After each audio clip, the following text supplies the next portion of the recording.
WrestleMania. Some call it the grandest stage of them all. I call it yearly disappointment. For 40 years, WrestleMania has graced our television screens, and every year we watch regardless of quality and regardless of length. You know what's better than watching WrestleMania though? Playing WrestleMania. And thankfully, there were a handful of WrestleMania video games released over the years that allow us to do that, like WrestleMania 2000 on the Game Boy Color.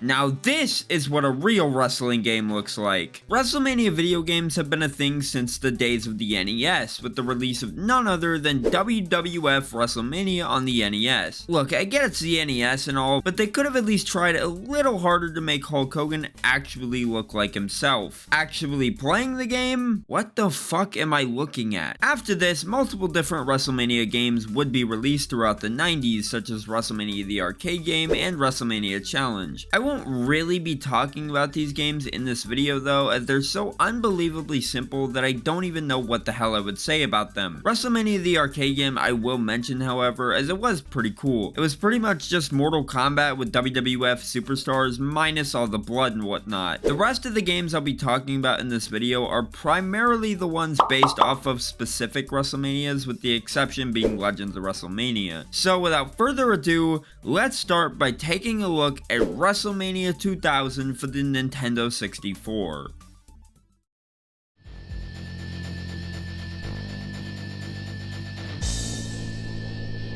Holy shit, what an intro! Now it's worth noting that this game was released in 1999, just a few months before WrestleMania 2000 had even happened, and because of that, WrestleMania 2000 isn't even in this game as a playable arena. This game's name is a lie. The WrestleMania 2000 video game is pretty awesome. I especially love how this game looks. There's just something so charming about the way all the superstars look with the graphics of the N64. Speaking of the superstars, this game had a pretty great roster. I mean, this game let you play as the Blue Meanie. Need I say more? Like I said though, on top of the roster being pretty fantastic, every superstar looks great, and that even extends to their entrances as well. Every entrance is animated pretty smoothly too. Now, not to say there isn't or can't be any jankiness to them. This is an N64 game we're talking about after all, but in my opinion, the entrances look pretty good. The actual gameplay is also pretty fun. If you're playing this game nowadays, the controls are a little hard to get the hang of, but then again, I'm playing this game with an Xbox controller, so take that as you will. At the end of the day though, the gameplay is pretty simplistic and bare bones. It's not the most in-depth wrestling game you'll ever play, but you can have fun with it. Occasionally, you'll even have superstars run in during your matches to attack you, which makes every match you play feel pretty exciting, because you never know who's gonna run out. Moving on to the match types, you get your standard one-on-one matches, tag matches, triple threat, and cage matches. Not a whole lot, but like I said before, this is a wrestling game for the N64. There's bound to be limitations. As for the extra modes, there's Road to WrestleMania, which is pretty much just a season mode, King of the Ring, which is, well, a King of the Ring tournament, a pay-per-view mode where you run your own show, and a Royal Rumble. Now, yeah, while this game doesn't have a whole lot of options for things you could do in terms of match types, it makes up for it with the fact that it's just so fun to play. The season mode could last you hours upon hours, and hell, if you're the type of person that enjoys GM mode type stuff, the pay-per-view mode might even last you a while as well. Everything in this game has some sort of replay value to it. With that, I think I've said all there is to say about WrestleMania 2000. For now anyways, until I make a full video on it at some point. So why don't we move on to the next WrestleMania game, that of course being WrestleMania 18 for the Nintendo GameCube.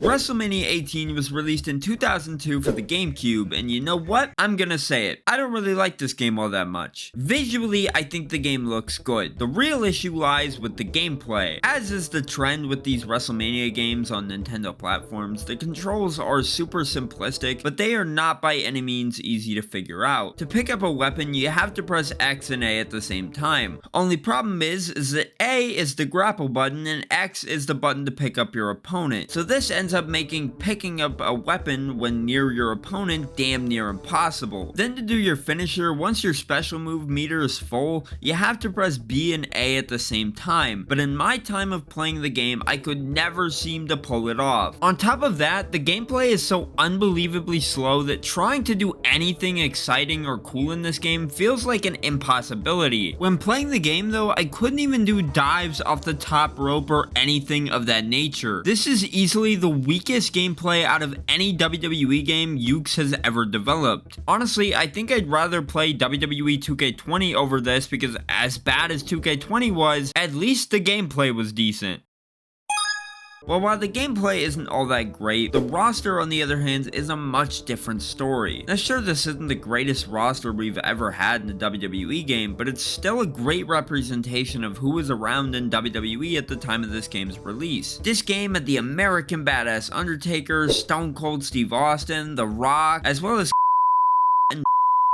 As for the arena selection, there is not a lot to choose from. You have WrestleMania 18, of course, the Smackdown 5th stage, the 2001 Raw Arena, as well as the 2001 Royal Rumble Arena. Now for a wrestling game on the GameCube, that amount of arenas gets the job done just fine, but with there only being a handful of them, the game is going to get repetitive quickly. At least you have a good amount of match types to play, like, well, that's less than I expected. Well, what about the extra modes? Path of a Champion and Battle for the Belts. They're kind of fun, I guess. Path of a Champion has you competing in various matches for different championships, and Battle for the Belts is pretty much the same thing. When you win a championship in Battle for the Belts though, you do get the ability to customize it, which is pretty cool. Overall, WrestleMania 18 is not a great game. The gameplay is boring and repetitive, the arena selection is pretty underwhelming, and there's just not a lot of options when it comes to modes or match types. That's the GameCube version though. There was also a version of this game released for Game Boy Advance, so let's see what that's like.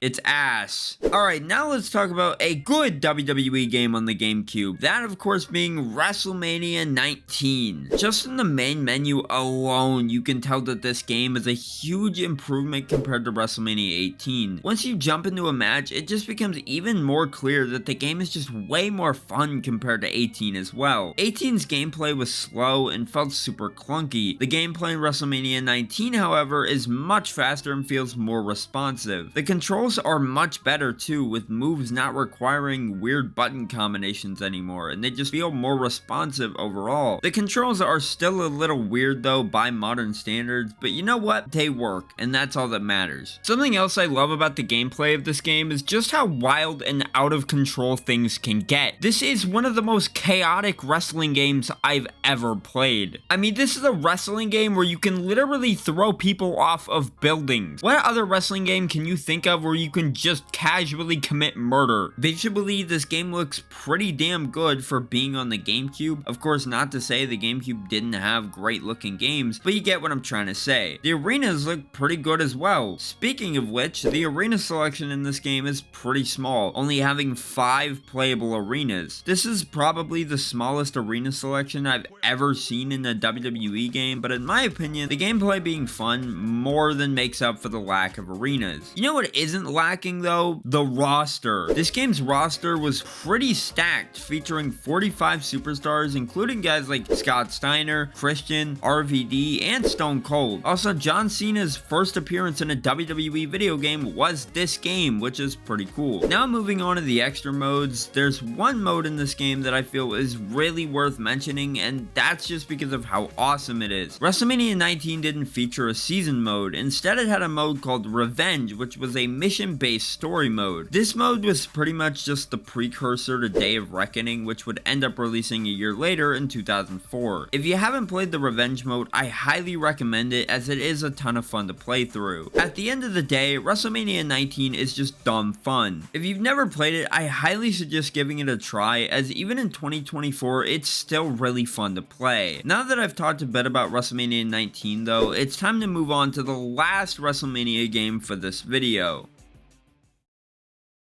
Now, the next game I wanted to talk about was supposed to be WrestleMania 21, but due to some technical difficulties, I just couldn't get the game to work.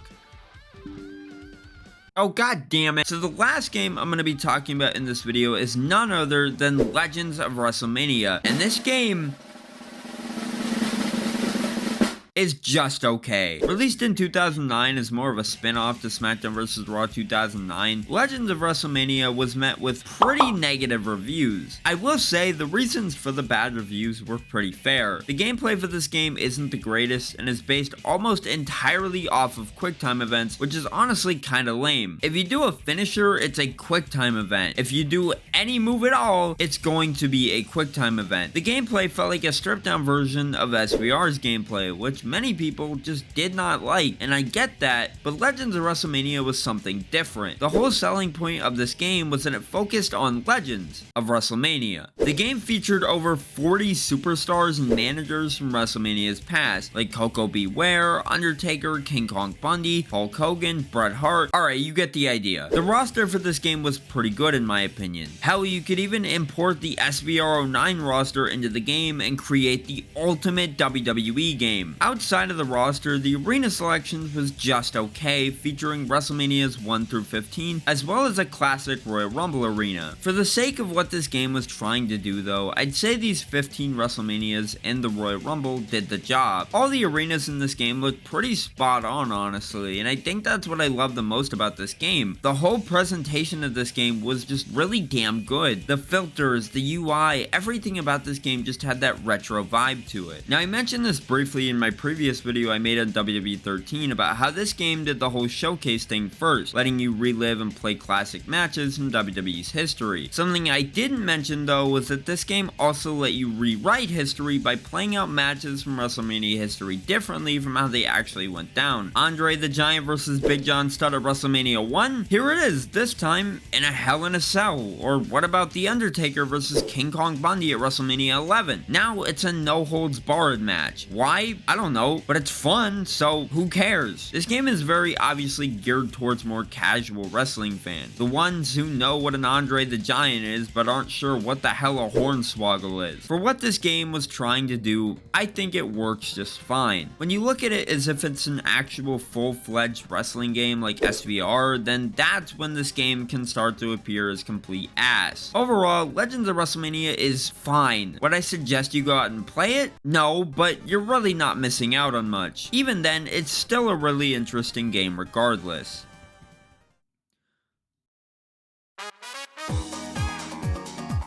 Overall, I have to say these WrestleMania games were weird. A lot of them varied in quality, with some being good or just straight garbage. WrestleMania 18. Despite that though, some of you might have grew up playing these games and have a soft spot for them. If you like the WrestleMania 18 game, that's perfectly okay. It's just I didn't really like it all that much. Personally, out of all these games, I would say WrestleMania 19 is probably my favorite just due to how fun the gameplay is. Now yes, I know I didn't go super in depth into a lot of these games, but I wanted to keep things as brief as possible, as I do plan on giving these games their own dedicated retrospectives in the future, which means hopefully I can get WrestleMania 21 to work by then. Otherwise, I'm screwed. I think it goes without saying that WWE 2K20 was one of the worst WWE games ever made. The game was so bad to the point that it single-handedly killed the WWE 2K series as we once knew it. After the disastrous launch of 2K20, it was announced that 2K21 wouldn't be happening, and it left me, as well as many others, wondering what the hell was 2K gonna do in 2020? Without a 2K21, it looked like we just wouldn't be getting a WWE game in 2020, which would have been the first time a WWE video game had skipped a yearly release in ages. This is 2K we're talking about though, so of course they weren't just gonna go without releasing a game that year. WWE games are an easy moneymaker for them. They could put out anything, and as long as it has the WWE branding on it, it'll make them money.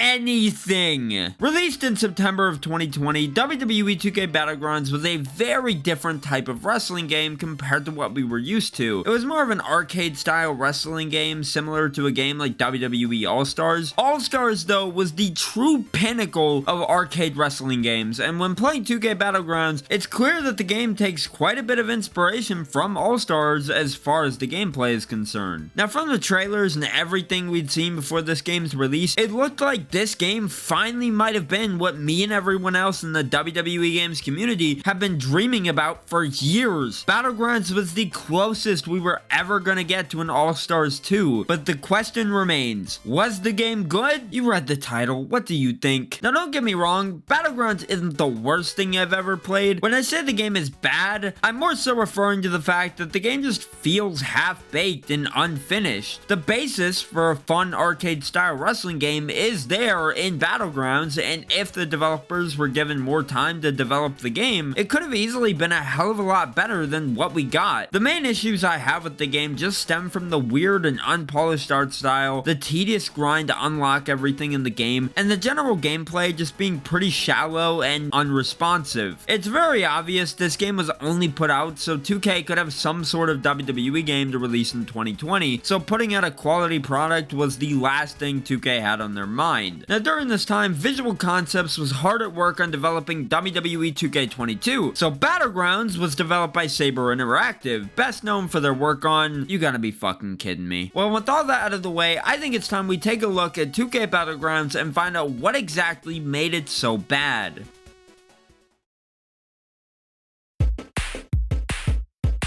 The gameplay of 2K Battlegrounds is honestly pretty underwhelming. On the surface, the gameplay in Battlegrounds looks very similar to WWE Allstars, which would surely mean that it's just as fun as Allstars, right? Unfortunately, it's quite the opposite, as unlike Allstars, where the gameplay is actually engaging and fun, Battlegrounds gameplay just ends up feeling pretty lackluster in comparison. There's just not much to it at all, and I think the main problem is that every wrestler feels the exact same. 2K Battlegrounds tried to replicate the class system from All-Stars and put each group of superstars into their own unique category. There's 5 classes in total, consisting of Brawler, Powerhouse, High Flyer, Technician, and the All-Rounder. All the classes have their own unique combos and special moves, but when you realize that all the superstars just have the same moveset aside from their signature moves, the class system really means nothing. Every Powerhouse will play the exact same. Every Technician will play the exact same. It doesn't matter who you play as, every superstar will just play the exact same as one another. Now, as far as the core gameplay goes, the striking just feels pretty unresponsive, as there's always these brief pauses in between each attack for some odd reason, and the combos are basic as hell. Remember in WWE All-Stars when you could knock your opponent in the air and wail on them to hit a satisfying combo? The game let you knock your opponent all over the place, and from there you'd be able to pull off some pretty cool combos. Yeah, Battlegrounds doesn't have any of that. Instead, the combos are incredibly basic and knock your opponent to the ground every single time. There's no way to string together combos whatsoever, and for a fighting game like this, that's just pretty fucking pathetic. Occasionally you'll be prompted to hit a specific button to reverse a move, but it's really not that engaging. It requires no skill whatsoever because all you have to do is press the correct button and bam, the move is reversed. It's nowhere near as good as All-Stars reversal system, which actually required skill with its timing-based reversal system. Reversals should be harder to do, so when you actually pull one off, it feels rewarding. When I press A because the game told me to press A, I don't feel like I actually accomplished anything. The only thing that legitimately requires any sort of skill in this game is parrying, but half the time I hardly even needed it. I think that's the main problem with Battlegrounds, is that it loses all the charm that All-Stars had. Even the entrances in Battlegrounds just feel extremely generic and soulless. The superstars drop in from crates and do their entrance motion while looking like they don't want to be there. Well, if I was in 2K Battlegrounds, I wouldn't want to be there either. Now, one thing this game has that All-Stars didn't have is power-ups, and these are the worst excuse for power-ups I've ever seen.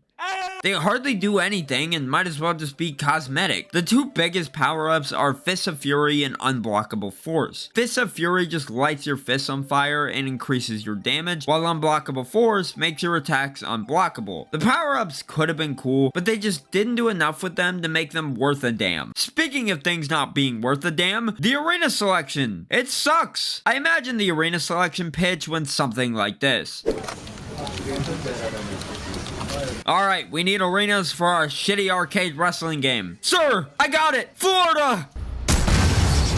This is a WWE game that hardly utilizes any any of the actual WWE arenas. All of the arenas in the game are just generic arenas based off of real world places like New York, Florida, and Detroit. The arenas look fine, I mean there's nothing wrong with them. Some of them even have interactive elements to them which can make them fun to play on. The main issue I have with the arena selection though is that the generic arenas take up way too much space in the game. Outside of the generic arenas, there's only 2 official WWE arenas playable, which is just insane. Now Smackdown, SummerSlam, and other WWE arenas are available in Create an Arena, but you can only make 3 arenas, so you have to choose wisely as to which WWE arenas you want to create, or just delete ones you're not using anymore. It's a shame we didn't get more actual WWE arenas in the game because the WrestleMania and Raw arenas look fantastic. Well, the arena selection isn't great, so surely the roster has to be better, right? And yeah, the roster is pretty good in this game. There's over 140 superstars to choose from, and some even have alternate attires you can pick from. Some of the superstars in this game were people that had never even appeared in the 2K games by this point, which is pretty awesome to see. Guys like Doink the Clown, the Boogeyman, and Yokozuna all made their WWE 2K debuts here. Yes, Yokozuna was in 2K14, but as I've said many times before, that was a THQ game, not a 2K game, so it doesn't count. As good as the roster is, it does come with a catch as each superstar is locked behind a pretty significant paywall. Either pay $15 for the DLC, which unlocks all the superstars in the game, or grind for hours and hours to unlock them without paying a single penny. Now I know what you're thinking. Well, Shadow, I'll just pay the $15 and unlock everything. Wrong! If you go out of your way to buy the DLC nowadays, you'll be pretty disappointed to find out that it just doesn't work. Thankfully, it seems like not every platform is affected, since the DLC worked just fine on the Switch version when I bought it over there. The Steam version though seems to be where the DLC just doesn't work for some reason, so if you're playing on PC, do not buy the Ultimate Brawlers Pass for 2K Battlegrounds. Matter of fact, don't buy this game at all. Well, now that I've successfully wasted $14.99 on a broken DLC, let's take a look at the match types. Now, as I've said in the past for games like Fire Pro Wrestling and WWE Allstars, I don't expect much for match types when it comes to these types of wrestling games. They don't need a whole variety of match types to be fun, just as long as the match types that are on offer are fun in of themselves. That being said, the match types in Battlegrounds are pretty terrible. Normal matches are about as bare bones as you can get. Other than that, there's the steel cage match, which is just fucking stupid. The steel cage match has never been one of my favorite match types in WWE games, but this game just completely butchers it by adding in money as something you have to collect to win. Rather than the sole focus just being on escaping, you first have to collect a specific amount of money and then you're given the opportunity to escape. Escaping in this game isn't even hard, as all you have to do is climb to the top of the cage, hold whatever button it tells you to hold, and bam, you're out. I think the way All-Stars handled steel cage matches was way better, as every time you tried to escape, you had to do some sort of minigame to work your way up the cage. I'm sure there's someone out there who enjoys this money mechanic, but personally, I'm just not a very big fan of it. Now, the most fun match type in the game is by far the Royal Rumble, since it's constantly moving and actually feels pretty enjoyable to play. Although after you've played one Royal Rumble in this game, you've pretty much experienced all the match type has to offer. The last notable match type is Gauntlet, and I mean, it's a gauntlet match, alright? Other than that, there's the Battleground Challenge, which just sees you picking one of your custom superstars and grinding through 165 challenges, which is pretty damn tedious. King of the Battleground, which is literally just King of the Hill, and the worst part is that it's online only, so when the servers inevitably shut down for this game, the mode will be completely inaccessible, which honestly kind of sucks because it can be pretty fun. Now, you may be wondering why I haven't showed you any gameplay of King of the Battleground yet, and that's because nobody plays this game anymore. Here, you want to see gameplay? There.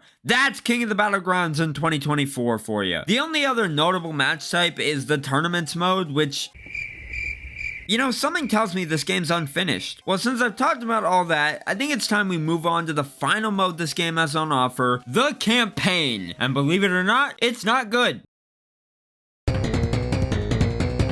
Now, if you thought 2K Battlegrounds couldn't get any worse, just wait till you see what this game's campaign is like, because it really is atrocious. The campaign in this game just feels like busy work. It's not at all interesting, and you don't even get to play as actual WWE superstars in it. Instead, you have to play as these generic-ass wrestlers who just aren't interesting in the slightest. The story is told via comic panels, which honestly just comes off as cheap, and yes, I get this was a budget release and didn't have a whole lot of development time, but WWE Allstars released for $50, just 10 more than what Battlegrounds retailed for, and that came in full-fledged cutscenes for its campaign mode, Path to Champions. The main problem with the campaign in Battlegrounds isn't the comic panels though, it's the fact that the campaign is just so damn tedious. There's multiple branches that you can go down in the campaign to unlock various rewards, and if you want to earn enough currency to unlock the stuff in the game, you're gonna have to go down these branches, which can extend the length of the campaign, making it a pain in the ass to finish. The main incentive to completing the campaign is to get all the arenas, and that's about it. Honestly, there's really nothing more to say about the campaign. Its only purpose is to serve as just another thing to grind through, and it's a tedious grind at that. I think if this game had some sort of tower type mode, it probably would have worked a lot better than whatever the hell this campaign was. But good ideas weren't really 2K's strong suit at this time, unfortunately. In conclusion, WWE 2K Battlegrounds is pretty bad at just about everything it tries to do. The gameplay feels clunky and boring, some of the modes don't even work due to being online only, and the immense grind to unlock all the superstars in the game just completely ruins the experience. The game's biggest problem is that it leans so heavily on microtransactions and constantly pressures you into just whipping out your wallet to spend money on the game. You could spend hours just trying to unlock one superstar or alt attire, or you could spend $20 and get it over with without even having to put up with grinding for hours on end. The microtransactions are even set up in the most predatory way possible, with the cheapest option being at the very end and all the more expensive options being at the forefront of the menu. Had 2K Battlegrounds been more than just a blatant cash grab, I really do think it could have been a fun game, but I don't think Battlegrounds was ever really meant to be anything more than that to begin with. So with that being said, fuck Battlegrounds, just give us WWE Allstars 2 already. Have you ever been playing a WWE game and thought to yourself, this is cool and all, but I wish these guys were roided out of their fucking minds and had superpowers? Probably not, but if so, here's WWE Allstars, because it has all of those things. Released in March of 2011, WWE Allstars came out right in between Smackdown vs. Raw 2011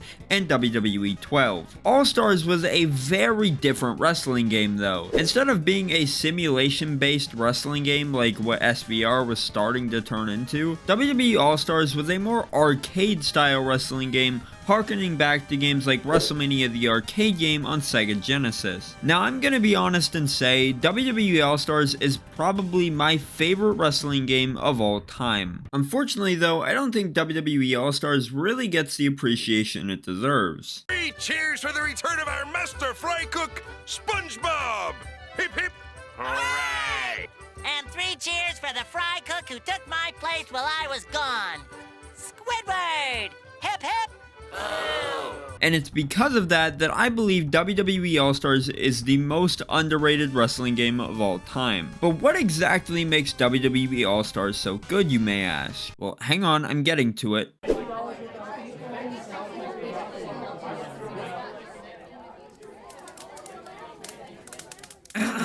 WWE Allstars is good because WWE Allstars is a game that takes everything the SVR games were doing at the time and throws all of it out the fucking window. Simulation style gameplay? What's that? Here's a bunch of big ass dudes who can fly. WWE Allstars was also pretty different than SVR just due to the fact that Allstars gave you a lot of choices when it came to legends to play as. When it came to the inclusions of legends in SVR, it was always hit or miss most of the time. WWE Allstars though said fuck it and gave us 15 legends and 15 modern superstars. Actually booting up the game,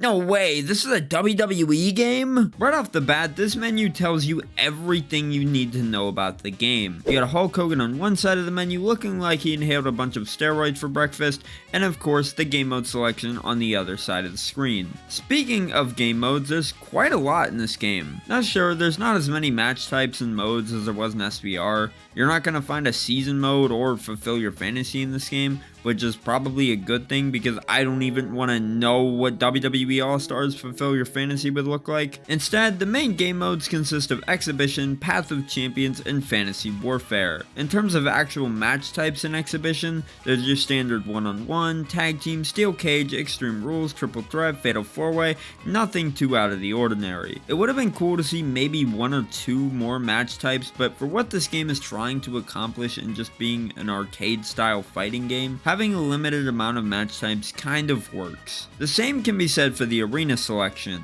There's only 6 arenas, but man, these arenas are awesome. The Smackdown 5th stage has never looked better, and I absolutely love the look of the SummerSlam arena in this game. What I love so much about this game is that it's not just the wrestlers themselves that are over-exaggerated. Instead, THQ chose to make everything over-exaggerated. The arenas, the entrances, everything just looks like it's larger than life. This extends to the gameplay as well.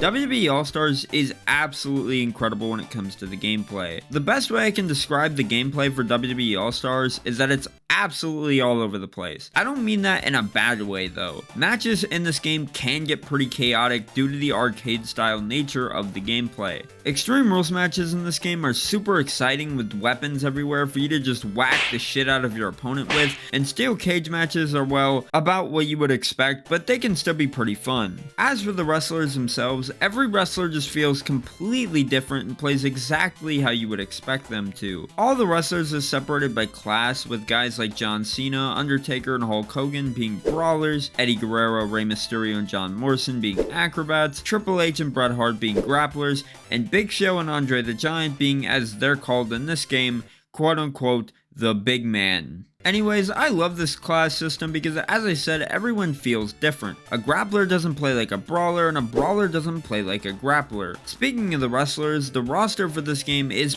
pretty stacked. You got legends like Andre the Giant, Hulk Hogan, The Rock, Bret Hart, and HBK, while on the superstars side of things, you got guys like John Cena, The Miz, John Morrison, and Rey Mysterio. Not counting DLC, this game has a roster of 30 superstars, which honestly isn't bad. The DLC had guys like Road Warrior, Hawk and Animal, R-Truth, Big Boss Man, and Mark Henry. Unfortunately, the DLC isn't available anymore, but hey, at least the base game's roster is good. In fact, the only way to play with the DLC anymore is by owning the 3DS version, which had the DLC included. Another thing I love about the gameplay of WWE Allstars is just how in-depth it is. Obviously, because it's a wrestling game, you have the ability to reverse moves, but this game takes it a step further and lets you reverse a reversal. It can make for some really awesome sequences, and it's really damn cool when you're able to pull it off. Another thing about reversals is that you're able to straight up block your opponent from reversing your move if you time it right. Reversing in this game is actually a challenge as well, since you really have to be precise with your timing to pull it off. Another great thing about the gameplay is just how impactful everything feels. When you're hitting a combo in your opponent, you really feel every punch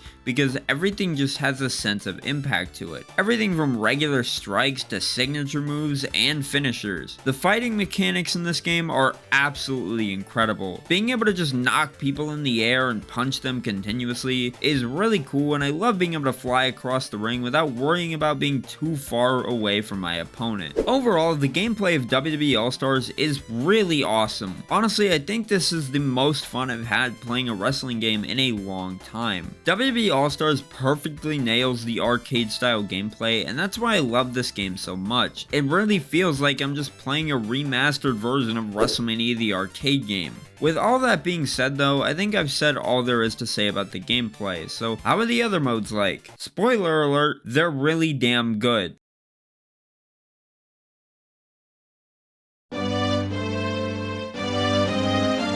The first game mode I want to talk about is Path of Champions. I'm gonna be honest, this is probably the mode I spent the most time on as a kid. Path of Champions is, in my opinion, the best mode in this whole game. Essentially, all you do is pick from 3 paths, Undertaker being the World Heavyweight title path, Randy Orton being the WWE title path, and DX being the path for the tag titles. Each path you choose will give you promos from each superstar, and these promos are really well done. This very easily could have been some lazy Mortal Kombat style tower-like game mode, but instead THQ decided to flesh it out with these great looking cutscenes and made the mode more interesting because of them. Seeing Undertaker and Paul Bearer back together again, DX being DX by breaking the fourth wall in their promo, and bald Randy Orton just being a straight menace is just something I really love about the promos in this mode. As for the paths themselves, all of them play pretty much the exact same. When you actually pick a path, you'll be tasked with having to win 10 matches before you can reach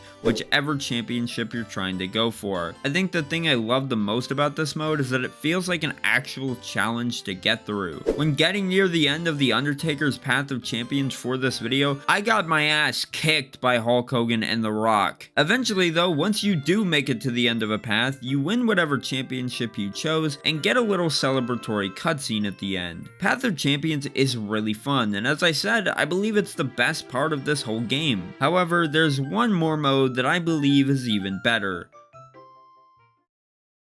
Fantasy Warfare is absolutely incredible. This takes the whole Legends vs Superstars thing that WWE Allstars as a whole is centered around and makes it an actual game mode. Essentially, Fantasy Warfare is you playing through dream matches such as John Cena vs Hulk Hogan or Big Show vs Andre the Giant. What I love the most about this mode is they actually get you excited to play these matches by having little promo packages play before each match, and they're edited together in a way that makes it seem like the wrestlers are actually talking to each other. The actual matches themselves are really fun, and they offer a lot of variety because you're not playing as one person throughout the whole mode. You're constantly playing someone new. You're even able to choose who you want to play as for these matches, so you make the decision of who you feel is the greatest warrior or the pride of Scotland. This mode is just a blast to play through though, and I absolutely love it. Overall, WWE Allstars is an incredible WWE game. I was surprised when replaying the game for this video just how well it holds up even almost 13 years later after its release. It really is a shame this game doesn't get talked about more often because, as I just said in this video, it really is a great wrestling game. I just wish we could get another good arcade style wrestling game like this again. I said a good arcade style wrestling game. Yeah, I give up. Meanwhile,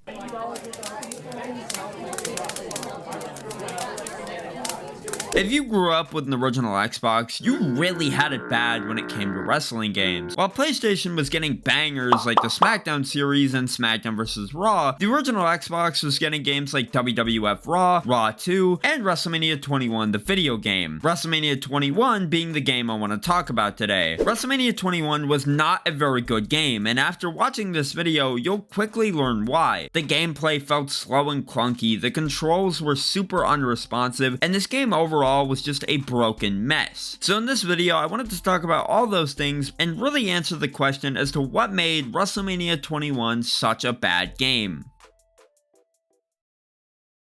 WrestleMania 21 was released on April 20th, 2005, just 17 days after the actual WrestleMania 21 pay-per-view had taken place. As I said, the game was an Xbox exclusive, which was probably for the best as it limited the number of people who were really going to play this garbage. The game was developed by a company called Studio Gigante, and if you don't know who they are, that's because WrestleMania 21 was actually the last game they ever developed. Besides this game, the only other thing they made was a game called Tao Fang Fist of the Lotus. Yeah, it's no wonder they shut down. Even back in 2005, WrestleMania 21 was not received very well and would end up being forgotten about. Now, am I really about to tear into a game that's close to 20 years old? Yeah, but the game is so bad that I have no idea what else I'm supposed to do. So without further ado, let me tell you why this game plays like ass. WrestleMania 21 has the worst gameplay I've ever seen in a wrestling game. When I play any sort of wrestling game, the one thing I expect from the gameplay is for it to be fast and responsive, and this is where WrestleMania 21 fails as a wrestling game because it's neither fast or responsive. The whole time I was playing, it felt like the game was in slow motion. I would go to strike my opponent, only for them to somehow strike me back in the process, allowing them to take full control of the match while I just sat there hoping that I would find an opportunity to fight back.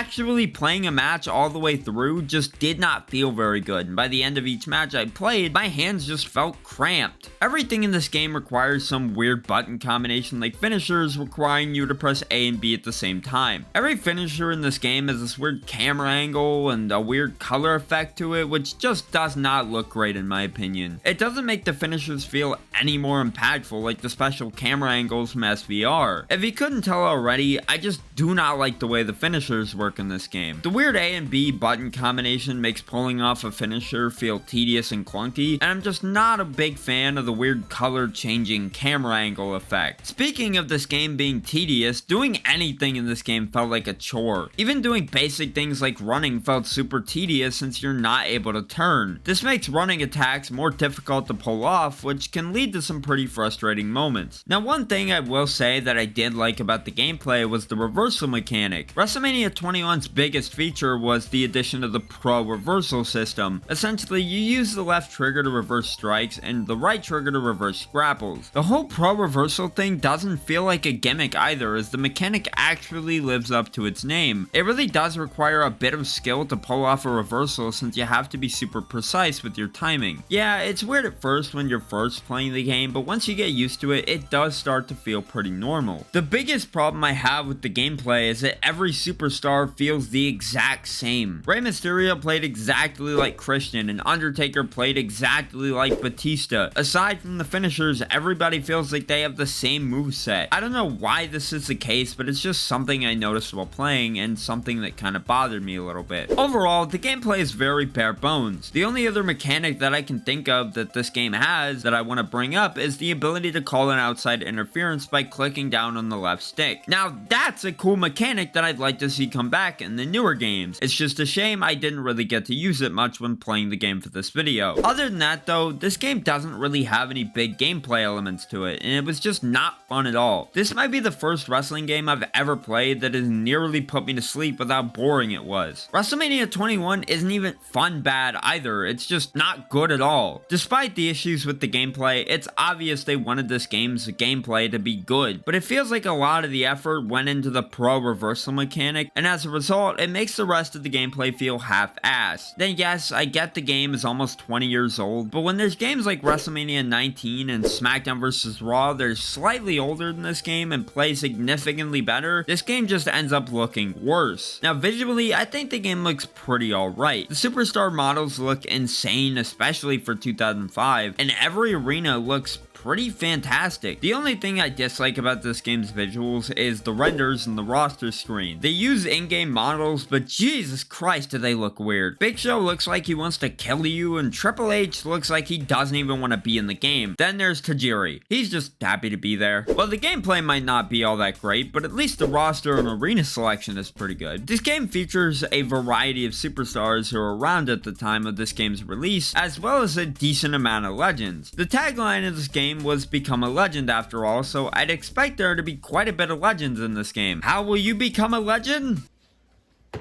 Some of the legends featured in this game consist of Andre the Giant, Mankind, as well as Bret Hart. I would say this game's roster is its biggest strength because of the amount of legends it has, and because the roster in 2004 was pretty stacked with guys like Cena, Orton, Batista, and Taker, just to name a few. The arena selection was also pretty good, as it featured just about every show and pay-per-view from 2004's playable arenas. The last thing I want to talk about before I move into the career mode is the match types, because there's a good amount of them in this game. Too bad they're all ass. Hell in a Cell matches aren't very fun, as you can't really do much in them. As far as I can tell, there's no way to actually leave the cell, so it just makes for a boring experience. Ladder matches aren't very exciting, as the AI will always try and tug the championship down no matter what, which doesn't make for a very good match, as you have to constantly knock your opponent off the ladder since he won't do anything else, and standard one-on-one matches are an absolute snooze fest. Now of course, you have your other standard match types like Last Man Standing, Fatal 4-Way, Bra and Panty, you know,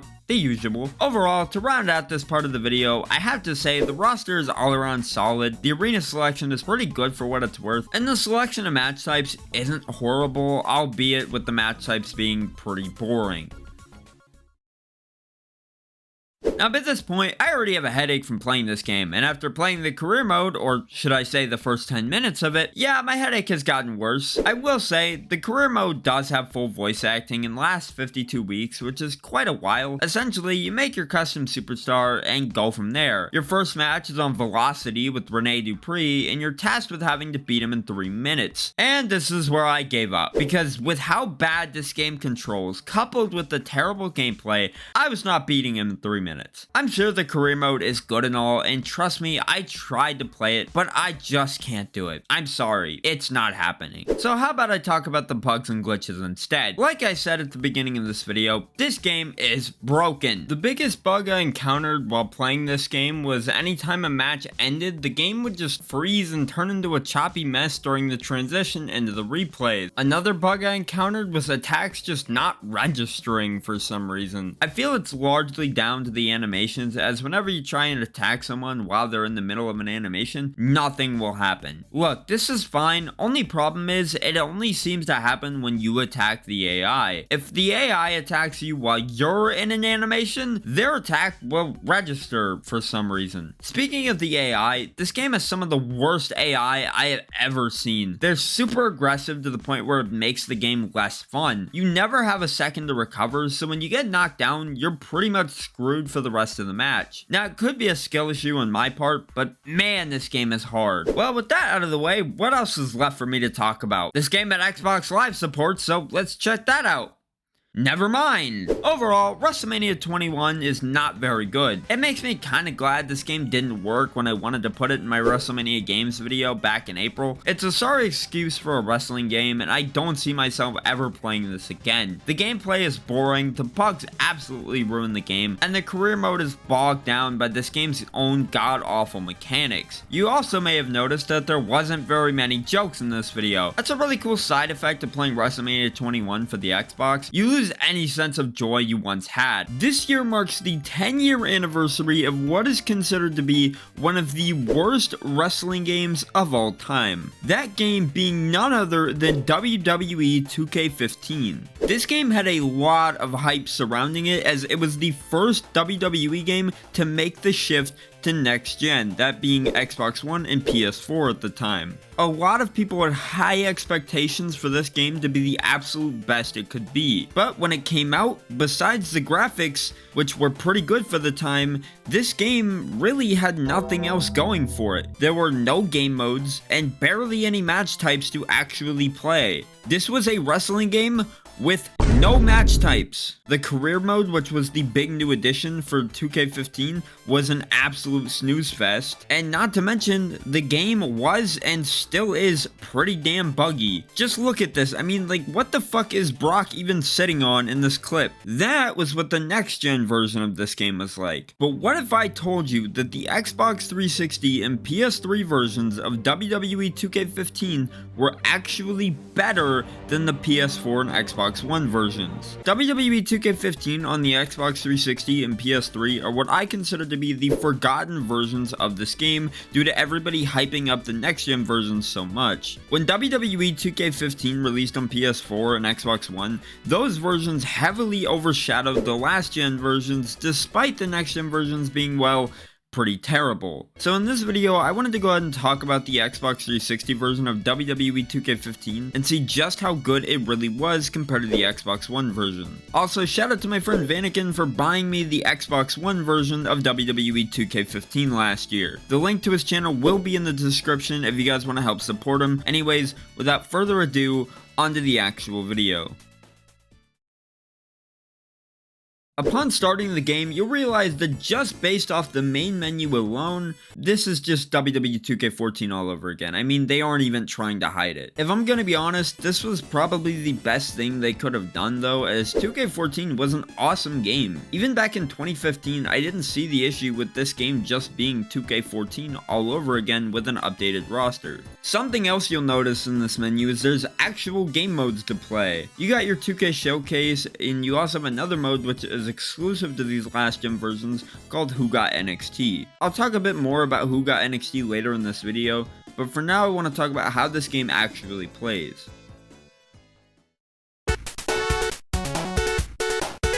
When 2K15 came out on next gen, it got a lot of hate due to how slow the gameplay was. The gameplay of the last gen version of 2K15 though is way better in comparison to the next gen version. This is what 2K15 should have been like on next gen. Now sure, the game doesn't look the prettiest due to it being on the Xbox 360, but if I'm gonna be honest, I'm able to put up with slightly worse graphics because the gameplay is fun, and at least for me, that's what matters the most. 2K15 on next gen, on the other hand, looked great, but had pretty bad gameplay. At the end of the day, if I had to choose which version to play just based off the gameplay alone, I definitely picked the 360 version. Certain superstars though just do not look good at all. Take Roman Reigns for example. If you compare how he looks on the 360 version to how he looks in the Xbox One version, it's a night and day difference. Once you actually play the game, you realize that it's not just the menu that was the same as it was in 2K14, the gameplay is also the exact same as it was in 2K14. This game really is just 2K14 with an updated roster. The graphics are the exact same,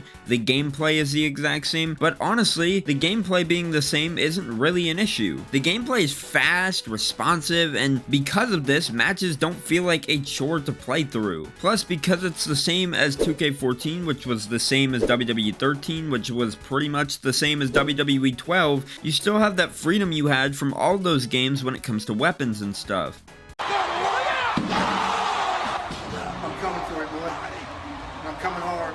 When I was playing the 360 version for this video, I was having a blast just fucking around in Extreme Rules matches and seeing what wild spots I could try to pull off. Keyword, try. I swear every time I tried to do a cool spot of some sorts, the AI would somehow find a way to get out of it every single time without fail. I also forgot the last time I played this game, I had the difficulty set to legend, so I was getting my ass kicked pretty hard by the AI. Despite every cool spot I wanted to do getting ruined by the AI, I could at least set up the spots to do them. When I tried to do the same thing in the Xbox One version, I felt extremely limited as to what I could do with weapons. I could only place a table in certain spots. It just wasn't as fun compared to the 360 version.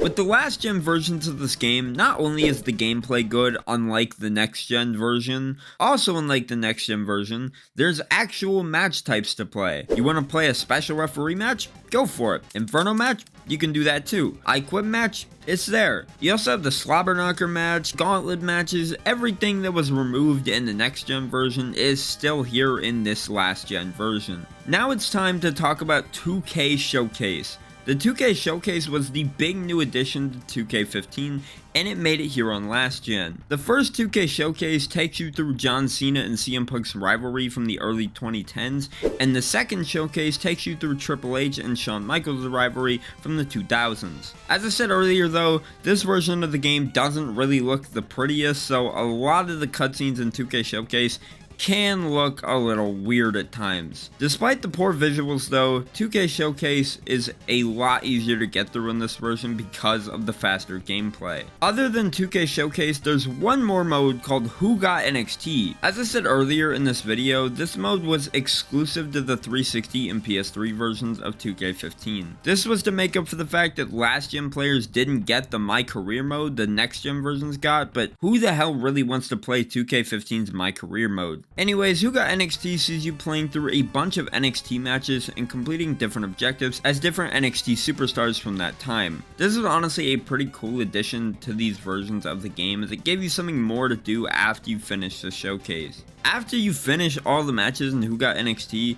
you unlock something called Proving Grounds, which sees you taking on none other than Super Cena himself. Proving Grounds is a lot like Defeat the Streak from 2K14, but this time instead of taking on The Undertaker, you're taking on John Cena. This is a normal match too, so you can't rely on weapons or anything like that to make it easier. I will say I do remember this being a lot harder than it was, but when playing it for this video, I ended up beating Cena on Legend difficulty in under 4 minutes. Overall, this game has so much content for honestly what should have been the inferior version of this game at the time. Next gen 2K15 had a lot of hype behind it, only for it to be a complete and utter disappointment on release. The 360 and PS3 versions of this game though really shined as being the superior versions.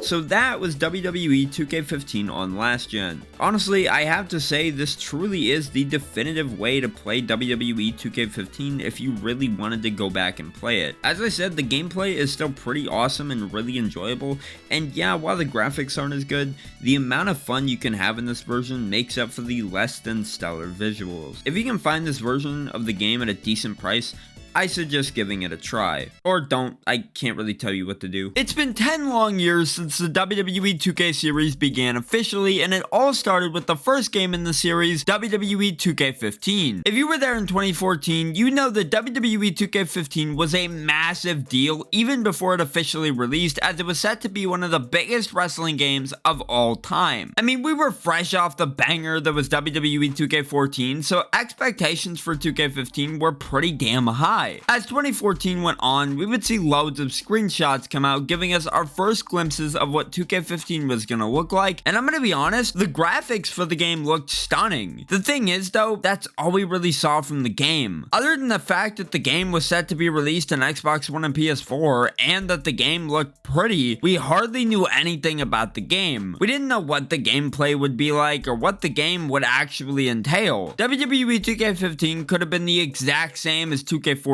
just with better graphics for all we knew. Eventually, WWE 2K15 would release on October 28, 2014, and man, it was bad. Sure, the game still looked great visually, but when it came down to it, it was lacking and failed in a lot of other aspects. The game had no match types whatsoever, the gameplay was slow and clunky, and the big featured mode for this game, which was of course the My Career, was the complete opposite of good. Now, I'm not gonna say the entire game was bad, I mean the roster was okay at least, but again, for this having been the first WWE 2K game that was released on next gen, it was pretty underwhelming. Now that I got all that out of the way though, I think it's time we take a deeper look at WWE 2K15 and find out what made it so bad. The first thing I want to talk about when it comes to 2K15 is the gameplay, because as I said a little bit ago, this game is slow as hell. Seriously, doing anything in this game feels like a chore because the gameplay is so painfully slow and clunky. This game's gameplay felt like a massive downgrade from 2K14, and it sucked out everything that made 2K14's gameplay as fun as it was. Now, if you were playing this game on Xbox 360 or PS3, you were definitely better off since the gameplay in that version was just a copy and paste of 2K14, which meant that it was fast, fluid, and responsive. The gameplay in the Xbox One version, though, was the complete opposite of fast and fluid. Transitioning between moves in this game feels like it takes years, and God forbid you strike your opponent because you'll be waiting a long while for the punch to even connect. The slowness even affects incredibly simple things like moving around the ring, which is a huge pain in the ass. It makes the gameplay feel incredibly tedious and clunky more than anything. The only good thing this game's gameplay has going for it is the fact that you can place weapons wherever you want, but other than that, the gameplay really has nothing else going for it. 2K15's biggest problem is that it focuses a little too much on realism and simulation, which is a pretty drastic change from the arcade style gameplay that we had in 2K14. This game also introduced chain wrestling, which I will admit was a pretty cool feature, but the issue is that the rest of the gameplay just wasn't very good. The gameplay is probably what I would consider to be 2K15's biggest weakness, but considering this game has hardly anything else to even call a strength, it's not saying much. Well, since I'm being so negative, I might as well talk about a positive aspect of this game, like the roster, for example. The roster in this game is actually pretty decent, since we got Goldust, 2002 Kane, Ultimate Warrior, and even 2004 Randy Orton, which 2K just refuses to give us nowadays for some reason. Sure, at the end of the day, it's not the greatest roster of all time, but it gets the job done. Another thing this game does pretty well is the arena selection, since there's a ton of arenas to choose from, all of which are pretty solid in my opinion. There's a lot of ruthless aggression arenas in the game, like the 2004 Royal Rumble, 2002 SummerSlam, and even the 2002 Raw Arena, which is just awesome, and it gets even better with the amount of early 2010 arenas we got as well. There's just so much variety in this game's arena selection, and that plays a big part in why it's as solid as it is. You know what doesn't have a lot of variety though? The match types. Oh my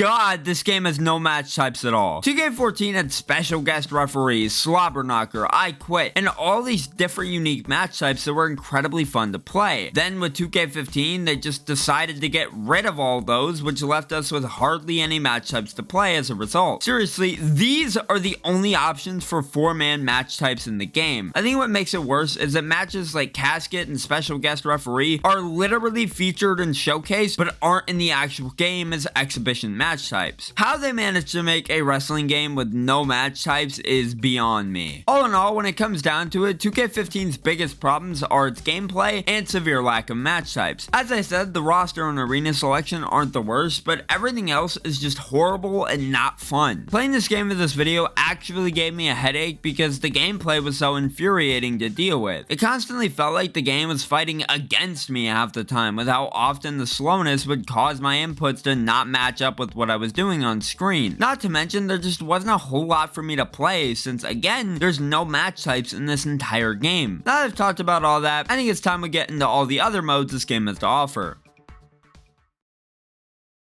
Well, if I'm gonna talk about the modes, I might as well talk about the big mode that this game introduced, which is of course the 2K Showcase. Honestly, the 2K Showcase in this game was actually pretty interesting since there was a total of 2 different showcases you could play through, which added a lot of variety to the mode. And the 2 showcases that were featured were actually pretty good. The first showcase takes you through John Cena's and CM Punk's rivalry from 2011 to 2013, while the second one takes you through the bitter rivalry between Shawn Michaels and Triple H from 2002 to 2004. While the showcase is good at its core, it ends up just suffering from the awful gameplay that I talked about earlier. Doing the objectives in the showcase is a tedious, frustrating mess, and I genuinely got a headache playing through the mode. Outside of that fact though, the showcase is still pretty good all things considered. As usual, it's cool seeing all these iconic moments from these matches recreated with in-game cutscenes, and being able to play through both of these rivalries is cool as hell. Moving on to the My Career, yeah, it's not very good. Now, I like that there isn't really a linear story, but at the end of the day, it's just so boring and uninteresting. You start off in the Performance Center and then gradually work your way up through the company, but the problem is that the mode just isn't interesting enough to keep me engaged. And speaking of which, Universe Mode isn't all that interesting either. Universe Mode in this game is the definition of lifeless. There's really not much for me to say about it because at the end of the day, it's the same old Universe Mode we're used to, but worse since they cut down on the amount of cutscenes in the mode. And it lacks a lot of features that even WWE 12 had in its Universe Mode in 2011. Overall, WWE 2K15's modes for the most part are pretty bad. Yeah, Showcase is good, but as I said, it's bogged down by the terrible gameplay, while Universe Mode and My Career are just straight up not good to begin with. With that though, we might as well wrap things up.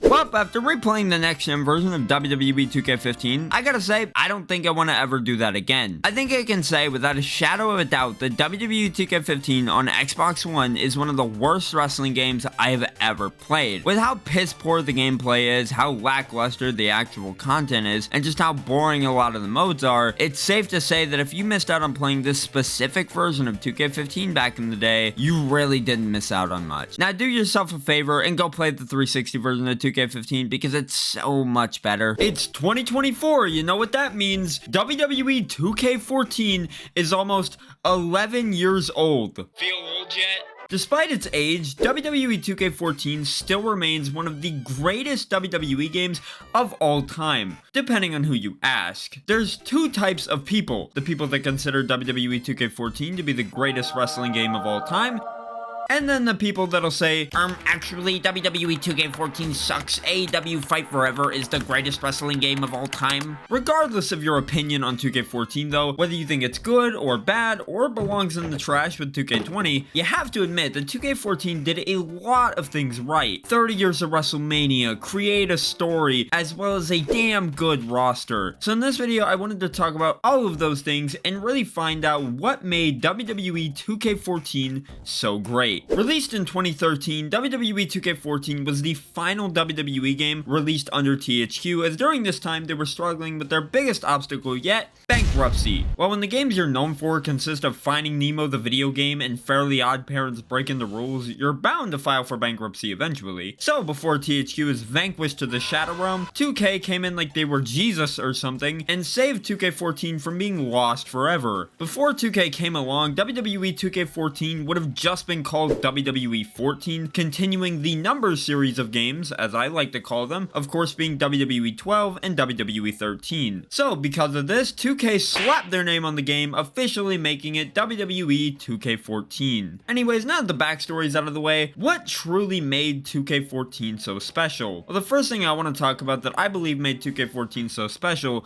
was the amount of match types that were in this game. Slobber knocker matches, I quit matches, inferno matches, it's all here. A lot of these match types would never appear in a WWE game again outside of the last gen versions of the 2K games, and some of these match types are only just now returning in 2K24. Matches like Gauntlet and Special Referee made their last appearance in this game. Look, as excited as I am for Gauntlet and Special Referee matches to come back in 2K24, there is no reason why they should have been gone from the games for 11 years. Let me ask you this though, if these matches had remained in the games from 2K15 and onwards, what major selling points would they have for 2K24?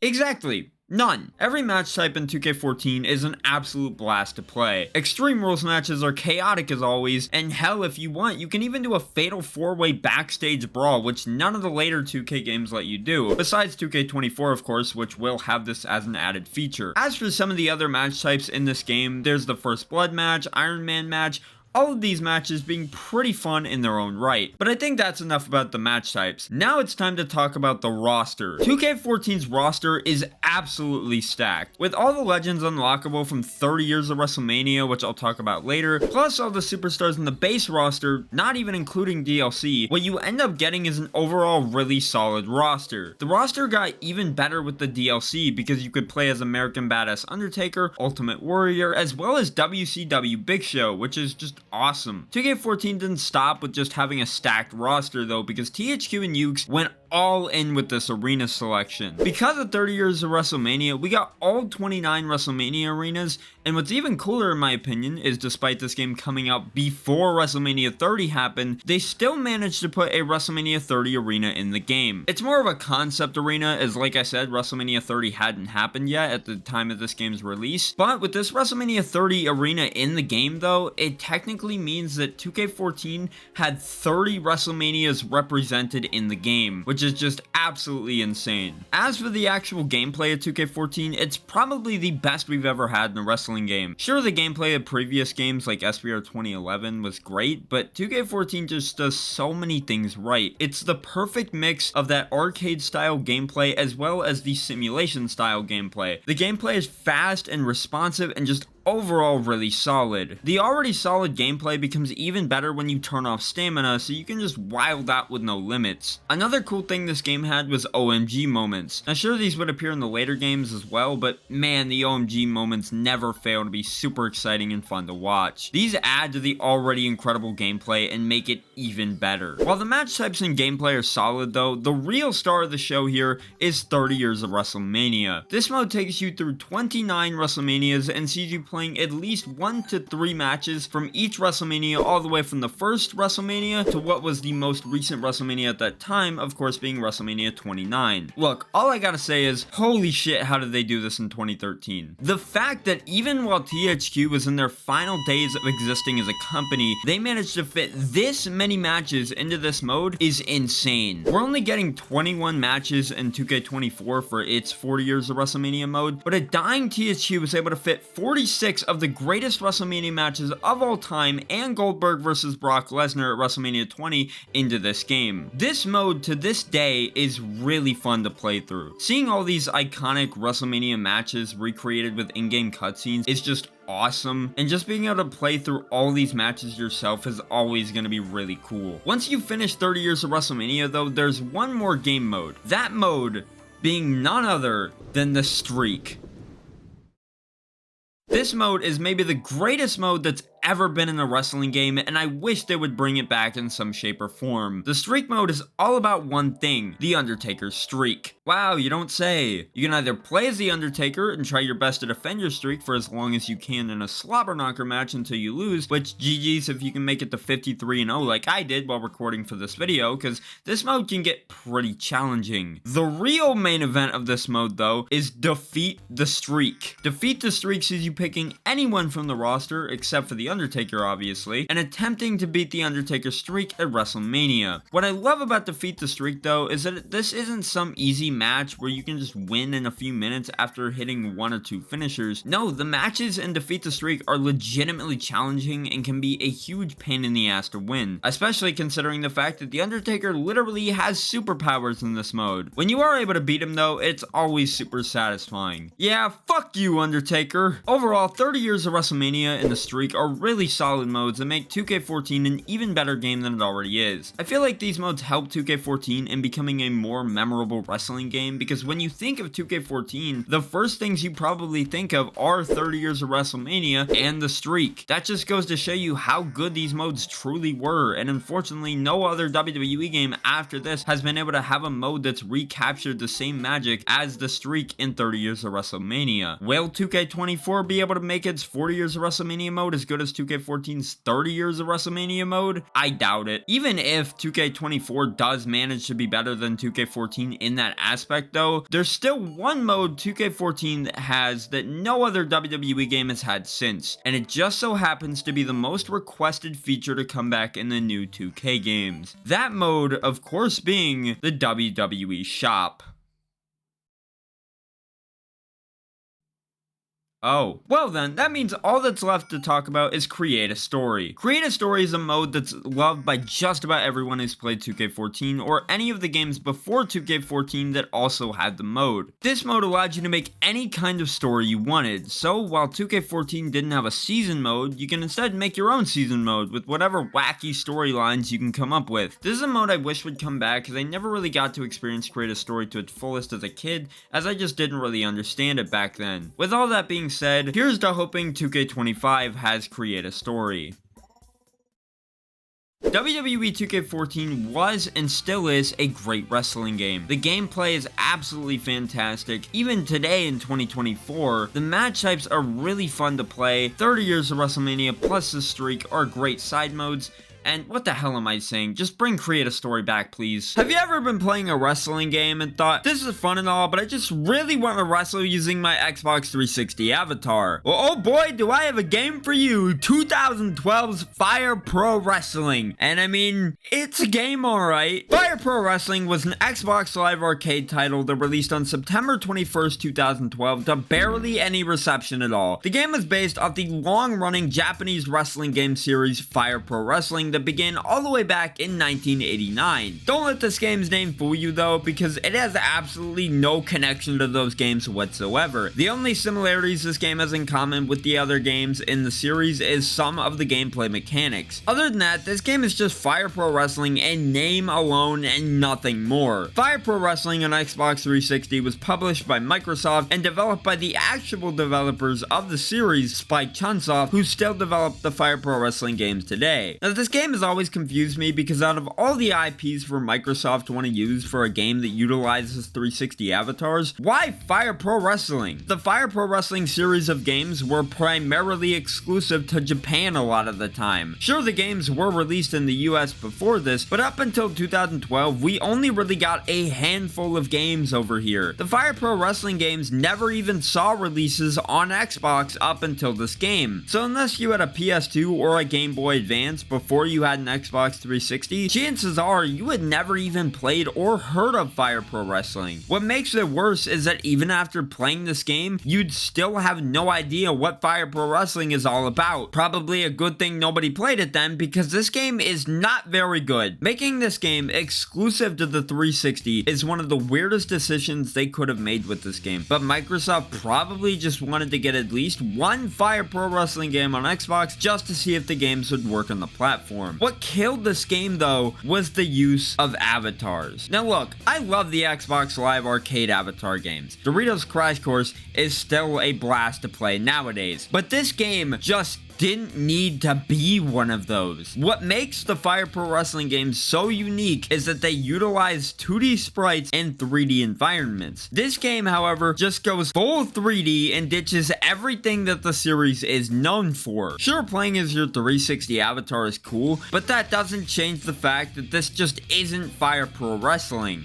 So why is it called Fire Pro Wrestling? Anyways, with all that out of the way, I think it's time we finally dive in and take a look at the long forgotten Fire Pro Wrestling for the Xbox 360.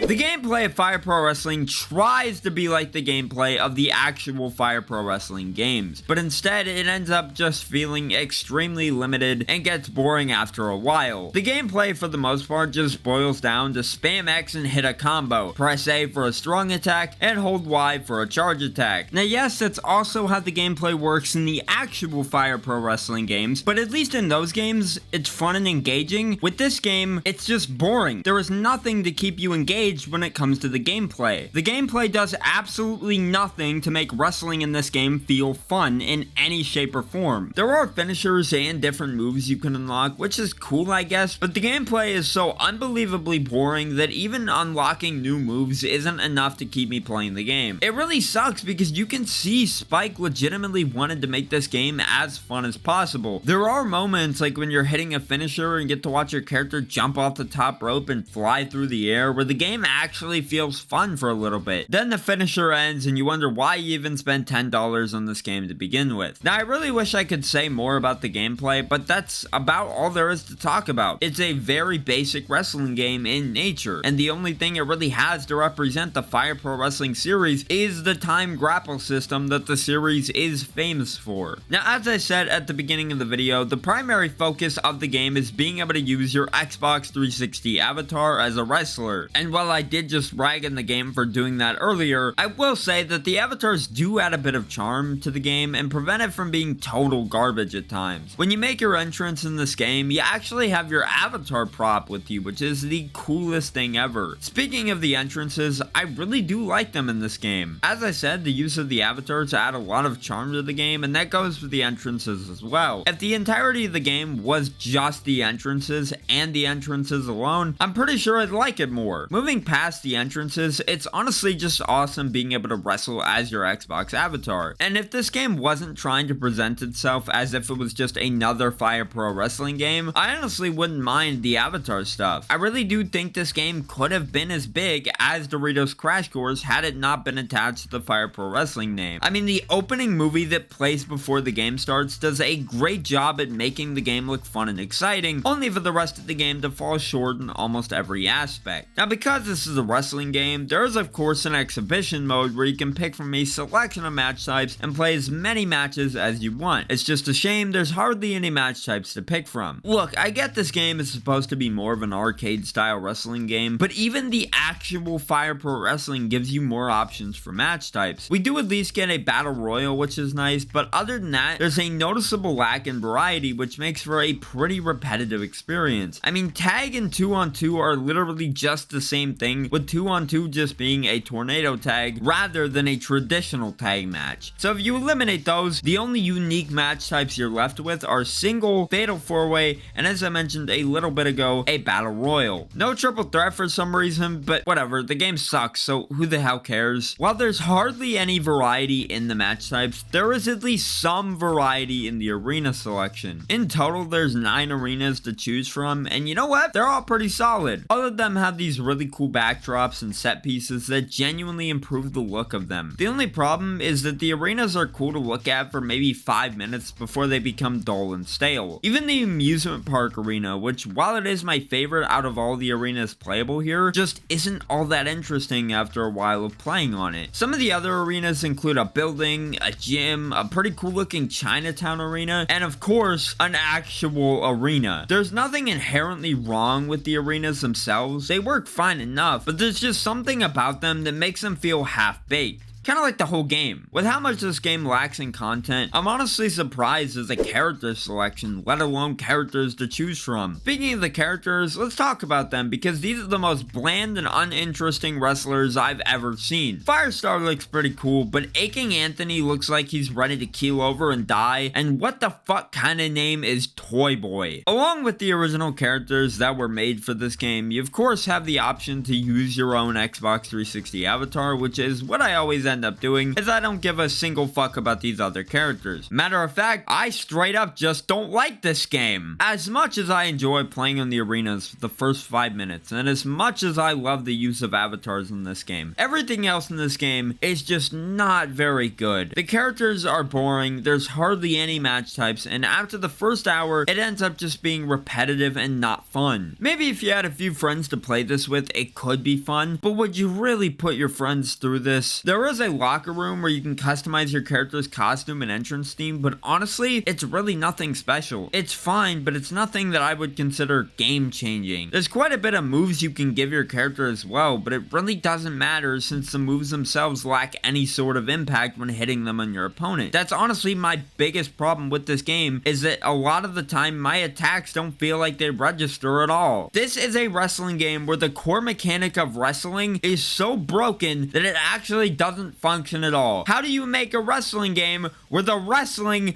doesn't work? I think what's even worse is that this game came out 2 years after Doritos Crash Course, and yes, I'm talking about Doritos Crash Course again. Doritos Crash Course was by far the perfect example of how to make a proper Avatar game, seeing as it had various levels, all of which being equally fun and well thought out, as well as it just being infinitely replayable. And rather than taking elements from that, Fire Pro Wrestling just ends up feeling like a shell of what it could have been. If this would have just been an Avatar wrestling game without the Fire Pro Wrestling name attached to it, and had a bit more thought and work put into it, it very well could have been a huge success. Instead, it ended up failing, and as a result, fell into obscurity. Well, since I've talked about the gameplay, there's one more mode we have to get to, the campaign. You want to know how to make a terrible campaign? Well, first look at Call of Duty Vanguard, and then look at Fire Pro Wrestling. The campaign, if you can even call it that, essentially just sees you playing through a number of matches, working your way up the ranks to becoming champion. Yeah, I wish I could say the campaign was the saving grace of this game, but no, this game literally has nothing in it that makes it worth playing. Well, Shadow, I think you're just being too harsh. The game can't be that bad. My game crashed multiple times when playing through the campaign. The game doesn't even work, so I'm not being too harsh. The game deserves all the criticism I'm throwing at it, especially when you consider the fact that it was a $10 game, and despite that, it still had the nerve to offer a paid DLC pack for $5 more. Are you fuck? All in all, Fire Pro Wrestling on the Xbox 360 is not a good game. It's nowhere near similar enough to the actual Fire Pro Wrestling games to warrant it being called that, and its gameplay is just not very good. If you played this game, I'm truly sorry, and if you're planning on playing it, don't. It's Friday, you know what that means. Time to talk about yet another wrestling game. So many games for me to talk about. How about Smackdown versus Raw? Let's pop the disc in and... I think something's wrong with my Smackdown vs. Raw. This is Rumble Roses, a wrestling game all about, well, yeah, I don't even have to tell you, the game speaks for itself. Now, surprisingly, the game was developed by none other than Konami. Yeah, that Konami. The same Konami that's known for games like Metal Gear Solid, Silent Hill, and Frogger made this game. I think what makes it even weirder is that Yuke's, the people behind a good majority of the WWE games during the 2000s, like Smackdown vs. Raw and Here Comes the Pain, actually supplied Konami with the engine that was used for Here Comes the Pain due to Konami just really wanting a wrestling game. Then just when you thought it couldn't get any weirder, Rumble Roses was released on November 9th, 2004, just 7 days after the release of SmackDown vs. Raw, which meant if you were walking into GameStop in November of 2004, you were either there to pick up SmackDown vs. Raw, or you were walking out of that GameStop feeling nothing but shame. Yeah, one copy of Rumble Roses, please. Now, if you're wondering just what the hell Rumble Roses is exactly, just imagine SmackDown vs. Raw, but all the women were half naked and the only matches available were bra and panties and fulfill your fantasy. That's pretty much what Rumble Roses is at its core. If you've ever wanted to play a wrestling game with jiggle physics and ass galore, Rumble Roses has you covered. The biggest difference between SVR and Rumble Roses, though, is that SVR is pretty straightforward and takes itself relatively seriously, while Rumble Roses just kinda does whatever the hell it wants. Alright, this girl is making her entrance, and I mean, she looks pretty nice. This game looks pretty good for 2004 standards. Is that a fucking horse? Even the damn trailer for this game was over the top and nonsensical. All the trailer is just some guy watching his girlfriend and some other girl fight. Alright, cool trailer. But for some reason, they felt the need to use the Hardy Boys theme as the song in the trailer. I'm not joking. They legitimately used the Hardy Boys theme in the trailer, and I can't tell you why. Hell, they might as well just put the Hardy Boys in the damn game at that point. Now, as far as the game itself goes, if I'm gonna be 100% honest, and I know I'm gonna sound like the biggest gooner in the world when I say this, but Rumble Roses isn't all that bad. For what it's worth, it's actually a pretty enjoyable wrestling game. The gameplay is pretty fun, the characters are fairly interesting, and it has a full story mode with cutscenes and a fair amount of effort put into it. The game even starts with this pretty good looking animated cinematic that tells you everything you need to know about the game as far as the characters and wrestling goes. With all that out of the way though, I think it's time I finally talk about Rumble Roses because it's not like anybody else is going to. The first thing I want to talk about regarding Rumble Roses is the gameplay, because like I said earlier, it's honestly not that bad. It's incredibly polished and pretty fun all around. It kind of reminds me of something like Tekken or Dead or Alive with how it's set up. It feels more like a full-on fighting game than a wrestling game, but because you're able to do submissions and have to win matches by pinfall, I think it's safe to say that this does in fact classify as a wrestling game. Thankfully, the actual wrestling in this game feels really nice and pretty smooth. The striking is incredibly fast, and because of this, it means you're able to pull off some pretty sick combos on your opponent. This is very much an arcade style wrestling game, which is about what you would expect from a game like this. It's incredibly fun though, especially when you're playing with friends. The already fun gameplay gets even better when you start using weapons, because they're really fun to use in this game. Now thankfully, this game doesn't feature a referee, so that of course means that every match is a no DQ match, which means you can use weapons all you'd like without having to worry about the match getting thrown out, which is just awesome. The weapons themselves, like I said, are incredibly fun to use and do a good job of shaking up the gameplay and making it more interesting. Speaking of shaking, the biggest feature in this game is of course... Oh my god, the amount of times the game will just pan the camera to show off the tits and ass on a character is insane. It's like most of the budget went into working on the jiggle physics, so Konami had to show them off as much as possible to get their money's worth. Well, with all that out of the way, we might as well talk about the other big feature in the game, the finishing moves, or killer moves as they're called in this game. These are more like signature moves than anything, but with how deadly some of the killer moves look, it's no wonder why they're called killer moves to begin with.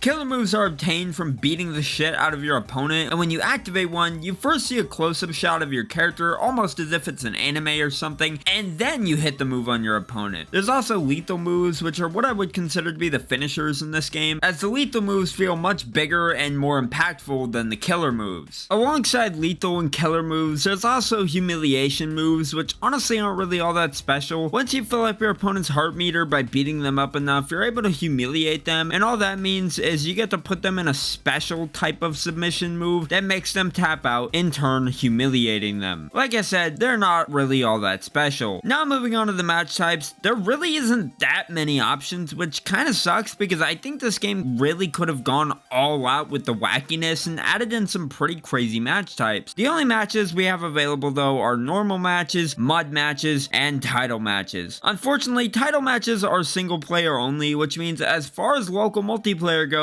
your only options are the mud matches and normal matches. Not like it matters anyway, since there's only one championship in the entire game, so you'd only be able to defend the title against your friends so many times before it'd get repetitive. As far as the other matches go, normal matches are pretty self-explanatory, but what the hell is a mud match? I promise it's not as exciting as it sounds. All it is, at its core, is a normal match just with a giant mud pit in the middle of the stage, and the girls wear swimsuits instead of their regular wrestling attire. attire. The mud match is bare bones and dumb, but then again, a mud match isn't something you see super often in wrestling games, and it can still be pretty fun to drown your opponent in mud, so it gets a pass. Honestly though, that's really about it when it comes to the gameplay. For an arcade wrestling game, the gameplay works perfectly fine, and you can get quite a bit of fun out of it. So the gameplay is pretty good, but what about the roster? Well, at first glance, it may seem like there's a ton of different characters to choose from, but once you look a little closer, you'll soon realize that a lot of the characters are actually the same person in a different costume. Yeah, the way this game handles its roster is pretty unique, as it splits each character into two separate characters, with one version of them being their face version and the other being their heel alter ego. It's honestly a really cool concept that I don't think I've ever seen replicated in another wrestling game before. Now, say all you want about the alter ego thing just being an excuse for Konami to copy and paste the same characters to fill up the roster easier, but I really don't think that's what's going on here. Sure, the heel alter ego of a character will have the same moveset as the face version of that character, but as far as the entrances go, both heels and faces have their own unique entrances, which is pretty awesome. Now, in terms of the characters themselves, I think some of my favorites include the alter ego of Rose, just because she looks like Daredevil, Sergeant Clements because she comes out on a motorcycle like The Undertaker, and Lady X because she just looks badass and comes out in a comically long limo. Jesus Christ, why is it so long? That's what she said.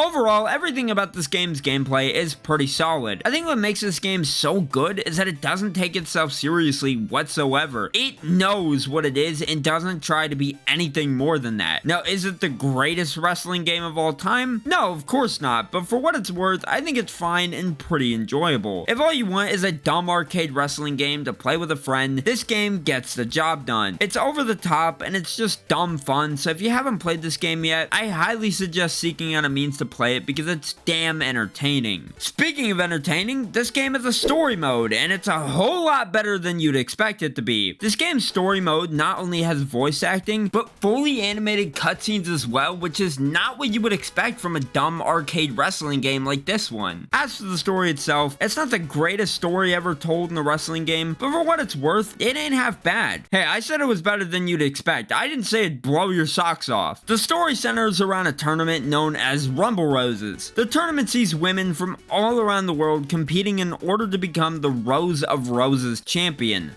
Lame ass name for a championship if you ask me, but whatever. Essentially, all you do is pick a superstar, hear them talk about why they entered the tournament at the start of the story mode, compete in a series of matches, take down Lady X, who just so happens to be the final boss, and just like that, the story ends. The story for each superstar is incredibly short, each of which maybe being an hour long, but the game really relies on you playing through each character's story to get the full experience. Plus, once you play through the story of one character, you end up unlocking their alter ego story, which is always vastly different from their first story. All in all, it's a pretty good story mode, all things considered. Now, that's something I would tell you to go out and play if you haven't played this game's story mode. No, but if you're ever bored and have literally nothing else to do, there's worse ways to spend your time. Overall, Rumble Roses is a pretty good time. The gameplay is wacky and over the top, the story is just wild, and the characters, while being way too over-sexualized, are pretty interesting in of themselves. This game had a pretty kick-ass soundtrack too, which really adds to the fun of the game. Now, believe it or not, Rumble Roses would go on to get a sequel in 2006 on the Xbox 360 titled Rumble Roses XX, which I heard was actually pretty good. I've never played it, but who knows, maybe one day I'll give it a try. Well, if Rumble Roses XX was so good, I can't wait to see what the third game has in store.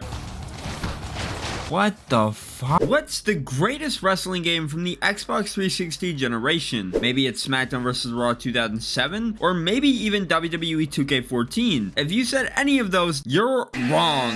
It's actually WWE 13. SVR07 and 2K14 are great games though. Released in 2012, WWE 13 was, at least from what I remember, the most hyped up wrestling game of all time. They went all out on the marketing for this game, from the awesome awesome cover reveal on Raw with John Laurinaitis and CM Punk, to even having Stone Cold Steve Austin and CM Punk beefing just for the sake of promoting this game. The build up to this game's release was just absolutely insane, and it really set the tone for what this game was going to be like. This game just had so many awesome bits to it that even to this day still make it a blast to go back and play. The Attitude Era mode, the awesome gameplay, and man, that soundtrack was just so damn good. Also, never forget that one Rey Mysterio tweet from when the game came out. Enough about the backstory of this game though. Without further ado, let's dive into WWE 13 and find out what made it so great.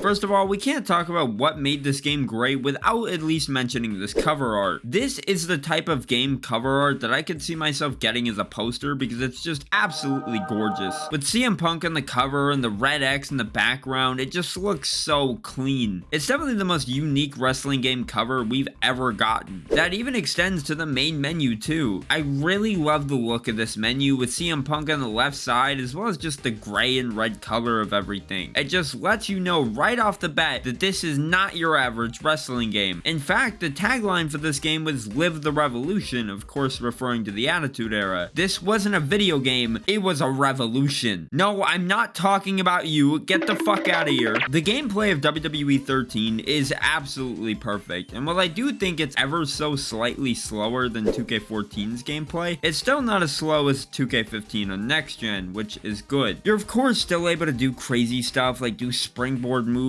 all over the place, German suplex your opponent onto the steel steps, as well as put your opponent through flaming tables. You can even give yourself infinite finishers and just wild out if you want. You can even run a 40-man Royal Rumble match, which is something you can't even do in the new games. Something that I love about not just WWE 13, but WWE 12 and 2K14 as well, is that they nailed the simulation and arcade style gameplay. They managed to blend both together to create an awesome gameplay experience. This game was fun because you could transition from grapple to grapple and keep matches moving at a pretty fast pace. Matches never had any feeling of slowness to them in this game. The weapon physics in this game were also on a whole other level when compared to what we have now in modern wrestling games. Sure, I had fun with using weapons in 2K24, but in this game, you can do whatever the hell you want. Weapons can be placed anywhere and everywhere, which allows for stuff like this to happen.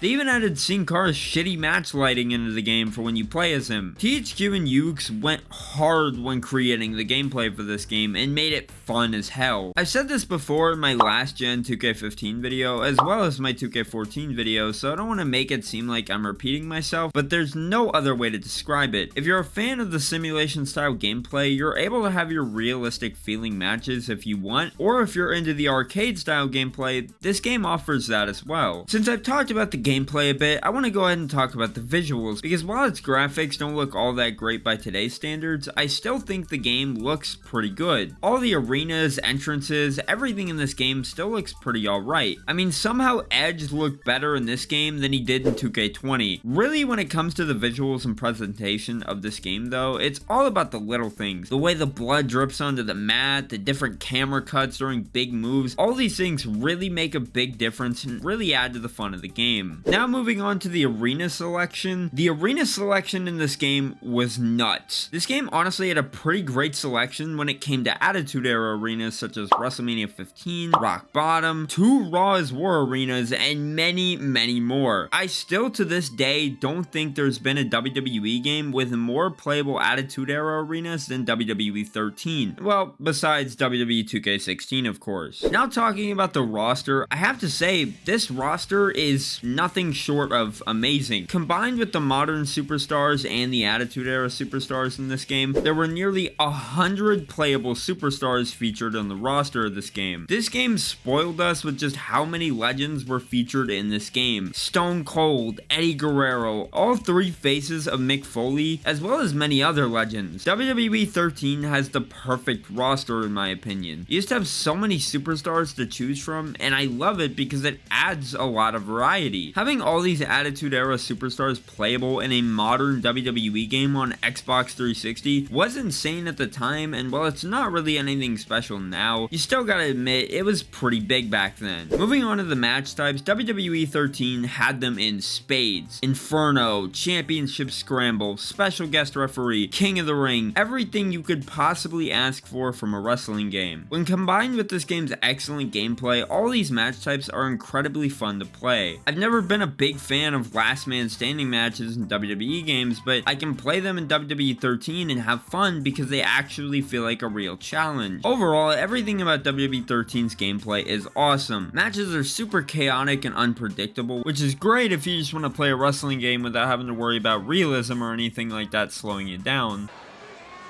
WWE 13 is definitely the game to play. Sure, the game's not perfect, there's definitely bugs and glitches, but the bugs weren't 2K20 bad. Instead, they actually improved the game and made it more fun, as weird as that sounds. I mean, look at this. Sheamus just died. Later in the same match, me and my nephew did a spot that was so devastating and brutal that it actually broke the camera for the rest of this match. This game is awesome. Another thing that I feel made this game so great was the soundtrack. WWE 13 didn't really have a soundtrack like any of these Smackdown vs. Raw games had, as it more or less just used wrestlers' themes instead. But if you played WWE 13 as a kid, you know this soundtrack was just full of bangers. David Otunga's run in the WWE post-Nexus was kind of forgettable, but this game would have you thinking he was a top guy just because of how frequently his theme would play. I'm not gonna lie and say his theme wasn't a banger though. Not only that, but the theme song for this game was even better. Everyone who played this game growing up forever has Revolution by Pennywise ingrained into their memory. So while this is a relatively small thing, I still wanted to bring it up as the soundtrack definitely made this game more iconic than it already was.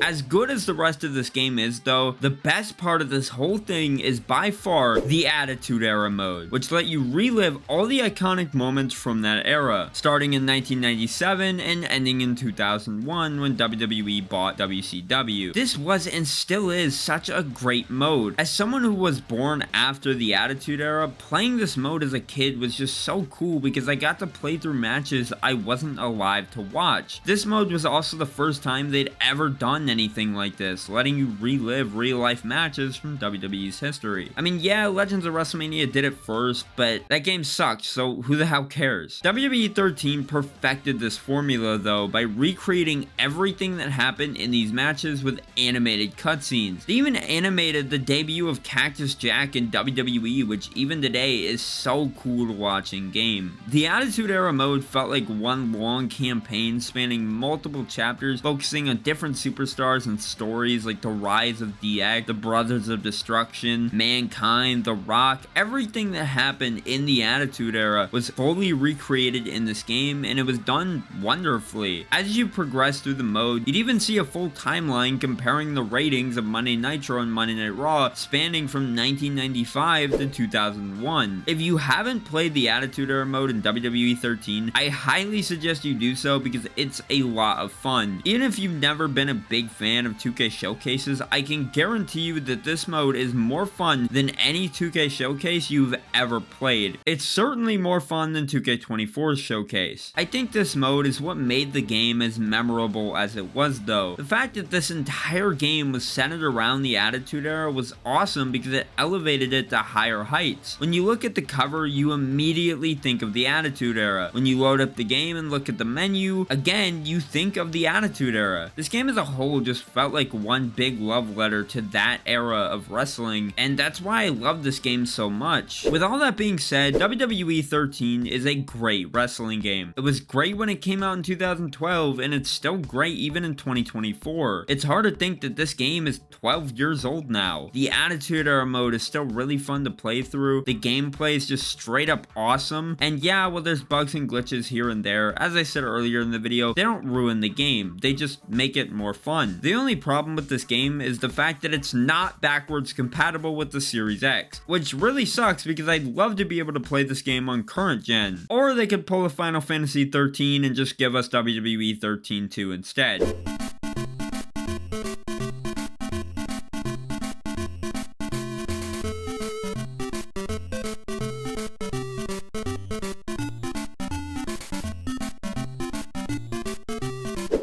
me take you back to the PS2 era, when wrestling games were at their all-time peak, and during this era, there was no better indication of that than with the Smackdown series of games. Everyone that had a PS2 back then remembers their first time playing at least one of the Smackdown games, and to many, it probably felt like that was all the better it could get for wrestling games. Here Comes the Pain, for example, literally had everything you could want from a wrestling game, so realistically, how could things get any better from there? Well, just 1 year later, in 2004, developer Yuke's and publisher THQ would somehow make a game that was better than that in almost every way, and the game in question was none other than the original Smackdown vs. Raw. Released in November of 2004, coincidentally the same month as my other favorite wrestling game, Smackdown vs. Raw was met with praise from critics and fans alike, unless you were on the original Xbox though, in which case you could do nothing but cry yourself to sleep as you tried to convince yourself that Raw 2 was a good video game. Even if you missed out on playing Smackdown vs. Raw in its glory days like I did though, you have to admit that it's a damn good game and still holds up relatively well today. Now sure, the game is 90% sex appeal and about 10% wrestling, but you know what? That's not a bad thing. Where's my sex appeal on 2K25, 2K? Another thing about this game is that the cover is just so damn iconic, and for anyone who's ever laid their eyes on the game, it's just one of those things that's forever ingrained into your memory. At its core, it's so simple, but it tells you everything you need to know about the game, with Vince McMahon's blue and red eyes. On top of all that, this was the first WWE game to have actual licensed music for the soundtrack, and Yuke's cooked hard with it. This game's soundtrack is so iconic, featuring artists like Breaking Benjamin, Core, and Zebrahead. It's a damn shame we don't get soundtracks as good as this anymore, because man, this was so peak. Anyways, without further ado, let's take a look back at the original Smackdown vs. Raw and find out what made it so great.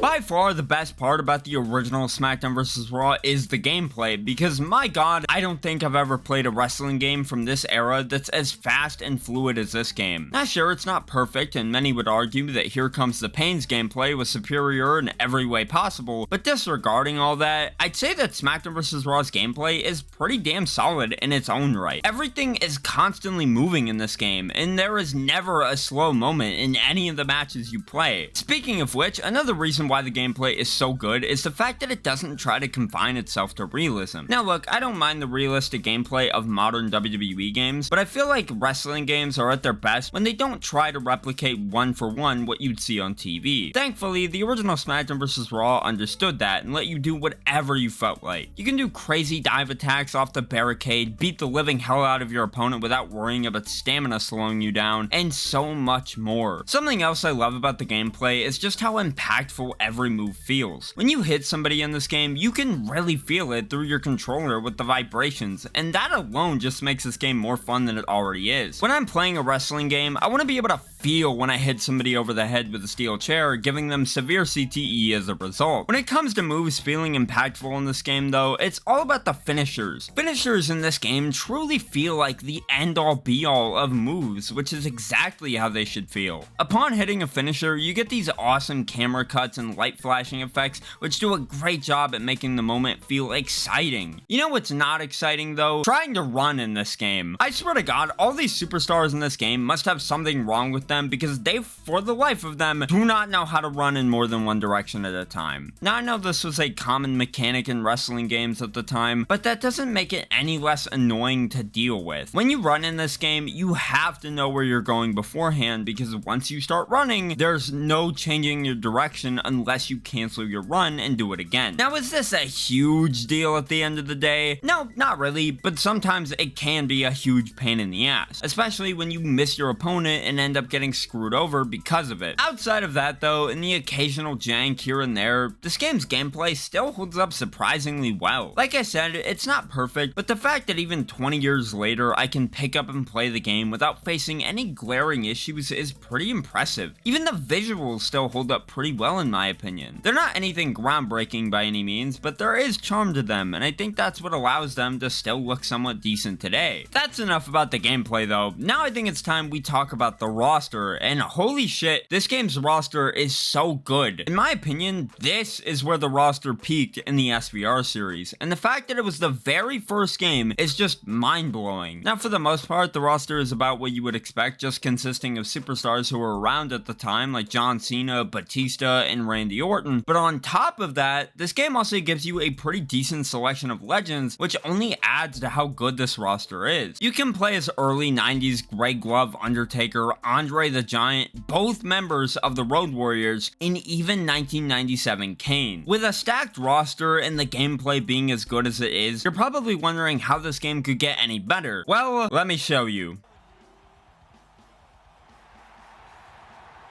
Absolute cinema. The matches in this game are, for the most part, pretty standard. You do, however, get some match types that haven't really shown up in the modern WWE games, like 3 Stages of Hell and the Bra and Panties match. Now, obviously, the Bra and Panties match is never coming back, but the 3 Stages of Hell match is something I wish would return. It's incredibly fun in this game, and the match in general is just awesome. Overall, the match selection is pretty good for what it's worth. It's nothing crazy, but there's enough on offer for you to have fun with, which is all that matters when it comes down to it. Now that I've talked about all that though, it's time we move on to the real main event, season mode. Now let me start off by saying that I've never been a big season mode guy when it comes to the WWE games, so keep that in mind when I tell you that this season mode is pretty damn good. It's nothing crazy by any means, but it's fairly entertaining and lasts you quite a while. Essentially, all you do is pick your superstar, which also determines what brand you'll be on initially, and play through a series of matches until you reach the end of the mode. Sadly though, there's no voice acting for the superstar you play as, which is kind of unfortunate, but on the bright side, everyone you interact with in the mode is still fully voice acted, so I'm willing to give it a pass. As you play through your matches, you'll be awarded with money, which you can then use to buy a variety of unlockables such as superstars and movesets. If you've never played through the original Smackdown vs. Raw season mode, I highly recommend it, as even 20 years later, it's still an absolute blast. Then there's pay-per-view mode, which essentially just sees you running your own pay-per-view, and honestly, that's about it. You do at least get cool looking show intros in the mode, which is something we don't even have now in the modern universe modes, but other than that, there's not much else to really say about it. If you're into that kind of thing, I guess it could be fun, but as someone who isn't,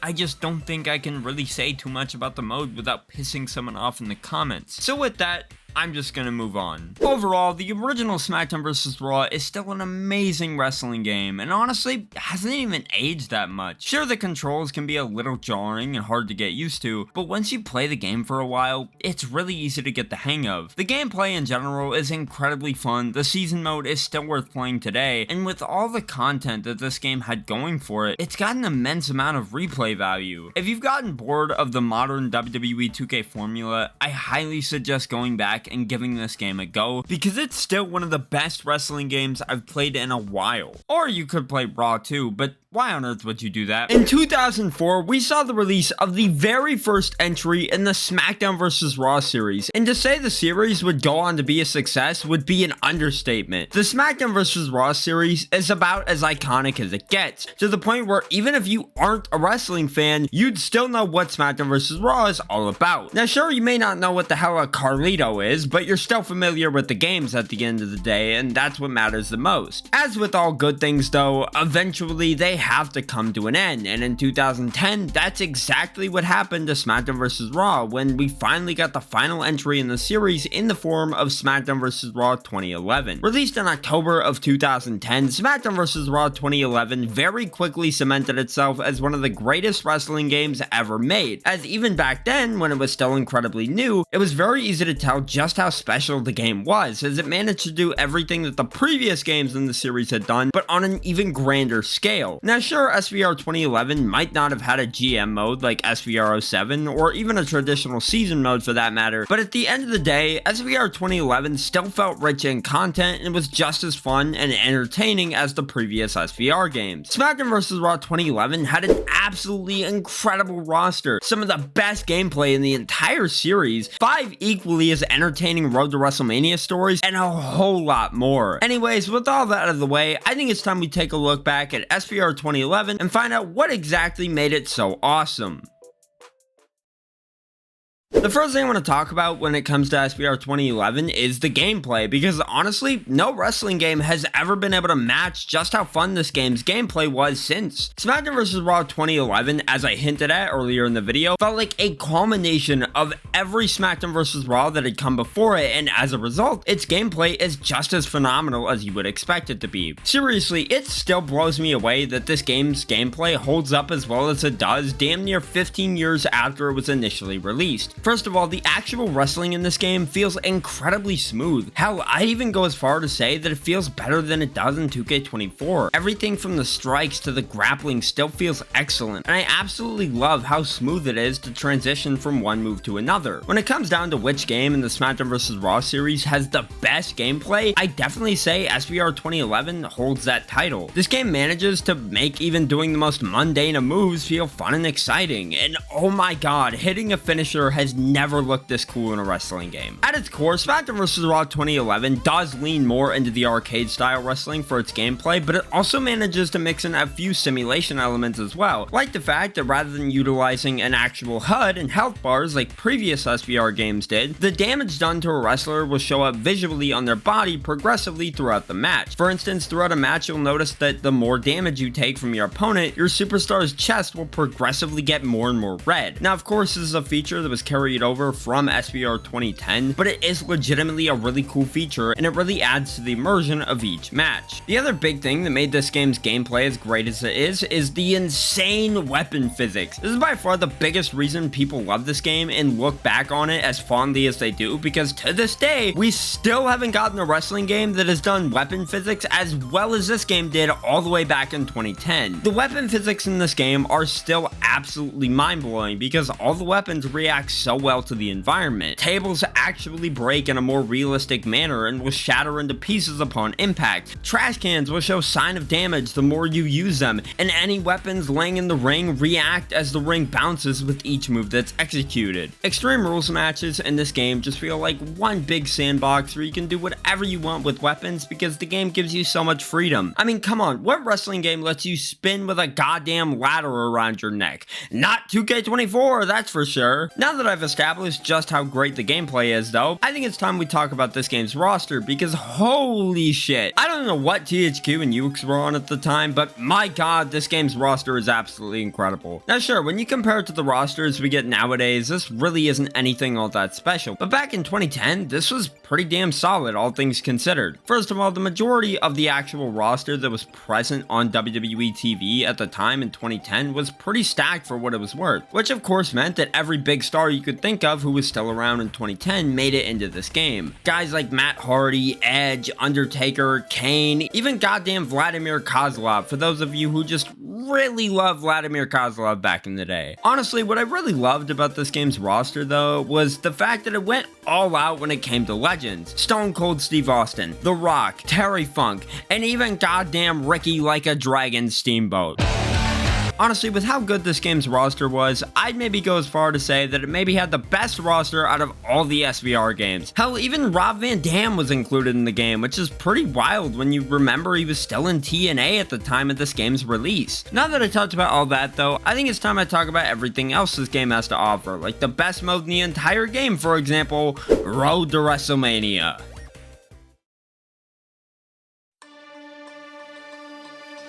Road to WrestleMania is essentially the campaign or story mode of Smackdown vs. Raw 2011, and this would be its second to last appearance in a WWE game ever before showing up for the final time a year later in WWE 12. The mode of course began in SVR 2009, and Smackdown vs. Raw 2011 has without a doubt the best iteration of the mode ever. The mode is divided up into 5 different stories, following 5 different superstars as they each follow their path to WrestleMania while also dealing with a lot of shenanigans, if you will, on the way there. Each story also allows you to free roam backstage and interact with the various superstars, which is a really nice feature that I'd love to see return in some shape or form in the modern games. Now, I'm not going to go in depth and talk about all the Road to WrestleMania stories as they're all very simple and generally have the same conclusion, but the coolest one by far is definitely Undertaker's. Now, rather than playing as the Undertaker for the Undertaker story, since all the other stories usually have you playing as the superstars they're stories are centered around, this one instead shakes it up by letting you pick from a small selection of superstars,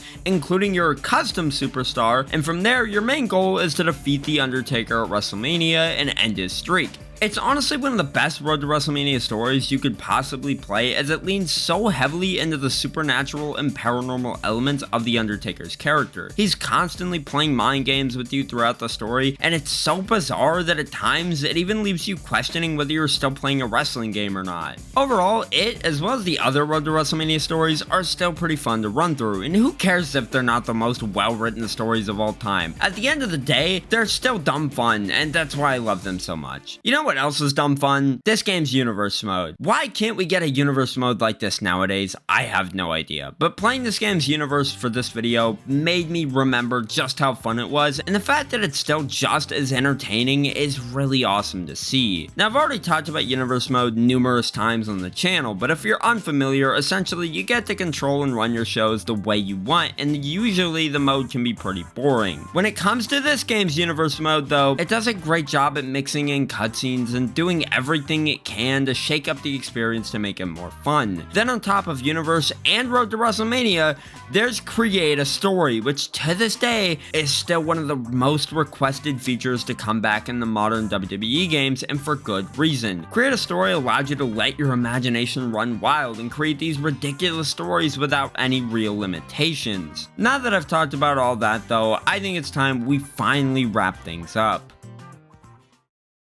Overall, Smackdown vs. Raw 2011 was and still is an awesome experience, and it's honestly pretty impressive to see just how well it still holds up today. In a lot of ways, I would say it does things that outshine even WWE 2K24, like the weapon physics, create a story, create a finisher, Road to WrestleMania, and so on and so forth. Whether you grew up with Smackdown vs. Raw 2011 or just picked it up last week to give it a try for the first time, it's hard to deny the impact that it left on wrestling video games as a whole. At the same time though, if it weren't for Smackdown vs. Raw 2011, we would have never gotten 2K20. I take back everything I said. The Smackdown vs. Raw series is one of my favorite video game series of all time. Just about every game in the series is just so damn good, and even the ones that aren't all that great, like Smackdown vs. Raw 2010, still have a certain charm to them that make them fun. Then, on the other hand, there's Smackdown vs. Raw 2009, a game so forgettable that it always ends up getting left out of the conversation whenever Smackdown vs. Raw is brought up. Smackdown vs. Raw 2009 was released in November of 2008 and immediately lost any chance of being successful since it released just 3 days before Call of Duty World at War. Well, no wonder why nobody remembers this game anymore, because they only had 3 days to play it before the biggest Call of Duty game of all time launched. Now, even if Smackdown vs. Raw 2009 had launched somewhere around like October, in turn giving it more breathing room, I still don't think it would have done all that well. Smackdown vs. Raw 2008 was already disliked by many due to the lack of content like a season mode and the overall decrease in quality in the GM mode, so why would people have any reason to believe that the next game would be that much of an improvement? But by the time the game dropped, it was clear that people had every right to be skeptical, as there was really nothing to the game whatsoever. The game lacked a lot of content, as there was no GM mode or season mode this time around. The game only had 2 backstage brawl arenas, and it was missing match types such as Buried Alive that were still present in the previous game. All of these things, combined with the fact that the game had to be cut down on purpose to make room for Legends of WrestleMania, which would release in March of 2009, showed that SVR 2009 wasn't really worth playing in any capacity. What you're getting here isn't a full game, you're getting half an experience, and if you didn't have Legends of WrestleMania back in the day to go with this game, then you weren't getting the entire Smackdown vs. Raw 2009 experience. Anyways, with all that out of the way, I think it's time we take a look at what I consider to be the strongest part of the game, the gameplay. Smackdown vs. Raw 2009's gameplay is just about as fun as you would expect it to be. Part of the reason this game's gameplay was so good is because they got rid of the weird fighting styles mechanic that everyone hated in SVR 08. So because of that, the gameplay definitely felt a lot better in 09. The actual wrestling in this game is super fast and fluid, and it's legitimately really fun. Everything from striking to grapple moves and finishers just feels incredibly satisfying, because not only is every animation super smooth and fast, but every move feels like they actually have weight and impact to them. When you strike your opponent or hit them with a weapon, in, you can really feel the impact of the move, which is always nice in a wrestling game. As I said too, finishers also feel really good in this game, and it mostly just boils down to the awesome glass breaking effect that happens when you pull one off. SVR09's gameplay at its core is pretty much the same thing as 07 and 06, which is why it's so fun. One of the other reasons this gameplay is so good is because it gives you a ton of freedom to do whatever you want. You can climb on top of the announce table, do high flying finishers off the announce table, and even do crazy ass dives off of ladders that really shouldn't be possible in the slightest. It's stuff like this that I absolutely love in my wrestling games, and it's the main reason why I believe that this game's gameplay is the best thing it has going for it. It even brought back the hardcore resurrection ability from SVR08, which allows you to make yourself bleed with a chair when playing as an ECW superstar. Speaking of ECW, a lot of those extreme elements from 08 were brought back, such as the ability to ignite weapons like the barbed wire plank of wood, which is just so much fun to do. Outside of that, while the core gameplay is as fun as it is, unfortunately, it's not all perfect. Crowd fighting, which was included in 08, is unfortunately absent here, and for some reason in the Wii version of the game, they decided to include thumbtacks, which are nowhere to be seen in the 360 and PS3 versions. Now sure, these may seem like minor things, but for how much this game is lacking in content, I really do feel like both of those things would have helped in making this game more replayable. That's about it though as far as the gameplay goes, so how about we move on to the roster? Well, unfortunately the roster is one of the weakest parts of this game, as it feels like the most nothing roster of all time. I mean, yeah, it's got just about everyone you'd expect from this time period, but you can tell they were really struggling, as some of these inclusions just felt like padding. Masked Man? Really? That's who you included in the roster? Some generic character made just for Road to WrestleMania? Aside from the obvious padding, something else you may notice about SVR09's roster is that there's a lack of legends. Why is this, you may ask? Well, that's because they wanted you to buy Legends of WrestleMania, and if they had put Legends in this game, well, Legends of WrestleMania might as well not have existed.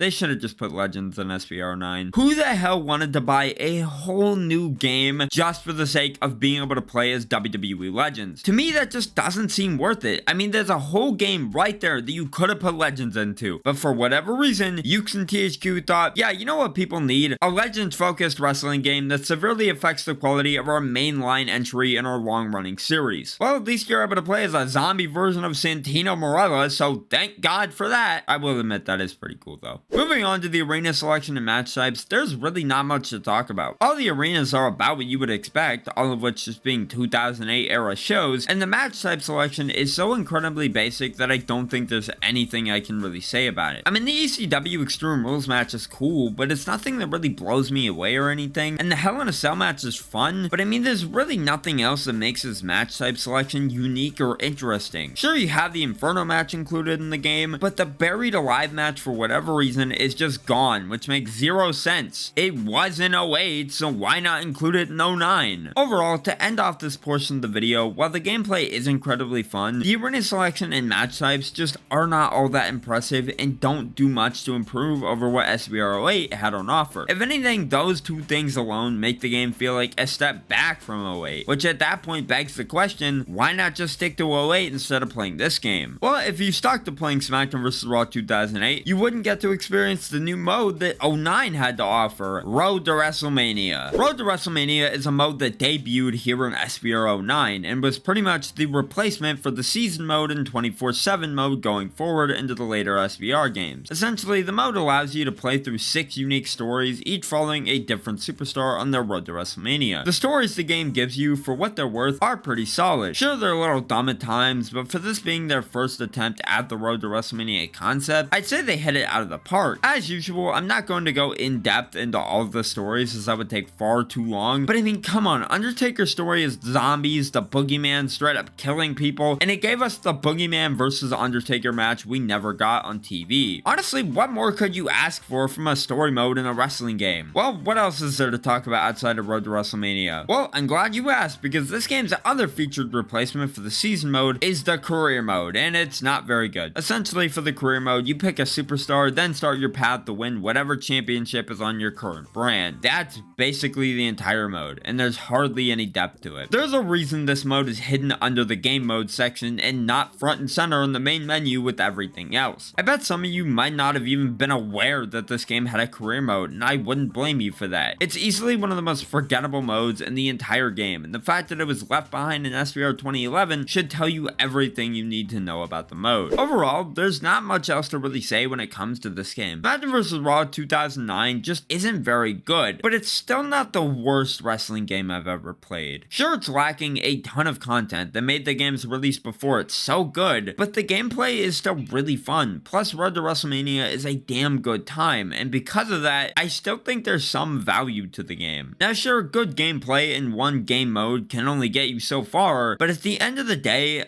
I've come to the realization that maybe I was too harsh on this game. There are things that I do like about this game, and even the soundtrack is pretty good. Not as good as 07's, but I mean, it's a good soundtrack nonetheless. The game, overall, isn't that bad necessarily, but it's still not that great of a game, and that's okay. If you like Smackdown vs. Raw 2009, all power to you, but if you were to say this is your favorite wrestling game of all time, I don't think I'd believe you. Smackdown vs. Raw 2010 is by far one of the most divisive games in the SVR series. When it comes to this game, it feels like you're either in the group of people that really likes the game, or in the group of people that completely despises it. Smackdown vs. Raw 2010 was released in October of 2009, just 1 year after what's considered to be the worst game in the series, SVR 2009. Smackdown vs. Raw 2009 got a lot of criticism for taking out the GM mode, season mode, and generally having considerably less content than the games that preceded it. So of course, they decided to do all that again with the next game. Now to be fair on SVR 2010's part, it does at least have a career mode and online, which doesn't work anymore. Alright, yeah, content-wise, SVR 2010 really didn't have much, but to say the entire game is bad simply because it didn't feature a season mode or a GM mode is kind of ridiculous. Say what you will about the quality of SVR 2010 as a game, I really do believe that SVR 2010 is legitimately a great experience, albeit a flawed one at that. Now to give the game some credit, it did at least feature a Road to WrestleMania mode, which was fairly entertaining, and it even introduced Create a Story to the WWE games as a whole. With all that being said though, I think it's time we take a look back at SVR 2010 and find out just what the hell was up with this game.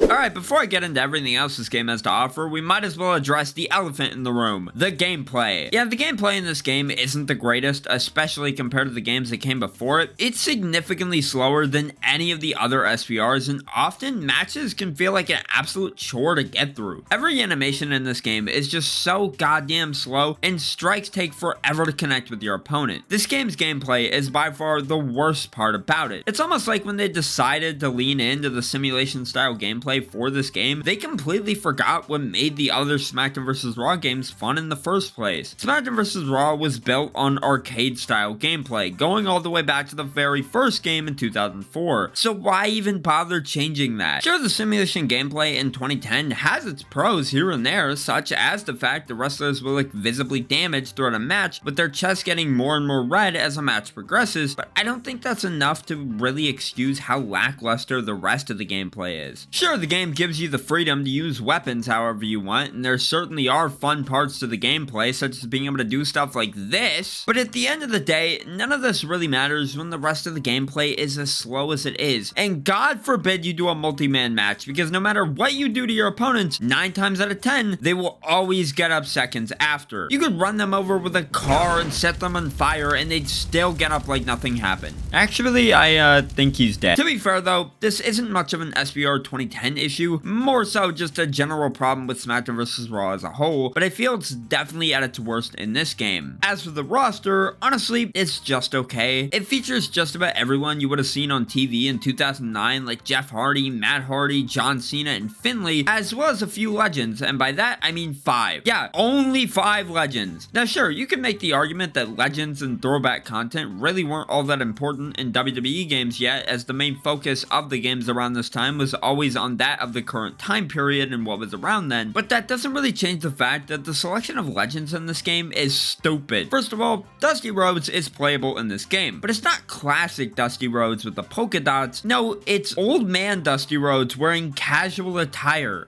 Why? Now, I get that's just how he appears in Road to WrestleMania, but was it really that hard to also include a classic version? The same goes with Bob Orton. It's literally just his older version, but he at least wears his wrestling attire though, so it's not all bad, I suppose. Outside of the legends and modern superstars, there's a few other goofy inclusions like red and green. You know, the dummy models from Create a Moveset. Now, I can't say that the thought of wanting to play as these guys has ever crossed my mind once when playing a Smackdown vs. Raw game, but the fact that they are playable is just so incredibly dumb, and I love it. Moving on to the match types, yeah, there's really not much to talk about here. The match type selection is about what you would expect, with the only new additions being Championship Scramble and Mixed Gender Tag. Not talking about the arena selection, what do you want me to say? There's nothing for me to talk about here. It's quite literally just all the shows from 2009 and nothing more. Yeah, when it comes to the roster, match types, and arena selection, it's all incredibly basic, and the gameplay, as I said earlier, is just so slow that it's honestly pretty pathetic. I get what they were going for by slowing it down, and some people may legitimately enjoy that style of gameplay, and if you do, all power to you, but personally, I just don't find that to be very fun. Thankfully though, the extra modes this game features are legitimately pretty enjoyable, so why don't we talk about those? The first mode I want to talk about in SBR 2010 is of course Road to WrestleMania. Now, while it's nowhere near as good as SBR 2011's would end up being just a year later, there is still fun to be had in SBR 2010's Road to WrestleMania. In total, there's 6 stories to pick from, one of which is even co-op, which is pretty awesome in my opinion. Of course, much like I did in my SBR 2011 video, I won't be going into each of these stories in depth, as that would take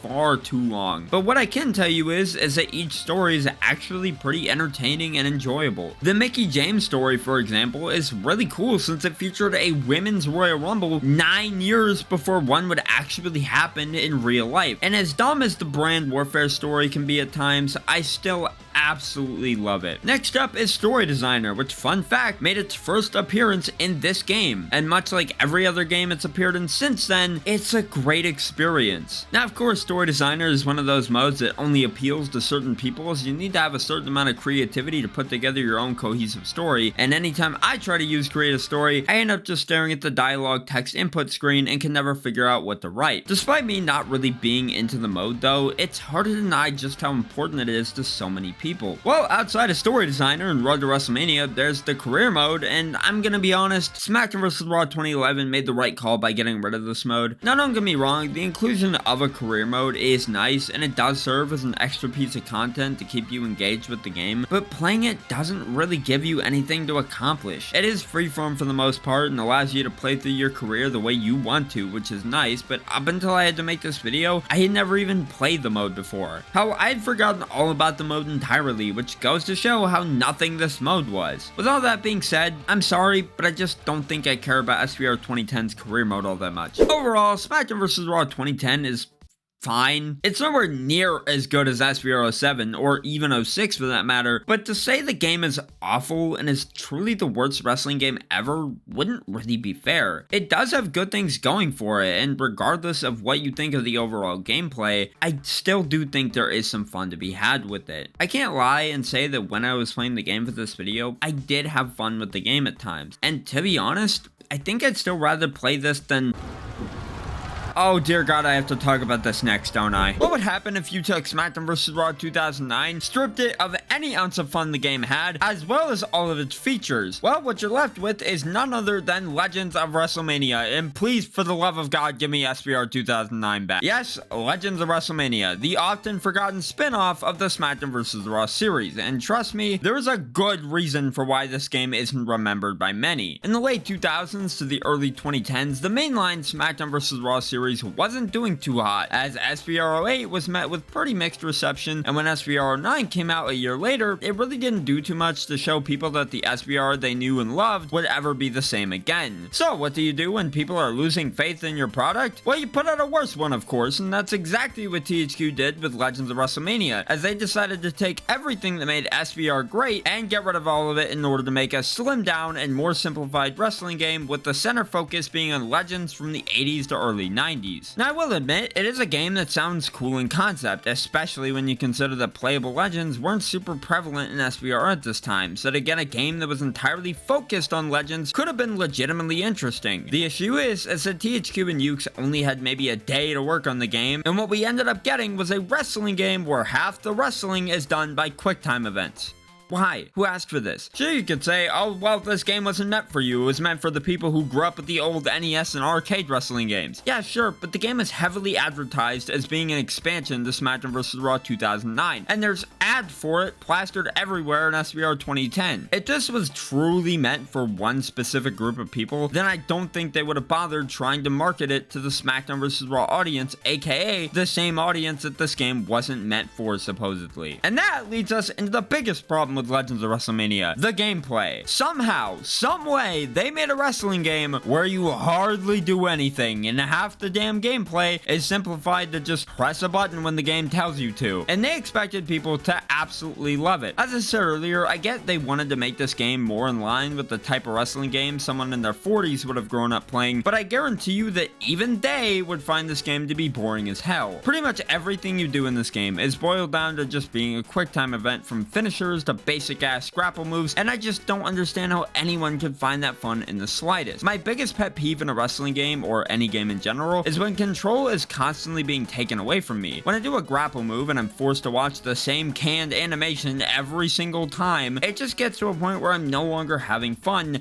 I'm just sad. That's not to say there isn't positives to the gameplay though, as I do like the fact that getting up from a move is made more interactive by having to mash every button on the controller at once, and the actual wrestling is very fast and fluid. Well, what else can I say that's positive? I mean, I like how the game looks, for the most part. The overall visuals and style of the game looks pretty good, and the game does a great job at nailing the whole 80s and 90s look, but that's about all I can really say when it comes to the positives. Everything else about the game is honestly pretty bad. I mean, hell, for one, the controls feel like they don't even work half the time. What about this control scheme is simplified? You're telling me you have to press B twice to sprint, which also happens to be the pickup weapon button, and even then it doesn't even feel like it works half the time. Yeah, the controls aren't great, and they're by far the weakest part of the overall gameplay experience outside of the constant QTEs, of course. Outside of the gameplay, we of course have to talk about the match type selection, because while it is about as basic as you can imagine, it is fairly decent. For a game like this, I'm not expecting too many match types, and I mean, in the 80s, there were only about,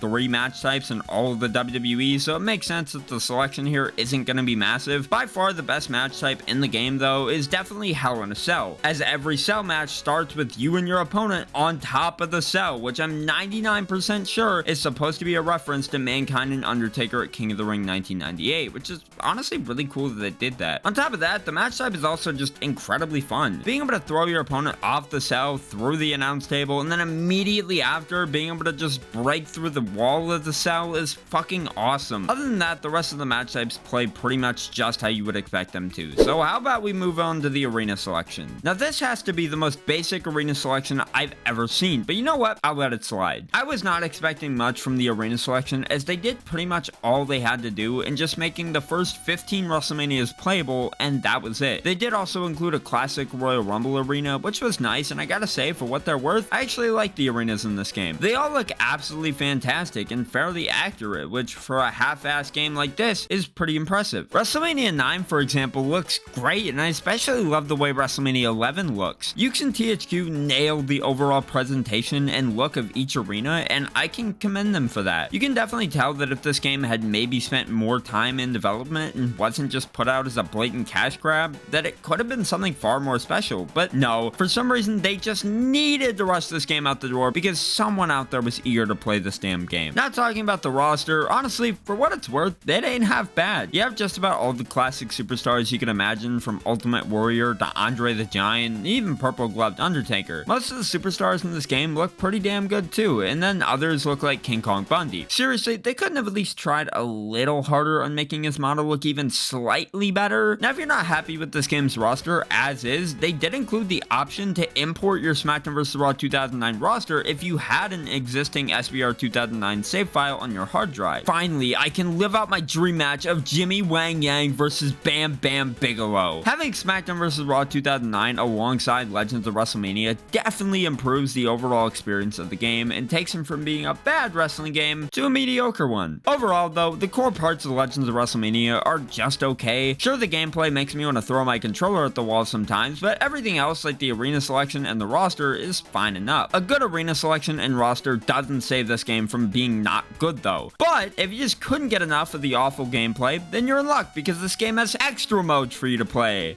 No! What the hell happened here? These extra modes are by far the biggest missed opportunity in this entire game. As well, they're all pretty cool in concept, being able to relive, rewrite, and redefine various matches from WrestleMania history, and running through a series of matches on a tower-like game mode to get into the Hall of Fame. They're just so repetitive to the point where it's tedious. The first mode I want to talk about is the one that this entire game's marketing was centered around, WrestleMania Tour Mode, where you relive all your favorite matches from WrestleMania history. And by that, I mean 6. There's only 6 matches to play through, 4 of which are Hulk Hogan matches. Oh, come on! Now, to their credit, this was the first time they'd ever done anything like this, and they did at least animate all the iconic moments in the matches, which is more than what 2K24 did, and sometimes these moments are even made interactive with QTEs, which is about the only time I can give the QTEs a pass in this game. The problem is that these matches are made all the more tedious by objectives that you need to complete in order to progress and obtain a gold medal from. The objectives aren't hard by any means, or at least they shouldn't be, but due to the terrible controls, they can be a bit of a pain in the ass to complete. Once you're done with reliving all those matches, you can then move on to rewrite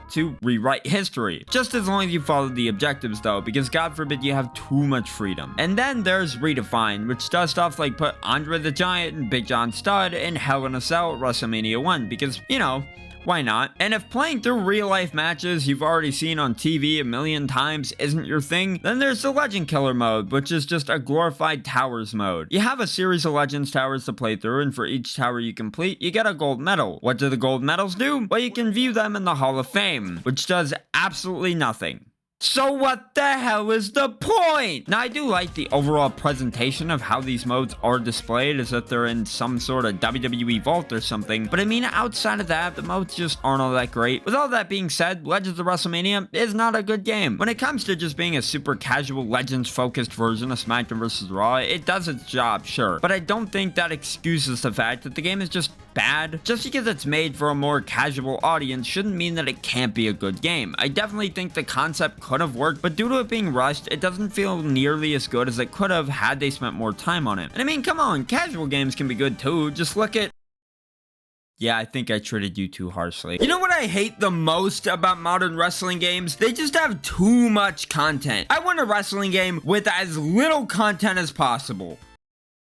Not you! WWE 2K17! It sucks! WWE 2K17 is legitimately one of the most disappointing wrestling games I've ever played. Now yes, I did just talk about 2K18 a few weeks ago and said the same thing about that game, but 2K17 is even worse. The game just felt soulless compared to something like 2K16, and say what you will about 2K15, but at least I can still go back to it and have fun with it. With 2K17, there's hardly anything in it that gives it any sort of replay value. If you're buying the game used nowadays, which is the only way to buy it anymore, you straight up can't access the 2K showcase since it was locked behind DLC, and the My Career, while fun for the first hour maybe, does end up getting repetitive after a while. It's still good though, and of course I will get into it later in this video. Now I will say that while the game itself is as lackluster as it is, the build up to this game's release was legitimately exciting, with the awesome reveal trailer for Goldberg being the pre-order bonus of the game, as well as the Suplex City trailer, which I still think is one of the greatest trailers for a wrestling game ever. 2K went all in with the marketing of this game, only for the game itself to be pretty underwhelming on release. WWE 2K17 would end up releasing in October of 2016, and my god was it bare bones. The game just had nothing to it. I mean, just look at the main menu, there's nothing there. 2K17 felt like a reskin of 2K16, and a worse one at that. Sure, 2K17 looked a little better visually, but at the end of the day, 2K16 still had more content. 2K16 had a showcase included in the base game, it had a better arena selection, and did so many other things better than 2K17. With all that out of the way though, I think it's finally time we dive in and find out what exactly made WWE 2K17 so disappointing. The first thing I want to talk about regarding WWE 2K17 is the gameplay, because I really do believe that it's the best part of the game. The gameplay of 2K17 is honestly really fun because it doesn't feel slow or boring. Sure, it's not perfect, but for what it's worth, it gets the job done. Striking feels fast and responsive, and moves don't take years to execute. While it is fast in that aspect, it is slower in others due to the stamina system. Stamina in this game can be a pain in the ass sometimes because it'll just cause your character to fall to their knees and you're just left there waiting for your stamina to recharge so you can get back up. The stamina system is at least something I can put up with though, even if it does slow down the game at some points. It can make matches more exciting and fun, so I don't hate the stamina system completely.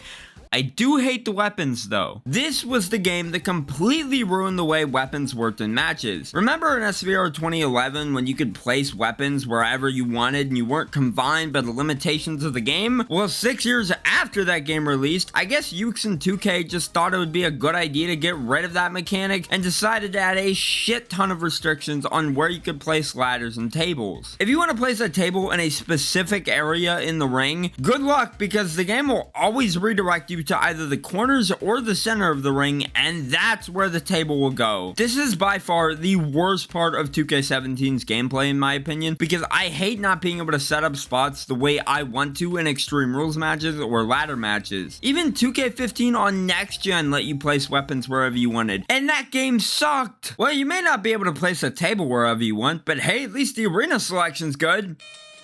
Whoops, hang on, I'm getting a call. Hello?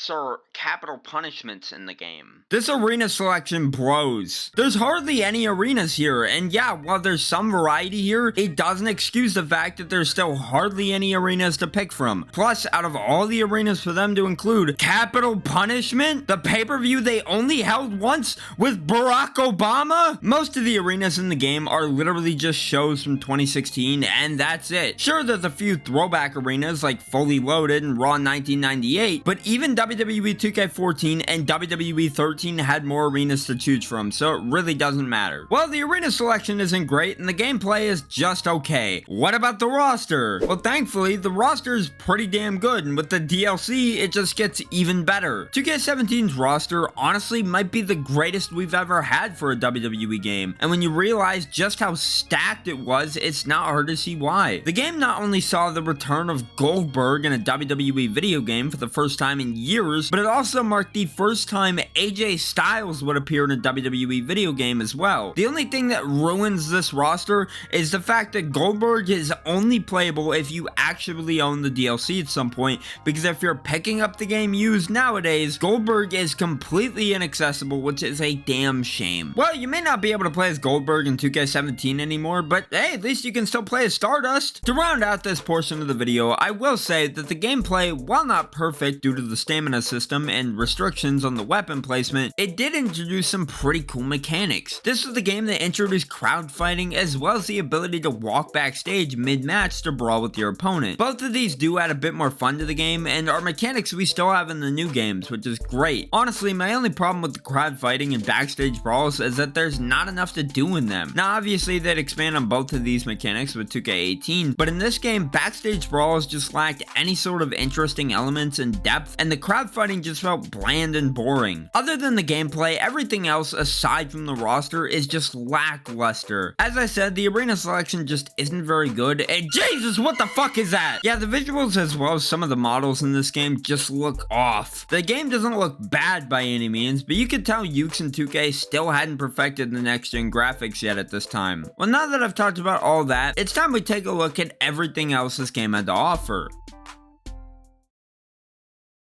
Now when it comes to extra modes, 2K17 is severely underwhelming as there's just nothing here. If you never bought the DLC showcase, your only options for modes are My Career and Universe mode. It really sucks that an entire mode was locked behind DLC that's not even available anymore, but oh well. Honestly though, if you never picked up the showcase DLC, you're not missing out on much. The showcase in this game was centered around the Hall of Fame class of 2016, which consisted of Big Boss Man, Jacqueline, the Fabulous Freebirds, Edwards, Sting, and The Godfather. This showcase has always been my least favorite, and the only benefit it really has is that you get all those superstars as playable characters. The showcase itself is very short and just isn't very good. You get to play through 1 or 2 matches from each superstar's career, and while the matches are fine, it just feels like the whole showcase was thrown together at the last second so 2K could make a quick buck off of selling it as DLC. I will say, as much as I don't like this showcase, it does at least end with a pretty cool dream match type thing with Papa Shango versus The Godfather. Now that I've talked about the showcase, I think it's time we talk about the My Career, and you know what? It's not bad. It doesn't force you to follow any sort of special objectives, and you're more or less just free to play out your career the way you want to. The My Career in this game is honestly pretty in-depth, with rankings for various titles, an option to see where you stand with the Authority, and a rivalry system that works really well. When you have a match with a rival, the game will add in various cutscenes to show just how heated the rivalry is. The only downside to this My Career is that there's no voice acting at all, which honestly kinda sucks. The rest of the My Career is really good though, and it's a shame we haven't gotten one as good as this in a while, because I honestly really enjoyed the My Career in this game. The last mode in this game is of course Universe Mode, and if you've been with the channel for a while, you know I'm not a big Universe Mode guy, and the Universe Mode in this game just isn't all that. Now this game did introduce the promo system into Universe Mode, which on paper is a cool mechanic that could have worked well, but there's a reason we don't see promos anymore in the newer games. The promos in this game were just not very good, and it all falls on the writing. I swear not a single line of dialogue written for the promos in this game are any good, and it sucks because, as I said, promos could have been cool, but instead they ended up fumbling them pretty hard. Other than that, I mean, this is just the same Universe Mode we've known for years, so the amount of enjoyment you'll get from this Universe Mode really just depends on how big of a fan you are of the mode.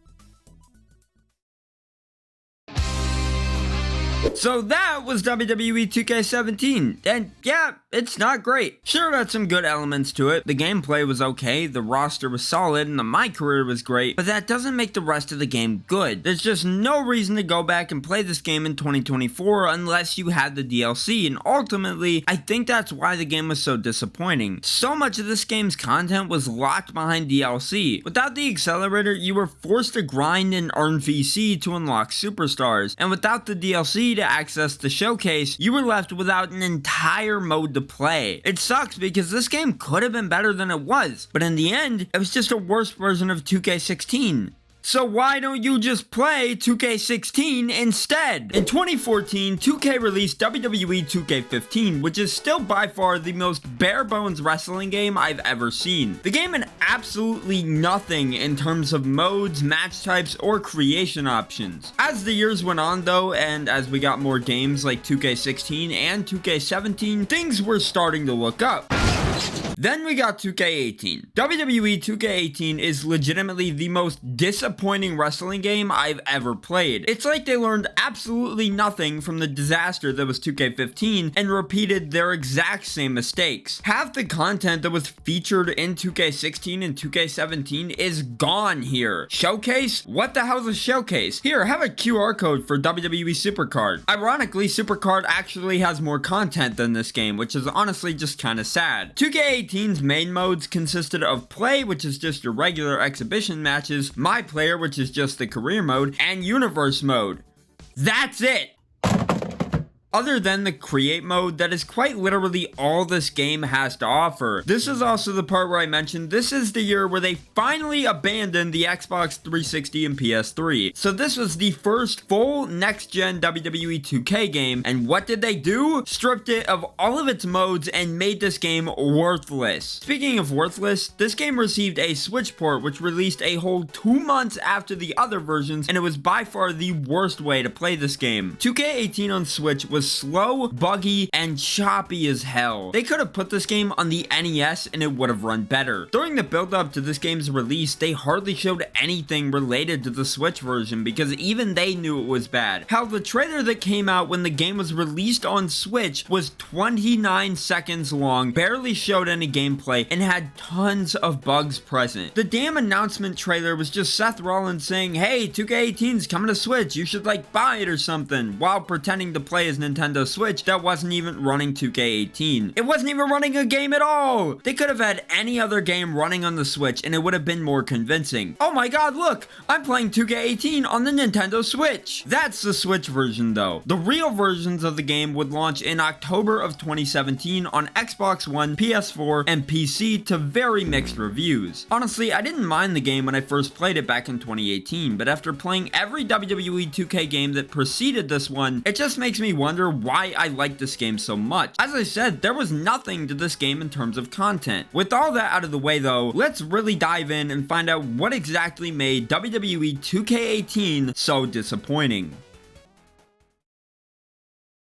The gameplay of WWE 2K18 is honestly pretty good for the most part. This is by far the game's biggest strong point because, as I'll explain later in the video, this game only has about one or two other strong suits while it fails in literally everything else. As you'll also see though, this game's gameplay isn't all perfect, hence why I said it was good for the most part. 2K18's gameplay at its core is pretty much the same as 2K17's. As you all know by now, I love my wrestling games to be fast-paced and fun, and thankfully 2K18 delivers on that. It doesn't feel ungodly slow to control, but obviously it's still not as fast as some of the games that came before it, like 2K14. While the core gameplay is quick and fun, it lacks the freedom of the older games when it comes to weapon placement. 2K17 is the game that introduced the terrible strict weapon placement system, and they just had to bring it back for this game as well. There is nothing I hate more than trying to place a ladder or a table in a certain spot, only to be told by the game that I can't do that and that I have to put it in a more specific spot instead. It makes ladder matches and TLC matches 1,000 times more boring and less fun because you're basically told to play the matches the way the game wants you to. I'm sorry, but when I play a TLC match, I want to be able to wild out and do whatever the hell I want, not fight with the game over where I want to place a goddamn table. Now, I will say that this game did actually have some good mechanics in its gameplay, like being able to fight in the crowd and Falls Count Anywhere matches. But then again, 2K17 also had this mechanic, so I'm beginning to wonder if this game had anything new to call its own. While it may not have introduced the crowd fighting mechanic, it did at least introduce the carry mechanic, which makes the gameplay significantly better. Being able to just pick up your opponent and carry them in various ways with ease makes matches way more fun. Now, it's really hard to find anything else to say about this game's gameplay because it really doesn't feature anything new. The only other big addition to the game I can think of is 8-man matches. Yeah, because this was the first full next-gen WWE 2K game, this was the game where they finally implemented 8-man matches, and they're fine. It's definitely something I was pretty excited over back in 2018, but now that it's been in every 2K game since 2K18, it's really nothing that I'm losing my mind over. Overall, the gameplay isn't really anything special. It's fine for what it's worth, but in 2018, if you told me I had the choice of playing this game or 2K16, I probably would have chosen 2K16. Sure, 2K16 didn't have crowd fighting or 8-man matches, but at least the gameplay was fun. I didn't have to worry about strict weapon placement in 2K16 and could do whatever the hell I wanted. 2K18 just feels super underwhelming in certain aspects when it comes to its gameplay. While the gameplay is underwhelming, the roster is at least pretty good, but it's essentially just the same as 2K17, so much like everything else in this game, it's not anything I'm really clamoring over. Something I am clamoring over though is this game's graphics. Visually, this game looks pretty damn good. This was a huge step forward compared to 2K17's visuals, and considering they didn't have to worry about developing a 360 and PS3 port this time around, it's easy to see why 2K18 was the game where they finally went all in with making the graphics as good as possible. Some of the models though are pretty rough looking, as is the case with a lot of these games that came before 2K22. Edge especially just does not look good at all. Other than that, the game's visuals are pretty solid. I absolutely love the way the titles look in this game with the new lighting system that was implemented here. The updated lighting even improves the look of arenas as well, which is pretty awesome. Arenas like WrestleMania 33 and WrestleMania 32 look stunning, which makes playing on the arenas a blast. Honestly though, that's really about it for the gameplay and visuals. This game is so bare bones that trying to find anything to say about it was pretty difficult. Don't worry though, because we still have loads more to talk about, like Showcase. Oh! Now look, I get Showcase wasn't everyone's favorite mode, and the writing was kind of on the wall going off the fact that 2K17 didn't include a Showcase on disc, but 2K17 still technically had a Showcase, even if it was locked behind DLC. In the case of 2K18, it didn't have a Showcase at all. Even if you're not a big Showcase fan, you have to admit that it did serve a purpose in the games. It was an extra mode that gave you something else to do and would often serve as a way to unlock more superstars in your game. In this game though, you're forced to earn VC to unlock every superstar individually. Now thankfully, I bought the accelerator when this game was still relevant, so I didn't have to do any of that for this video, but if you weren't lucky enough to buy the accelerator or are buying the game used nowadays, good luck unlocking everything in this game because it's one hell of a grind. By removing Showcase, you not only take a pretty sizable chunk of content out of the game, but make unlocking things a pain in the ass as well. I would have just rather they replace Showcase with a new mode entirely. At least then it would have given this game more of an identity and given players something else to do in the game. While with the lack of a Showcase, it leaves us with two other modes to talk about, those being My Player and Universe mode.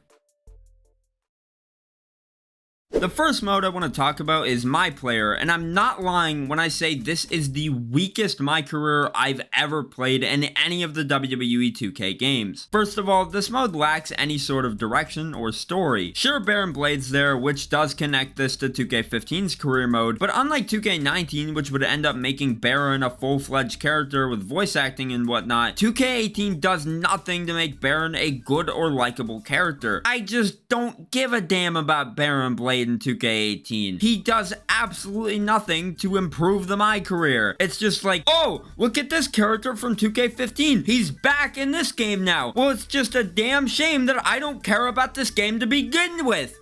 And I didn't care about 2K15 either! Second, the My Career in this game just lacks voice acting entirely. Not a single character in this mode is voice acted, and all the dialogue is restricted to just being text on the screen. Half the time it just feels like I'm playing through a damn visual novel rather than a wrestling game. It's clear this career mode was rushed out the door and was not finished. You could also say that about the rest of the game, but you know what? I feel like I'm being too harsh in this game already by making this video, so I'll let up for now. The My Career mode in this game though is just not very fun. I haven't touched this game's My Career since 2018, and had I not had to play for this video, I would have never gone back to it because there's just no reason to. Well, with that, the only mode we have left to talk about is Universe mode. And look, I'm no expert when it comes to Universe mode, but I can tell you that this Universe mode is really nothing special. It's fine for what it is, but it's still not enough to get me into Universe mode. I will say that there are some cool features in this game's universe that we don't have nowadays, like power rankings and promos, which is nice, but the promo mechanic isn't the most well thought out thing I've ever seen. So the power rankings are about the only thing that's worth a damn in this whole Universe mode. Well, with that though, I feel I've covered just about everything 2K18 has to offer. What else is there to talk about? The soundtrack is pretty good. I mean, it's got Kanye, NWA, and even Disturbed, which is pretty awesome. Other than that though, I mean, this game literally has nothing else. The creation is fine enough, I guess, but again, that's about the only thing I can say about everything in the game. It's all fine, but it's just not enough to make this game worth a damn. I mean, when the previous games had more content and you realize they were struggling to say anything about this game on the back of the box, I think it becomes obvious that this game had absolutely nothing going for it. The main menu was honestly the best part of this game for me, as it would not only change between Raw, Smackdown, and NXT Superstars every time you started up the game, but the colors would change to reflect whatever brand was represented, which I thought was neat. As disappointing as 2K18 was, at least they threw in that Supercard code as a bonus.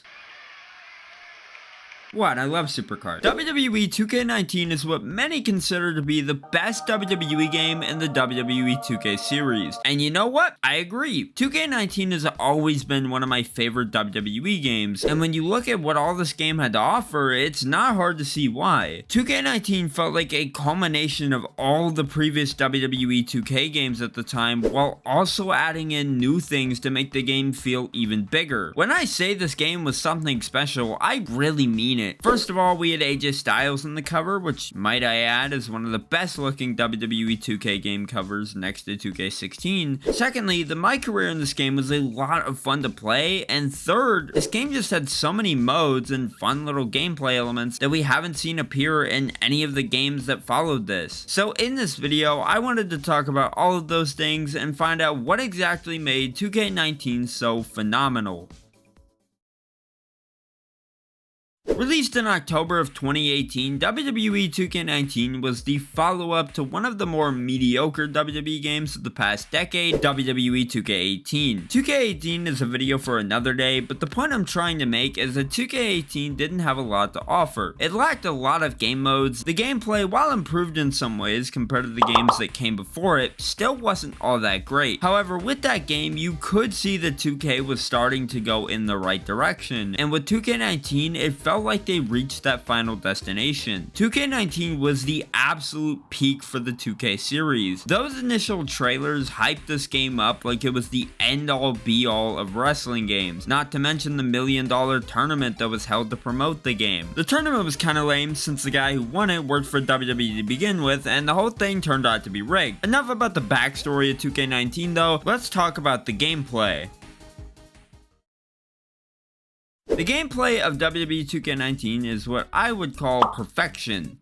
Okay, maybe that's slightly over-exaggerated. Obviously, it's not 100% perfect. There are issues here and there, but they're not anything that I would say gets in the way of the fun you can have playing this game. The big thing I love about 2K19's gameplay is just how fast and fluid it feels. When you play this game, you never have to worry about any form of slowdown because matches always keep moving. This was the game where 2K finally realized that not everyone is a fan of the simulation-based gameplay from 2K15 through 18, and because of that, for 2K19, they actually switched up the gameplay formula. This game still has simulation elements to it, like stamina, the Hell in a Cell restricting your movement, and the fact that you can only place weapons in certain spots, but everything else is more so similar to the arcade-style gameplay that we were used to from games like 2K14. This game really just said fuck it and let you do whatever the hell you wanted. If you wanted to superplex your opponent onto a set of ladders in the ring, nothing is stopping you from doing so. Just look at what I did to Seth Rollins in this match. I mean, I was genuinely convinced that Seth had fucking died. Outside of some of the awesome things this game let you do, the actual wrestling part of the game is really fun as well. Every move feels smooth, and the striking is nice and quick, which greatly improves the pace of matches. The chain wrestling minigame also makes an appearance here, but it feels much faster and more streamlined in this game compared to how it felt in 2K16 or any of the other games that featured it. I still stand by what I said in my 2K16 video though when I said chain wrestling is a great mechanic. It keeps matches moving and adds something for you to do in between each big moment of a match. Now, while there are some limitations in the gameplay, as I mentioned with weapons for example, there's still just enough freedom for you to do things like putting your opponent through a flaming table as well as doing crazy dives off a ladder. This game also gave you the ability to brawl around the arena, which includes the ability to go backstage in the middle of a match, which is a really awesome feature. Speaking of backstage, the backstage brawls in this game are on another level. When you're backstage, there's so many interactive elements for you to play with. A forklift, a production truck, a fucking fire extinguisher. Nothing feels like it's off limits. Hell, you can even go to catering and just start chucking shit off the tables. Of course, Extreme Rules matches are still a lot of fun, and in this game, they're probably the best they've ever been. Weapons in this game hit like a fucking truck. When you hit someone with a chair, you can really feel the impact of it, which makes it all the more devastating. Now, something I really thought improved the gameplay of 2K19 a lot was the payback system. Essentially, paybacks were just little perks you could add to whatever superstar you wanted to play as. Some of the paybacks included Poison Mist, which let you spray a mist at your opponent during the match, Blackout, which let you appear behind your opponent, and even one that instantly gives you a finisher. The paybacks are obviously still around in the new games like 2K24, but back then, paybacks were a pretty big deal since they were brand new. Paybacks were just yet another reason 2K19's gameplay was as fun as it was, and I'm glad 2K kept them around for the later games. That's not all though, because there's one more thing 2K19 had that made the game even better.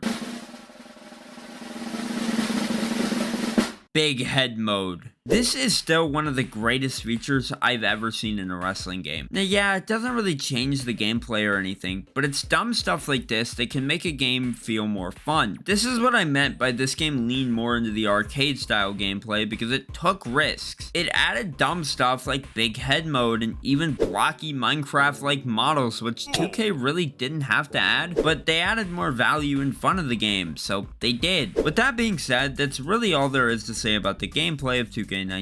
It goes without saying that 2K19 definitely has the best gameplay out of all the WWE 2K games from the Xbox One and PS4 generation. Now that I've established just how great the gameplay is, I now want to talk about everything else this game has to offer.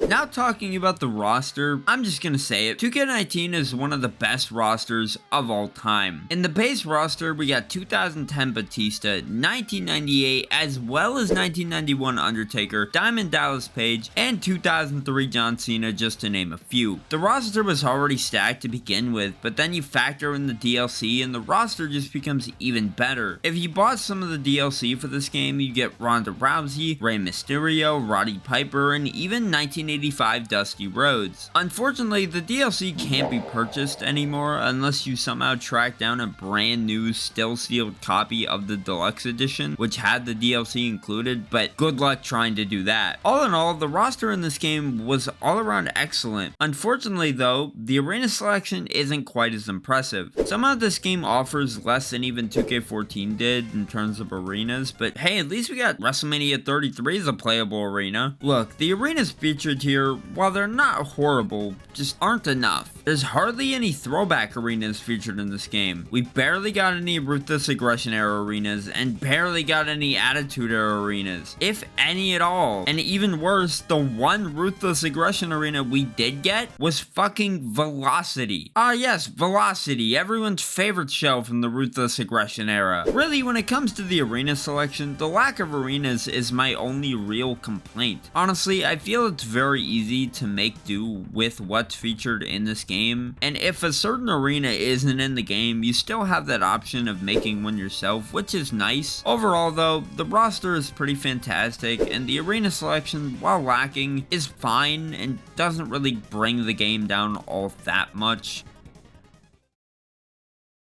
Now it's time to talk about some of the extra modes featured in this game, because this game just went all in with the extra content. This was the game that introduced 2K Towers, which was such a cool game mode. Essentially, 2K Towers would see you competing in a number of different matches and towers of different themes. There was a Legends Tower where you face legends, and even a tower where you could unlock a gold AJ Styles, which unfortunately seems to be removed from the game completely. 2K Towers was such a unique game mode, and it's definitely something I'd love to see come back. Another mode that was pretty awesome in this game was My Career. This is the only My Career I've actually fully played through in a WWE game. The My Career in this game had a pretty engaging and entertaining story, even featuring full voice acting, which was pretty cool. It worked like any other My Career where you first create a superstar to use in the mode, but instead of getting sent to the Performance Center and working your way up on your own, this game had its own story where you started in an indie promotion called BCW, and from there you get scouted and find your way into WWE. In total, there's 15 chapters, and the best part is,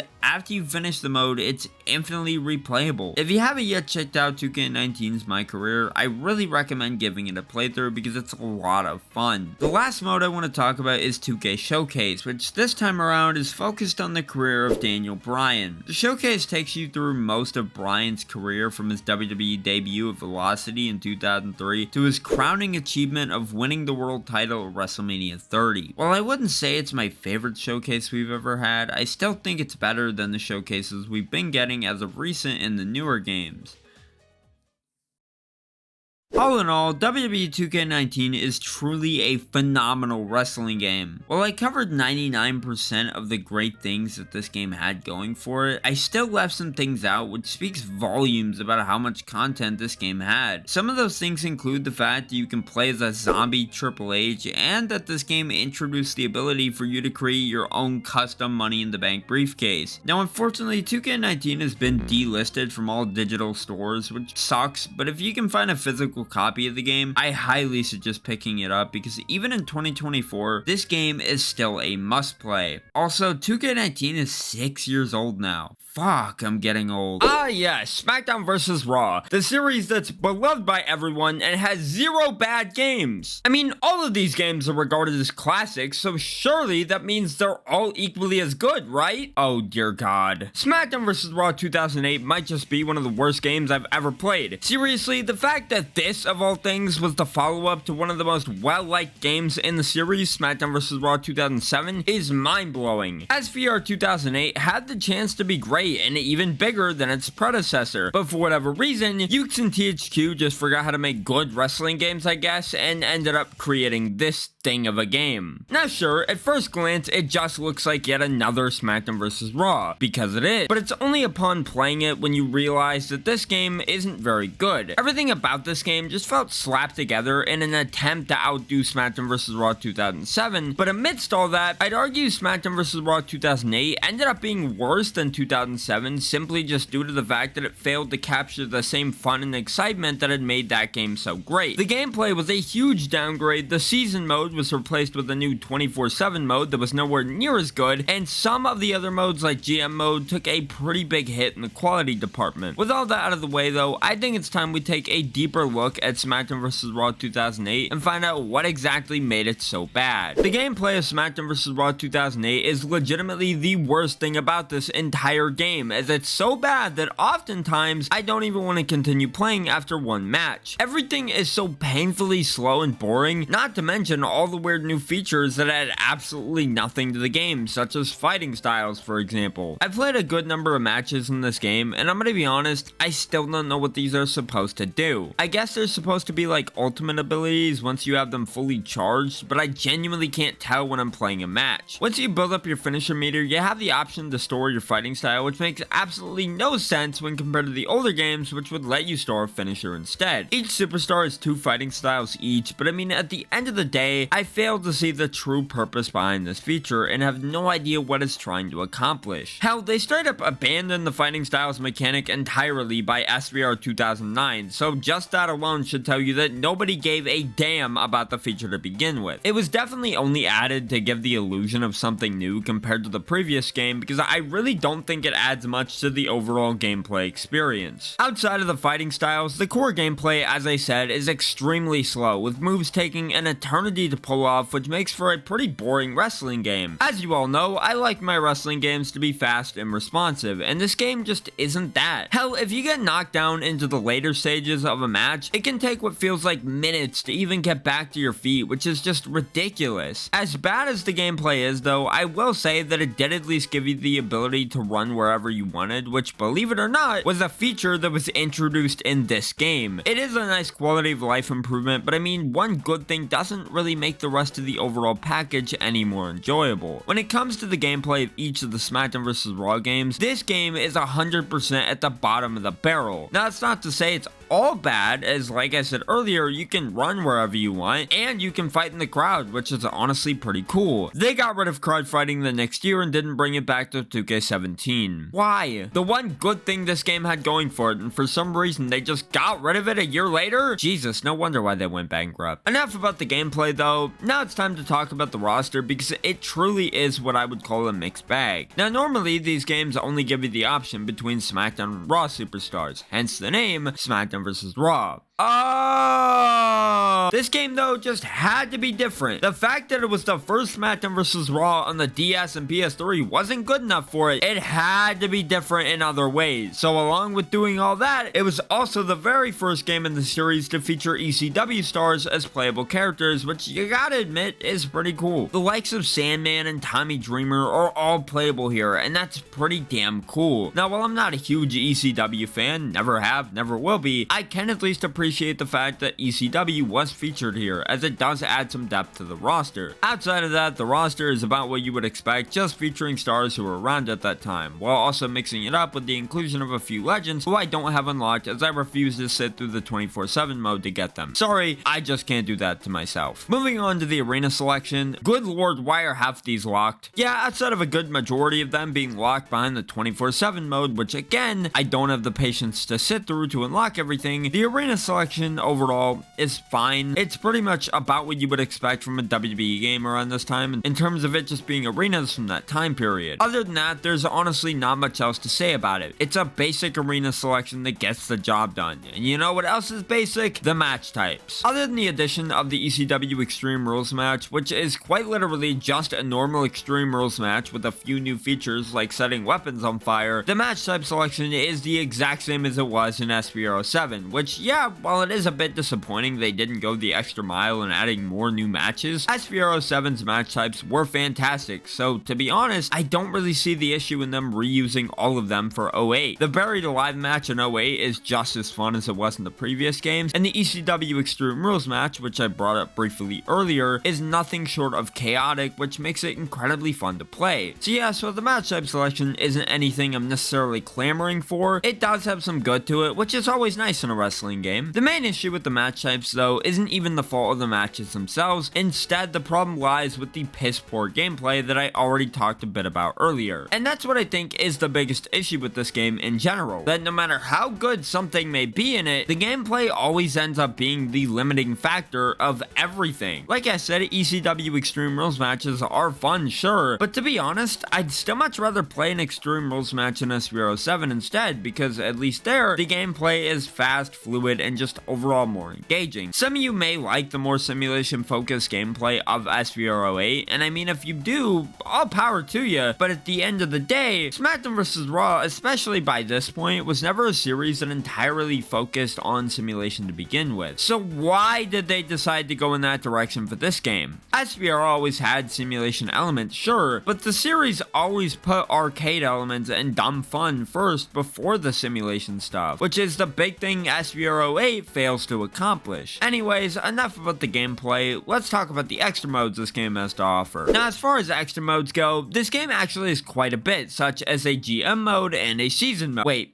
24/7 mode? What the fuck is a 24/7 mode? At its core, all the 24/7 mode really is just a mix between the season mode and the GM mode, allowing you to play through the mode as either a superstar or a general manager. If you choose to play 24/7 mode as a superstar, what you end up getting is one of the most generic season modes, if you can even call it that, of all time. It almost feels like a precursor to universe mode, as you get to play through an entire calendar year over and over again, and have the freedom to play through your career the way you want to. I will admit, it is cool being able to do things like invading other shows you aren't a part of, but my god, the mode just isn't very fun. On top of that, there's no voice acting for the superstar you pick and play as either, which is a damn shame since it only does more to hurt the mode in my opinion. Moving on to the GM mode in this game, I think this takes the cake for being the most boring GM mode of all time, because genuinely, what the fuck is this? The entire point of the mode is for you to compete with the other shows, but I mean, the only shows that seem to really matter are the pay-per-views, while your weekly shows don't really mean much of anything. The whole mode just feels bland and lifeless when compared to how it was in the games that came before it. At least you can use ECW as a brand, which is nice I guess, but that doesn't make up for the mode being a complete waste of space. And now that I've talked about all that, I don't have to play this game anymore. Thank God! So that was Smackdown vs. Raw 2008, and I gotta say, after really sitting down and playing it fully for the first time, this is just not a very good game. It fails at almost everything it tries to do, and honestly just feels like a downgrade from SVR07 in a lot of ways. Some of the changes to the gameplay, like the fighting styles mechanic I mentioned earlier, just felt unnecessary. The whole 24/7 mode just felt bland and generic, and the roster, while I didn't really touch on it that much, left a lot to be desired. Now, I'm sure some of you really enjoyed this game back then, and still might have a soft spot for it, which is perfectly okay. But if you tell me you grew up with the DS version of this game, I'm not trusting a word you say. WWE 2K16, a game I rented all the way back in 2016 from Gamefly, which is somehow still around by the way.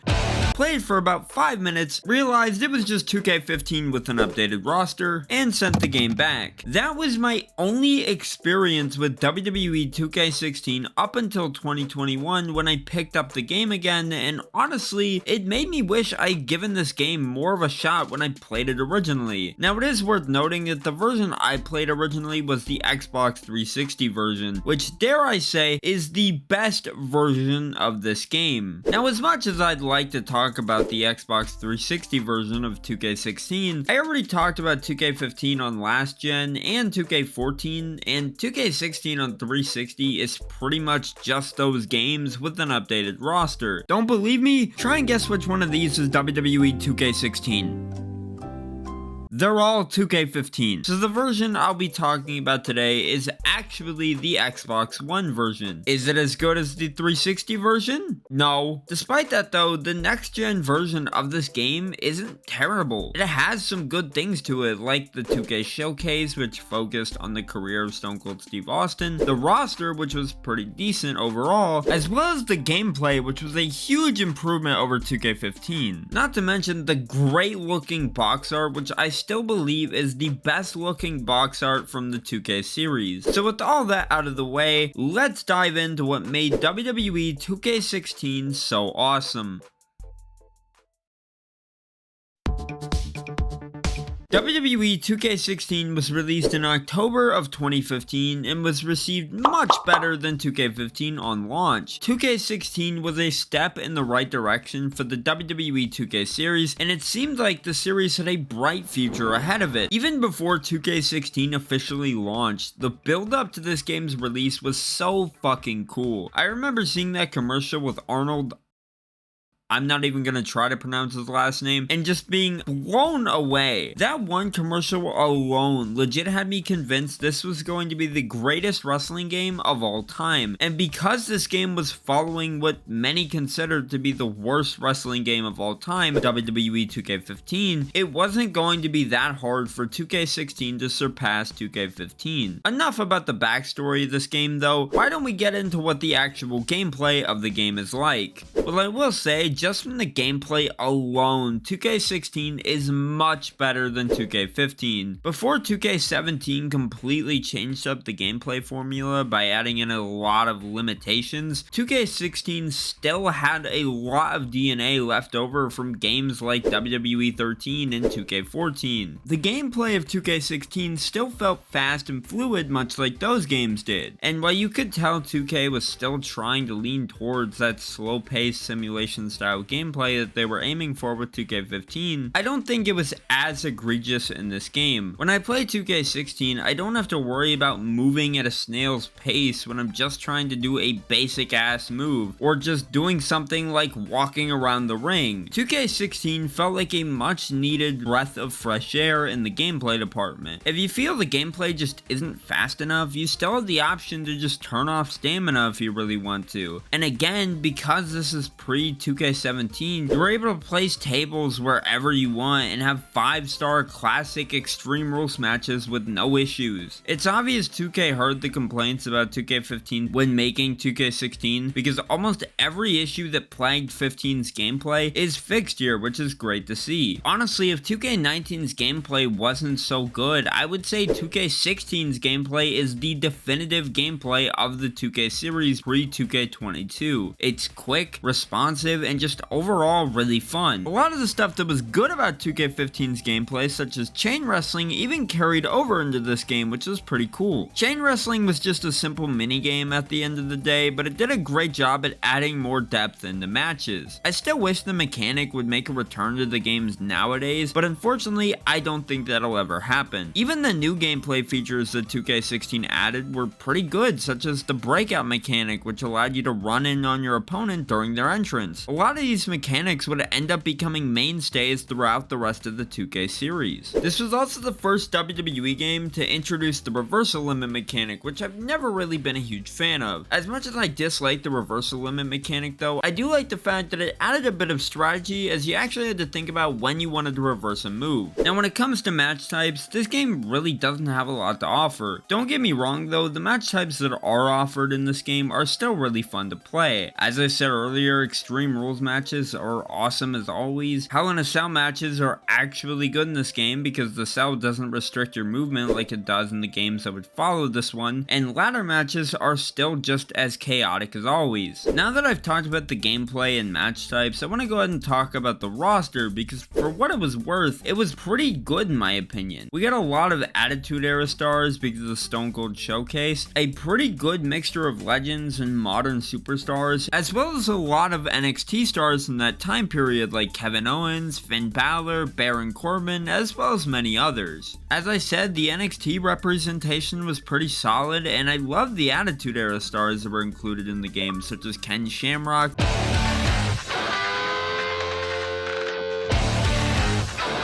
2001 Chris Jericho, and Brian Pillman. Now sure, it's not a 100% perfect roster, but I think it got the job done. Also, what other wrestling game lets you play as ECW legend Mikey Whipwreck? Exactly. Oh, and Terminator was in there too, but I mean, whatever. The roster being good is one thing though, but what about the arena selection? Well, thankfully, that's also pretty good. 2K16 doesn't have as many arenas as, let's say, WWE 13, but when it comes to the selection of Attitude Era arenas, 2K16 doesn't hold back. You get arenas like WrestleMania 15, 14, 19, 17, ECW November to Remember, and many, many more. Some of these arenas were also featured in WWE 13, but it was great seeing them playable again, this time in a next-gen WWE game with better graphics. Speaking of graphics, let's talk about the visuals, because this is where the game really shines. WWE 2K16 looks pretty damn good. Everything in this game looks really well polished and overall just looks incredible. Every arena, especially the Attitude Era arenas, looks stunning, and the same can be said for the superstars as well. Well, some of them anyways. Look, I'm sorry, but that is not The Rock. I absolutely love the way Demon Finn Balor's entrance looks in this game, and I swear Triple H looks great in every WWE game, but in this game especially, he looks damn good. Now that I've talked about the gameplay and all that, it's time to move on to the first of the two big modes featured in this game. That of course being the My Career mode. The My Career mode in 2K16 is just alright. You start off by creating your character before going into your first set of tryout matches in the Performance Center. After that, you get sent to NXT and work your way up to the main roster. Something I really like about this game's My Career mode is you're free to do whatever you want. You're not given any objectives to follow in your matches, so you really feel like you have control over what happens in your career. I don't hate the objective system and the My Career modes of the current games, but coming back to 2K16's My Career, where I can play through each match in the mode without having to worry about completing a bunch of different objectives, is a nice change of pace. The My Career of this game is a hell of a lot better than 2K15's My Career was, and you're sure to get a lot of replay value out of it. Speaking of replay value, let's talk about the second big mode of this game, 2K Showcase. 2K16 was the second WWE 2K game to feature the 2K Showcase as a playable mode, and until 2K19, it was also the last game to feature the mode at all. 2K17 would see the mode locked behind a paywall, and 2K18? Yeah, it didn't have one. After playing through the Showcase though, it's very obvious why they gave up on Showcase after this, because they knew nothing could top this game's Showcase. 2K16 Showcase is still, in my opinion, one of the best showcases we've ever seen in the 2K games. Being able to play through the career of Stone Cold was and still is just the coolest thing ever. The Showcase begins at the 1996 King of the Ring, where Austin gave his infamous 316 speech, and ends with The Rock vs. Austin at WrestleMania 19. Every moment from each match featured in this showcase is recreated with in-game cutscenes, which is always awesome to see. The whole showcase just felt like you were playing through one big documentary focused on Austin's career, and it was actually fun to play, unlike the showcases we have now. Even after you finished the showcase, there were bonus objectives which just added more replay value to the game. Most of the bonus objectives would usually boil down to just having you play as somebody else besides Austin in the showcase matches, which is a really cool way of making the showcase more interesting. All in all, the 2K Showcase in 2K16 is really fun to play through. There's just so many matches and bonus objectives, and none of them feel like a chore to play through. This is a showcase that can last you hours, which is nice because, let's be honest, playing as Stone Cold never gets old, so having a mode that lasts as long as this, focused solely on Austin's career, is pretty awesome.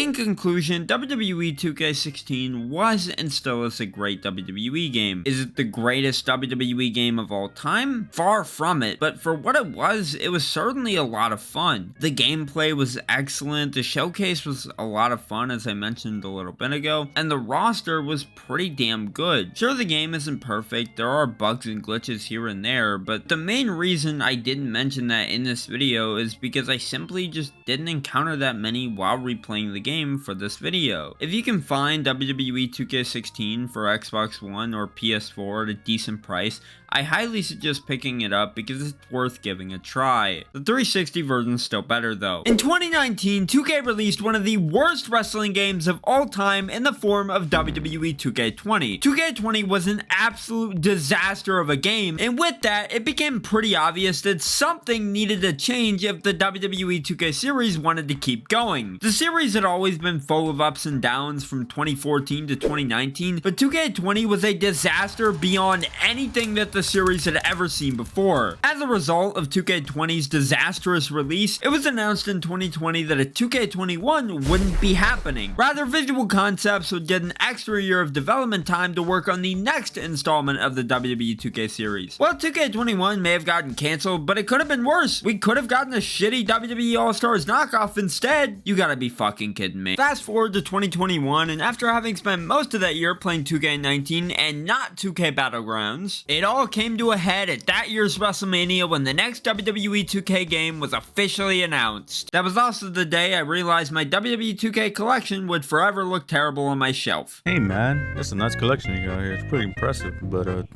where's 2K21?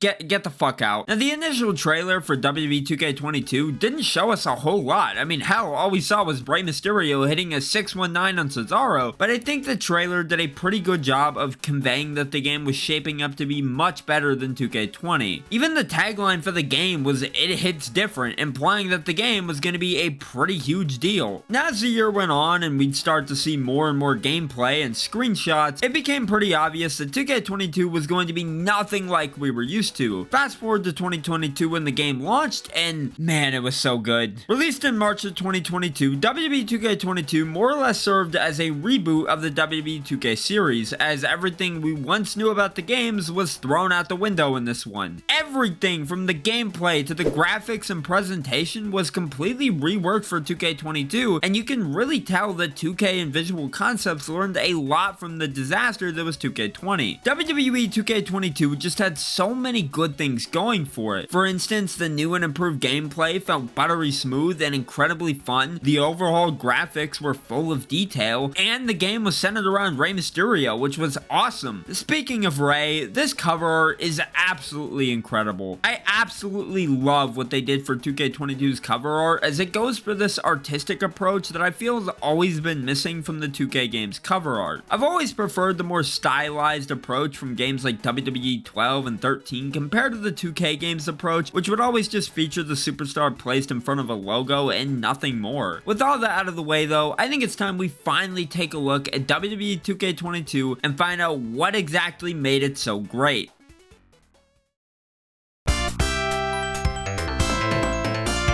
Before I get into everything else 2K22 has to offer, I first want to talk about the gameplay because, wow, the gameplay in this game felt like a pretty huge upgrade from what we were used to with the previous 2K games. I remember playing 2K22 for the first time at launch and just being blown away by how fun the gameplay was. The gameplay of 2K22 is the perfect balance of the arcade and simulation style gameplay, as it manages to feel fast-paced and fluid while also maintaining that simulation feel at the same time. The big thing that made this game's gameplay so fun was the introduction of the combo system. You could pull off light combos, heavy combos, and even grapple combos, which really added a lot of depth to the gameplay. Along with combos came the addition of breaker moves, which basically served as a way of breaking up someone's combo to get out of it easier. The breaker moves do a really good job of shaking things up, since you have to make your combos more unpredictable to prevent your opponent from pulling one off. Each superstar has their own unique combos, and I think that's really what makes the game gameplay feels so fun. Every superstar feels different and plays differently from one another. It actually gives you a reason to want to try out different superstars just to see how they play. I think what I love the most about the gameplay of 2K22 though is the fact that it brought back the freedom of the older games. This was the game where they finally got rid of the awful strict weapon placement system from 2K17 through 2K20 and just allowed you to place tables and ladders wherever you wanted. It feels so nice to be able to set up spots the way I want to without the game telling me that I have to place a table or a ladder in a specific spot. Extreme Rules matches in this game are a ton of fun because of the freedom this game gives you. They even added in 2 new weapons in the form of the stop sign and the hockey stick, which is pretty awesome. Another thing that made 2K22's gameplay so great was the addition of the stun meter, which once full allows you to just beat the shit out of your opponent and not have to worry about them reversing or getting out of it. It's honestly a pretty cool mechanic, and it's the little things like this that I feel significantly improve the gameplay experience and make it a lot more fun. Honestly though, that's about it as far as the gameplay goes. 2K22's gameplay, while simple, was still fun enough to give me 162 hours of fun and enjoyment. As I said, it's got that arcade feel to it, which I absolutely love, but it also has those simulation elements to it for the people that enjoy that. Enough about the gameplay though, how about we move on to the roster? Now before 2K22 even released, WWE released a shit ton of people from the roster, which had me worried that the final roster for 2K22 was gonna suffer as a result. Thankfully though, the roster ended up being pretty damn good. This game featured the likes of China, Jim the Anvil Neidhart, and so many other iconic legends and superstars. The already stacked roster got even better though with the DLC. I genuinely believe that the DLC for wrestling games peaked with this game because holy shit, LA Knight, 3 versions of The Undertaker, The Boogeyman, Doink the Clown, and even Yokozuna. Oh, and Machine Gun Kelly was DLC too. But who the hell cares? They made Mr. T DLC. Now you can't talk about the DLC in 2K22 without mentioning the incredible NWO DLC pack, since I gave you Eric Bischoff, a whole new arena, and of course the NWO versions of Hogan, Scott Hall, Kevin Nash, and X-Pac. Also, if you've ever wanted a wrestling game with 8 versions of Rey Mysterio, this game has you covered. Seriously, the fact that I can do an 8-man match with all the Rey Mysterios featured in this game is insane. Thing is though, I wish these would have just been alternate attires rather than each version of Rey being made into their own separate character. What makes it all the more confusing is that some of the attires are alt attires for certain versions of Rey. For instance, 09 Rey has a 2010 alt attire, yet 2011 Rey is its own separate character. 2K, what the hell were you thinking? You know, never in my life did I think I'd be getting paid to bitch about Rey Mysterio attires in a wrestling game, but here we are. As good as everything I just talked about is though, the one thing that I feel really made this game as great as it was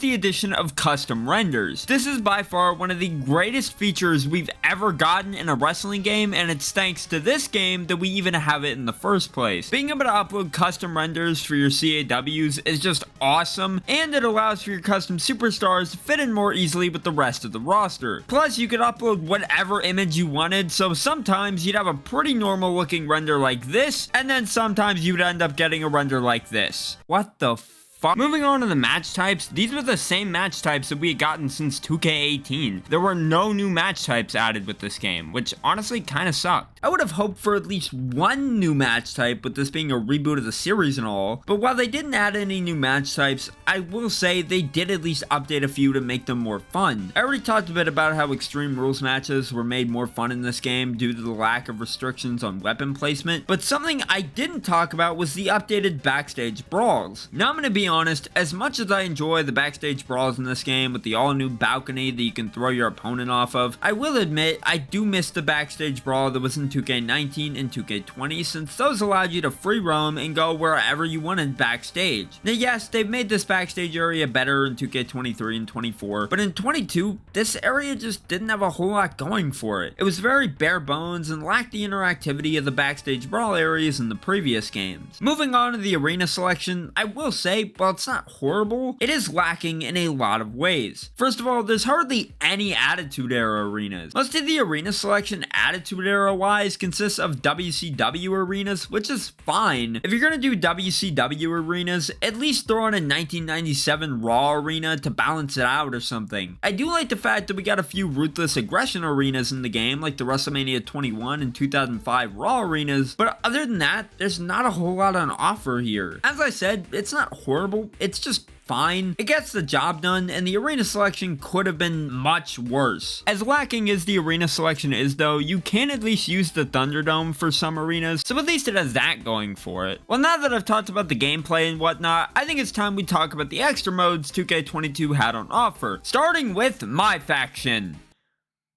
Well, since I can't talk about My Faction, let's take a look at a mode that actually works. That, of course, being Showcase mode. When it was announced that this game's 2K Showcase was going to be centered around Rey Mysterio, I was honestly pretty excited. Then the game came out, and I was left disappointed. The Showcase in this game is legitimately the most underwhelming part of the whole game, and it sucks because it could have been a lot better. I like a lot of the matches that are on offer in the mode, and I love the fact that it's not overly long. The main problem I have with it though is that it just doesn't feature entrances at all. There's no commentary, instead it's replaced with this shitty orchestral non-copyright royalty free music, and all the matches are bogged down by slingshot technology. Essentially all slingshot tech does is splice real footage of the match in with the in-game cutscenes, and it completely ruins each match. Honestly, slingshot tech just looks pretty pathetic when you compare it to something like the fully animated cutscenes from the Attitude Era mode in WWE 13 from 2012. Hell, even Visual Concepts themselves had fully animated cutscenes for each match in the 4 Horsewomen Showcase in 2K20. If I want to watch the actual match, I just go on Peacock and watch it there. This is a wrestling video game, not the WWE Network. Moving on to Universe mode, yeah, it's about what you would expect. Make and run your own shows the way you want them to be. It's pretty much the same exact Universe mode that has gone unchanged for years. They did add Superstar mode though, which allows you to pick a superstar and focus on just them throughout the Universe mode. And much like the normal Universe mode, Superstar mode can get boring pretty quickly. Not talking about My Career or My Rise as they call it in this game, it's fine. I know I've said before that I enjoy when a My Career has a set story for you to follow, but I don't know, man. This game's story for the My Career just never really hooked me. This game was the first to offer both a women's and men's My Career path, which was cool to see, but like I said, they just never really hooked me. The My Career does at least have voice acting, but the problem is that the story is just not very engaging. The game gives you a list of different stories and paths you can go down, but none of them really connect to each other. It honestly just feels like a checklist of things to do rather than an actual story. And with that brings us to the last mode there is to talk about, which happened to be the big new addition to 2K22, GM mode. What the hell happened here? GM mode for the longest time has always been one of the most requested modes to make a return in the WWE games after it was removed in SVR09, and when they finally brought it back for 2K22, it was just okay. It wasn't nearly as good as people expected it to be, and for being a modern reincarnation of GM mode, it was pretty pathetic. There just wasn't a whole lot to do in it. It lacked a lot of the depth that even the GM mode in SVR07 had. This game's GM mode never featured mid-card titles either, which is just insane, and the mode as a whole just felt bland. As barren as the mode is though, I will at least say that I am glad they brought it back for this game. They didn't need to bring back GM mode, but they did anyways, and it showed they were at least listening to us. All in all, the extra modes is where 2K22 just kind of takes a nosedive, as they really don't offer anything all that special. They're fine, they get the job done, and knowing now just how much they expanded on all these modes in 23 and 24, it's pretty easy to just excuse all of these as starting points for what would come later. Overall, WWE 2K22 was a pretty damn good WWE game for what it was worth. Sure, the modes might not have been all that great, and they might not have added any new match types to the game, but I think Visual Concepts at least deserves some credit for the incredible work they did on this game. You have to admit, this game was a hell of a lot better than what we got with 2K20, and I think the improvements made with the gameplay alone was enough to cement this game as one of the greats. Now, is it as good as Rumble Roses? No. In 2022, we saw the release of WWE 2K22, which more or less served as a soft reboot of the WWE 2K series, since 2K20 was so bad that it literally left 2K with no other choice other than to start the entire series over from scratch. So as a result of 2K20 being as bad as it was, we got 2K22, and while it was good for the most part, I always felt like it could have been better. There were so many things lacking in 2K22 that would have made the game substantially more interesting, and as a result, 2K22 lost its charm super quick. It was fun for the first few months, but after a while, I started to get bored. Honestly, WWE 2K22 just felt like it was only there to tease us and give us a taste of what was to come in the future games. All WWE 2K22 really did was leave us wanting a WWE 2K23 more than ever. Well, thankfully, we wouldn't have to wait too long for that to happen, as by January 2023, we would end up getting our first glimpse at WWE 2K23, and it looked damn good. Besides the fact that it looked almost identical to 2K22, you gotta admit, the initial reveal trailer was pretty damn cool. The trailer centered around John Cena, who was not only gonna be on the cover of the game, but was also gonna have his own showcase as well. 2K23 from its initial reveal looked like it was gonna be far better than 2K22, which had me and everybody else pretty excited. Everything about the game just looked incredible, and that even extended to the cover arts as well. These cover arts are legitimately works of art, especially the Icon Edition. As we inch closer and closer to the game's actual release, we start to hear more and more things about it, like the fact that it was going to feature war games as a playable match type, which is honestly pretty cool. The game is also set to have a pretty heavy focus on the Ruthless Aggression era, which got me and everyone else more excited to play the game. WWE 2K23 would eventually release in March of 2023, and to say it was underwhelming would be an understatement. Looking back on it, I really think the hype for 2K23 was more exciting than the actual game. I remember watching all the trailers and seeing all the early gameplay footage from before the game had released and being pretty damn excited. When I played the game at release though, it just wasn't as exciting as I had hoped. It didn't really feel fresh, and it just felt like it could have been a content update for 2K22. Sure, it had war games and the focus on the Ruthless Aggression era was cool, but at the end of the day, it just didn't feel fresh enough to hold my attention for more than a few months. With all that out of the way though, I think it's time we dive in and find out what made WWE 2K23 so disappointing.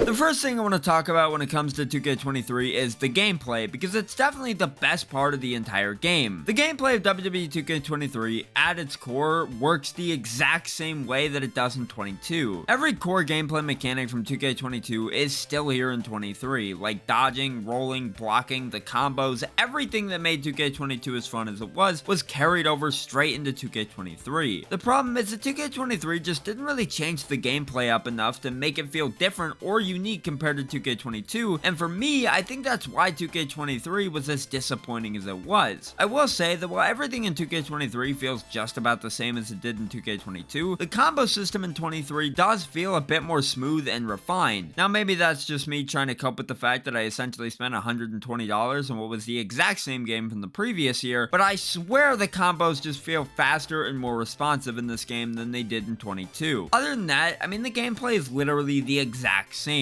I honestly wish 23 had made more improvements to the gameplay, because if it did, it probably would have kept me playing the game for longer. Now, while the gameplay in 23 pretty much went unchanged, they did at least update some of the match types, and by that, I mean they only updated one. The match type that got updated in 2K23 was the Backstage Brawl, and all they did was take the Backstage Brawl area from 2K22 and put a spotlight in it. That's it. As far as the other match types, they still remain about the same as they did in 22. Extreme Rules matches in 23 are still a blast because there's no restrictions on where you can place weapons, and normal matches are made more fun with the combo system that was introduced in 2K22. The real star of the show for match types though is the War Games match, and I gotta say, it's a pretty good time. The fact that it took as long as it did for us to get War Games in a WWE game is still absolutely insane to me, but thankfully 2K23 was the game that finally made it happen. War Games in 2K23 is honestly the best part of the entire game because it works really well. If you know how War Games works works, then you're familiar with how it works in this game. 2 teams of 4, 1 person from each team starts off the match, and over time, more people from each team enter, and the match starts once everyone from both teams is in the ring. It's definitely one of the more chaotic matches in the game, and it's made even crazier by the fact that you can bring weapons into the ring when you enter the match, which is honestly pretty cool. As good as War Games is, it honestly kind of sucks that it was the only new match type added to the game, as I feel they probably could have added just a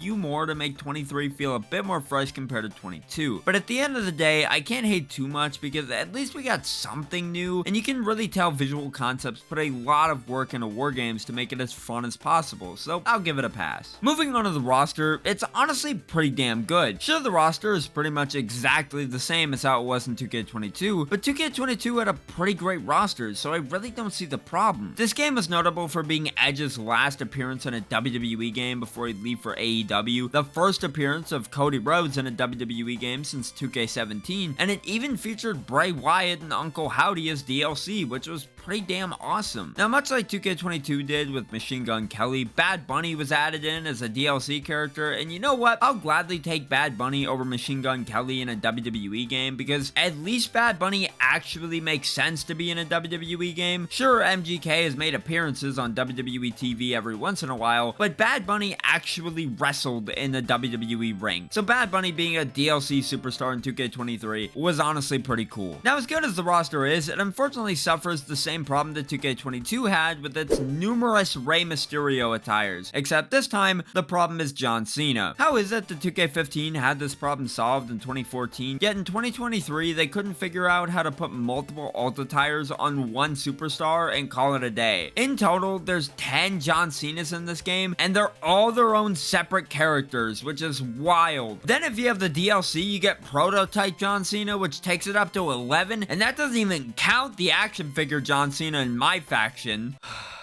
Well, before I lose my mind even further, let's take a look at the arena selection. The arena selection in this game is one of the most confusing messes I've ever seen. If you've ever wanted a wrestling game where half the arena selection consists of SummerSlam arenas and nothing more, this game has you covered. I swear this game probably has the most amount of SummerSlam arenas I think I've ever seen in a WWE game, but honestly, I don't think that's really a bad thing. SummerSlam is one of my favorite pay-per-views of all time, so much so that I've been to 2 myself in person, and to see all these different SummerSlam arenas represented in this game is really damn cool. As for the other arenas, they're fine. I mean, they're nothing I'd really complain about. The selection of NXT arenas in the game is pretty damn good, and the amount of Ruthless Aggression arenas featured here get the job done really well. I mean, this game had the 2005 Raw arena, the 2002 Smackdown Fist arena, and even WrestleMania 22, which was included as a part of the Ruthless Aggression DLC pack. Overall, I have to say Visual Concepts did a pretty good job with the arenas in this game. You know what they didn't do a good job with though? The other modes this game had to offer. So how about we get into talking about those, shall we? Well, if we're gonna talk about the modes, I think the best way to go about it is to start off with the modes that aren't really all that good. For example, My Faction. My Faction is legitimately one of the worst modes I've ever played. Essentially, all it is a card-based mode where you put together a faction and compete against other factions to earn rewards. Now, I've always said this about My Faction, but My Faction could have been cool if it was executed properly, but the problem is that it wasn't.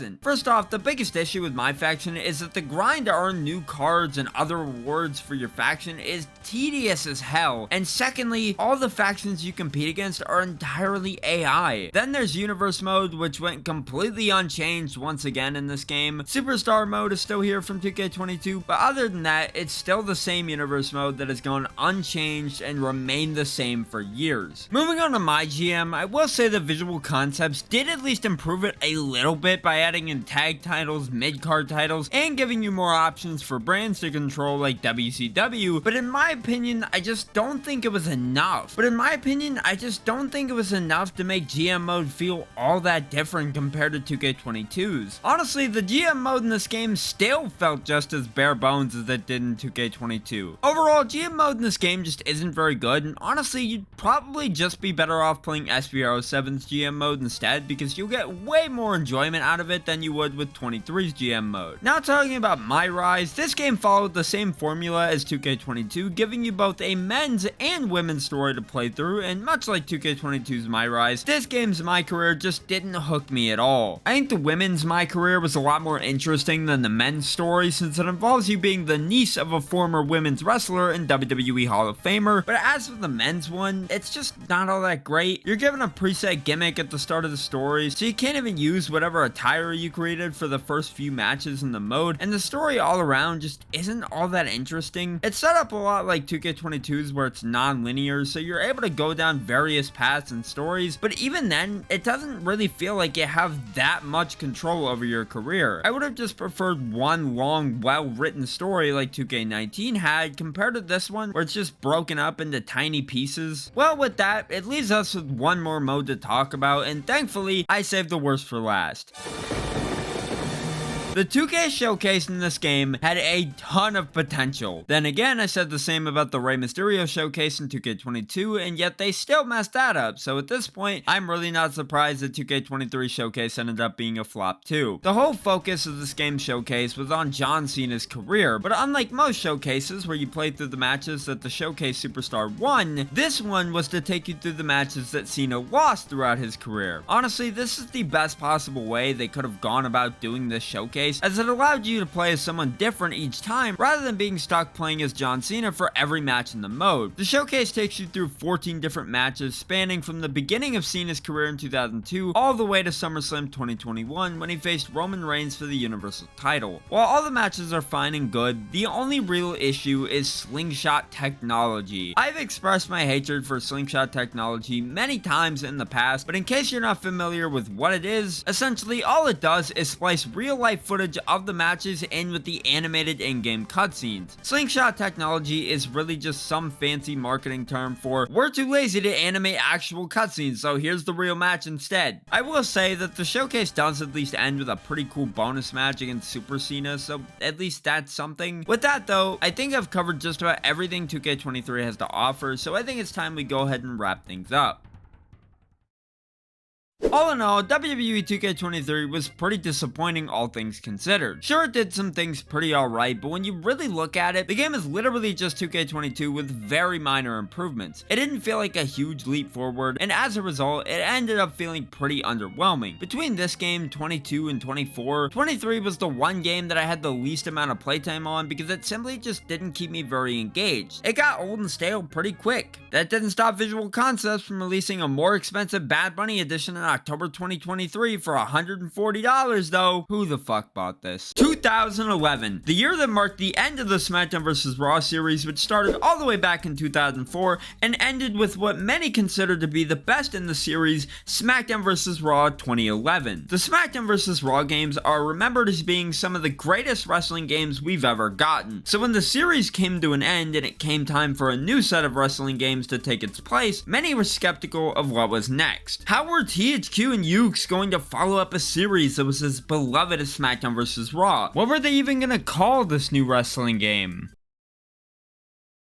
You know, maybe my expectations were a little too high. Released in November of 2011, WWE 12 was met with pretty positive reception from not only the fans, but the critics too, and you know how much of a bitch it can be to please them. The point is that despite it being the end of the SmackDown vs. Raw series, and it being a completely different game compared to what people were used to, people really enjoyed WWE 12, and it's easy to see why. This game was truly something special, and I don't think any WWE game that followed it has reached the level of quality that it was at. Not to say that games like WWE 13 and 2K14 were bad games. I mean, for one, those games in WWE 12 were pretty much the exact same gameplay wise. I'm just trying to say that WWE 12 did certain things better, like having the Road to WrestleMania mode, for example, not to mention the amount of WCW legends featured in this game's roster. I also just really love this game's whole aesthetic when it comes to the look of the main menu and cover art. Both WWE 12 and WWE 13 have some of the best cover arts I've ever seen when it comes to wrestling games. It's the type of box art that gets you hyped to play the game, and when you actually do start the game, you get this badass intro that's pretty reminiscent of the old Raw and SmackDown intros we used to get with rock music and whatnot. That begs the question though, is the gameplay as good as the game wants you to believe? Well, let's find out.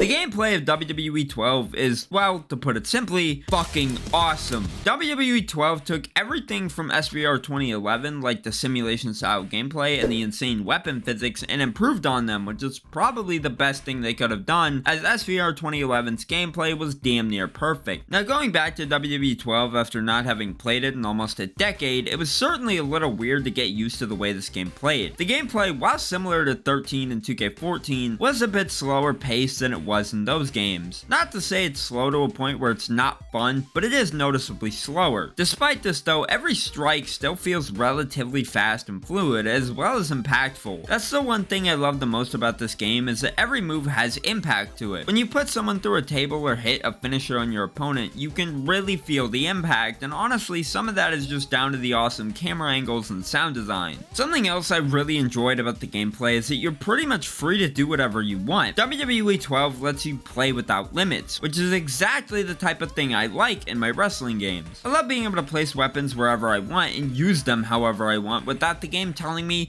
no, you can only place this table here, not there. There's other little things about the gameplay that I enjoy as well, like the fact that you can take weapons from the crowd in Extreme Rules matches, and even being able to just wild out in ladder matches. The fact that I can do a top rope dive to my opponent on an announce table as fucking Mark Henry really speaks volume to how fun the gameplay is. Part of what makes WWE 12's gameplay as fun as it is the chaos of it all. This game is just all around unpredictable. One minute you're hitting a pedigree on the ground, the next you're 10 feet in the air. Why? I don't know, but it's goofy, and that's why I like this game so much. WWE 12 is one of those games where you can just shut your brain off and have a good time. It's an arcade style wrestling game at its core with simulation mechanics baked into it, but the simulation stuff doesn't bog down the game, causing it to be slow and boring. Hell, if you want, you can just turn adrenaline off and bam, problem solved. Put somebody through an announce table or whatever. Overall, the gameplay of WWE 12 is really fun. Now sure, is it perfect? No, there's certainly problems, but all games have problems. Just look at 2K20. With the bugs and glitches I encountered in WWE 12, none of them really ruined the experience for me. Now the one thing that I feel really made this game awesome was the addition of Create an Arena. Create an Arena is something that of course we still have today in the newer games, but this game actually marked its first appearance, which is really cool. Now because this is the first appearance of Create an Arena, it is pretty limited, but it's still a really nice feature. You're still able to recreate actual WWE arenas if you want to, but you also have the freedom to just make something like whatever the hell this is. Now before I move on to Universe Mode, there's two more things I want to talk about. The first of which being the roster, because while it's not 100% perfect, it's certainly on the smaller side compared to the rosters of other wrestling games, but it still had superstars that actually added some value to it. Of course, the roster featured just about everyone who was with the company at the time, like Yoshitatsu, Vladimir Kozlov, and Evan Bourne, but it also featured a lot of WCW and WWE legends like Arn Anderson, Kevin Nash, and Vader. As to the match types, you got your Hell in a Cell, Inferno, and Extreme Rules, and all of them are about as fun as you'd expect them to be. Anyways, now that I've talked about the gameplay, match types, and the roster, I think now's a good time for me to talk about the other modes.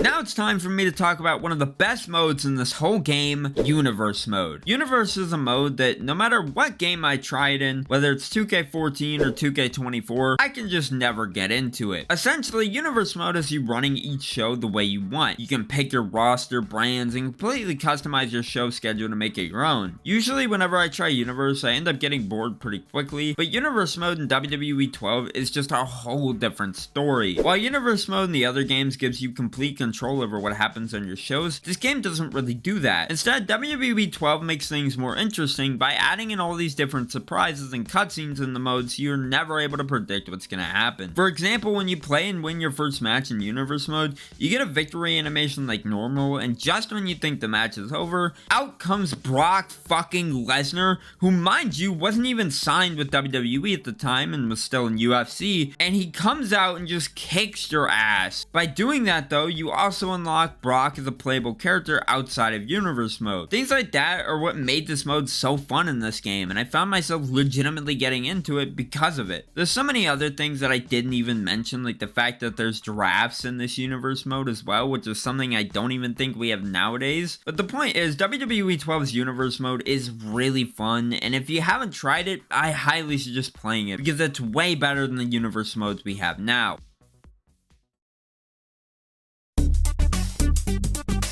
The last thing I want to talk about before I end off this video is Road to WrestleMania. Road to WrestleMania has always been one of my favorite modes in the WWE game. It started in Smackdown vs. Raw 2009, and WWE 12 would end up being its last appearance in a WWE game. Road to WrestleMania up until WWE 12 had always been pretty straightforward. You select a story, the story follows a specific superstar, and lasts up until WrestleMania. Each story would always be separate from one another and would usually be pretty short. So WWE 12 said fuck all that and had a whole 12-hour long story instead. The road to WrestleMania in this game is absolutely insane and could honestly be a whole video on its own, which I might do at some point, so for that reason I'm not going to go super in depth into the story. Plus, if I did, this video would be like 2,000 hours long and I really don't want that. The road to WrestleMania in WWE 12 is broken up into 3 stories: the villain story, the outsider story, and the hero story. The villain story follows Sheamus and his faction, the United Kingdom, as they aim to completely take over the WWE, which they do by winning every title in the company. The faction then implodes, leading all of them to face off for WrestleMania, where Sheamus single-handedly wins every title in the WWE, and normally for your average road to WrestleMania, that would be where the story ends. But instead, out comes Triple H to challenge Sheamus for the WWE Championship. This then begins the outsider story, which follows Triple H as he tries to accomplish his goal of becoming a 17-time world champion. When you finally finish the outsider story, it ends with Triple H straight up retiring at SummerSlam after becoming WWE champion once again, in turn becoming a 17-time champ. This then leads to the hero story, which follows your custom superstar named Jacob Cass, a rookie who won NXT and is trying to prove himself in WWE. During the story, it's announced that there's a new general manager in control of both Raw and SmackDown, and not too long after that, it's revealed the general manager is actually Kevin Nash. This then leads to Kevin wanting to bring back WCW, and to do this, he brings back a bunch of WCW legends like Vader and Road Warrior Animal to fuck shit up. The story ends up becoming a battle between WWE and WCW, with Jacob Cass being the main hero. When the story finally reaches its conclusion, Kevin Nash and WCW take control of WWE, with Monday Night Raw turning into Monday Nitro. And rather than the story ending at WrestleMania, it instead ends at WCW Starrcade, which is just the coolest shit ever. Overall, the road to WrestleMania in this game is dumb fun because of how over the top it is. It doesn't try to be serious or anything like that, and it really makes the mode more enjoyable. This road to WrestleMania is, in my opinion, the definitive road to WrestleMania mode out of all the SmackDown vs. Raw games that feature the mode.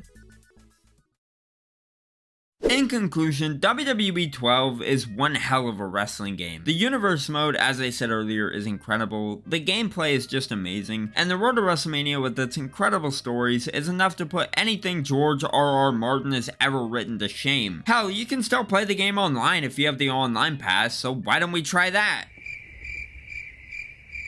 Nobody joined. WWE 2K24 might just be the greatest wrestling game I've ever played. This game has it all. A roster, arenas, slim gyms. I mean, what more could you ask for from a wrestling game? WWE 2K24 was released, last week actually. Damn, I'm late. Anyway, since 2K24 came out, I've spent quite a bit of time playing it, and I gotta say, it's pretty damn good. 2K24 is probably the best WWE game we've had in a while, but as good as it is, it's definitely not perfect. Is the game better than 2K22 and 23? Yeah, but is it better than 2K14? Yes and no. Despite that though, I still think 2K24 is another step in the right direction for the WWE 2K series. So with that being said, I want to talk about the good as well as the bad of WWE 2K24 so you can decide whether it's worth picking up or not. Starting with the gameplay of 2K24 is almost identical to 2K23 and even 22. However, there have been some pretty great quality of life changes made that help 2K24 feel a lot more different when compared to 23 and 22. The biggest improvement to the gameplay has to be the new Trading Blows minigame. This minigame makes matches way more interesting and really adds to the fun. All it is at the end of the day is a really simple button pressing minigame, but it works really well and it's a welcome addition to the game. Along Along with trading blows, you're also able to throw weapons now, and it's just as fun as you can imagine. You can throw everything from chairs, ladders, to even the steel steps, or even a Slim Jim if you feel like it. There's nothing more fun than being a special referee and throwing a Slim Jim at the head of one of the competitors in the match. Honestly, I think I'd say that 2K24 might be as good as 2K14 when it comes to the gameplay. If you want that fast-paced, arcade-style gameplay, you can get that from 2K24. Granted, you may have to adjust your sliders a bit as well as turn on infinite stamina, but once you do that, 2K24's gameplay will speed up drastically. Not only does 2K24 do the arcade-style gameplay well, but in my opinion, it really nails the simulation-style gameplay as well. The biggest improvement to the simulation-style gameplay has to be the addition of new tired moves. When you're out of stamina and hit a finisher or a signature, you'll end up collapsing onto the floor, which is just awesome. This makes matches feel a lot more real and makes them more fun overall. This game just gives you a lot of freedom, especially in Extreme Rules matches. This game really brings back a lot of the freedom that you had in games like 2K14 or 2K15 on last gen. Just look at some of the things I did in this match against The Undertaker. The arena felt like one big sandbox where I could do anything I wanted. I could do a dive off a ladder set up on the stage to The Undertaker, who is lying on a table off the stage. I also did a triple threat with AJ Styles, RVD, and Seth Rollins, and by the end of the match, it looked like an absolute bloodbath. This is by far the most fun I've had playing a wrestling game since I had to replay 2K14 2 weeks ago for the video I made on it, which you should check out by the way. Along with trading blows, there have also been other quality of life improvements made to the game, such as being able to climb on top of announce tables, blood actually dripping onto the ring mat and outside of the ring, and even having the ability to have the camera face the ramp to make the game look more like Here Comes the Pain. While these may not be massive changes, they're just little improvements and changes that make the game feel a lot better in my opinion. The presentation has also been improved this year with new camera angles during entrances, as well as more camera flashes during big moves. Both of these things, while small, are nice quality of life improvements that really make the presentation feel more authentic. Another thing is that visually, this game looks absolutely fantastic. Every superstar as well as their entrances look phenomenal. There's not a single entrance or character model I've seen in this game as of yet that it hasn't looked incredible. In terms of match types, the same ones still remain from 2K23 and 2K22, but we did get 3 new match types this year, those being Casket, Ambulance, and Special Guest Referee. The biggest one by far being Special Referee. People have been begging for years for Special Referee to come back to the games, and we finally got it back in 2K24. Thank you, 2K. Special Guest Referee is a lot of fun. It's pretty much exactly the same as how it was in 2K14. You can either play like an actual referee or just go wild and break the rules. Cover him, Sean! Cover him! Go for it! 1, 2, 3! It's over! You want to screw someone over? Go for it. Throw a Slim Jim at one of the competitors? You're the referee. Who's gonna stop you? As I mentioned earlier, along with Special Referee, the Casket and Ambulance matches have also been added as playable game modes. They play pretty much the exact same, which might be a negative for some, but I mean the Ambulance and Casket match being in the game is good enough for me. Despite them playing relatively similar to each other though, they're both really fun in their own right. Overall, the gameplay of 2K24 is pretty great, and with all the quality of life improvements made this year, it feels like a pretty solid improvement over 23 and 22. If you skip 23 because of it looking too similar to 2K22, I really think you'll enjoy 24 because the gameplay is way different. Now talking about the roster, while this isn't the greatest roster we've ever had in a WWE game, it's definitely pretty good. This year's roster gives us 200 plus superstars and legends, and with the DLC coming out later this year, this roster is guaranteed to get even better. The arena selection is also pretty great, but I feel like it's not as great as it could be. Because we only got 17 WrestleMania arenas from the 40 Years of Wrestlemania showcase, which I'll talk more about later, we're really missing out when when it comes to the other Mania arenas. Sure, we're gonna get WrestleMania 40 post-launch, but that doesn't make up for the fact that we don't even have WrestleMania 1 as a playable arena in the game. How are you gonna make a 40 Years of WrestleMania mode and not include WrestleMania 1? 2K14 had 30 WrestleMania arenas if you include the WrestleMania 30 concept arena. This game only has 17. No WrestleMania 2, no WrestleMania 14, not even WrestleMania 28. Even with the lack of Mania arenas though, the arena selection as it is fine. It's not horrible by any means. I just wish we had more Mania arenas in the game. The Manias that are in the game though look absolutely fantastic. WrestleMania 30 looks beautiful, and even with the lack of shadows on the daytime version of WrestleMania 31 on the PC version of the game, Mania 31 looks stunning in this game. Don't ask why the shadows are missing because I have no idea. As good as the arenas are though, they could definitely use more Slim Jim logos. Moving on to the side modes in this game, I first want to talk about Showcase because this might just be the worst Showcase I have ever played in a WWE game. First of all, as I mentioned earlier, this mode completely blue balls us on how many WrestleMania arenas we get from this mode. Second, there's only 21 WrestleMania matches. Already off to a bad start. Third, the AI in all these matches is absolutely ridiculous. They can put you in a submission hold and just like that, you're done. Fourth, the objectives are so goddamn tedious and annoying. Brock vs. Taker at WrestleMania 30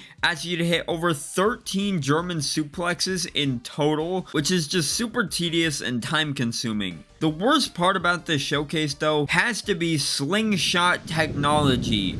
Fuck slingshot tech. This absolutely ruins the mode. All slingshot tech does is create transitions from in-game cutscenes to clips of the actual match. I swear most of my playthrough from this mode was just me watching the actual matches rather than playing them. The Rock vs. Stone Cold at WrestleMania 17 had you playing for like a total of 5 to 6 minutes, and the rest of it was just footage of the actual match. This mode felt more like the WWE Network than actually something I could play. Most of these matches don't even let you play the finish of the match, as the finish happens in the real footage. Not only that, but the matches don't even feature commentary either. Instead, we have royalty-free orchestra music playing over each match, which is just lame. Speaking of lame, let's talk about my faction. If I'm being honest, my faction this year is actually pretty good. I'm not a big My Faction guy, but from what I've played of it so far, I might actually try and get into it more this year. Essentially, My Faction is just a mode where you set up a faction using cards of superstars,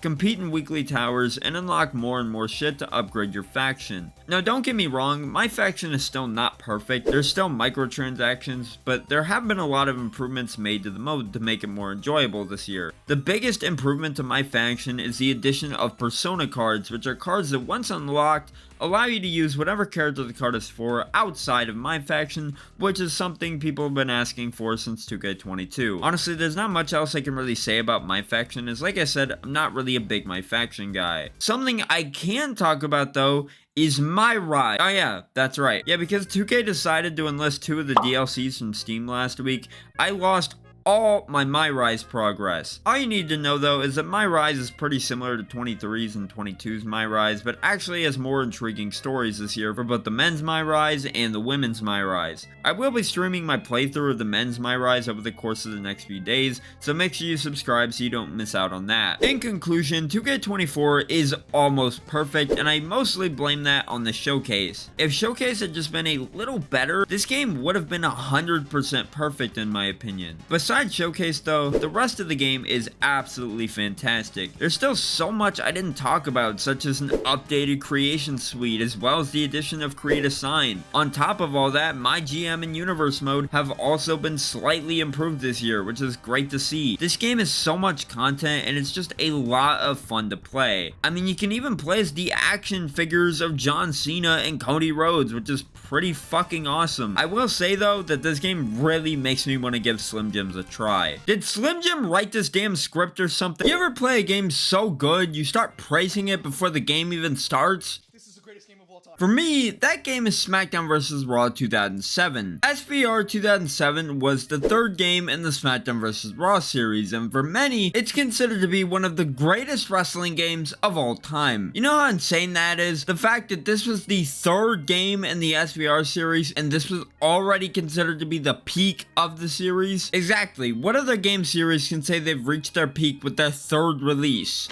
There's a lot more than I thought, but the point is, SVR07 was an incredible game. It took all the elements from the previous two SVRs, which were already great games in their own right, and managed to create something even bigger. However, before I actually talk about the game, there's something I have to do.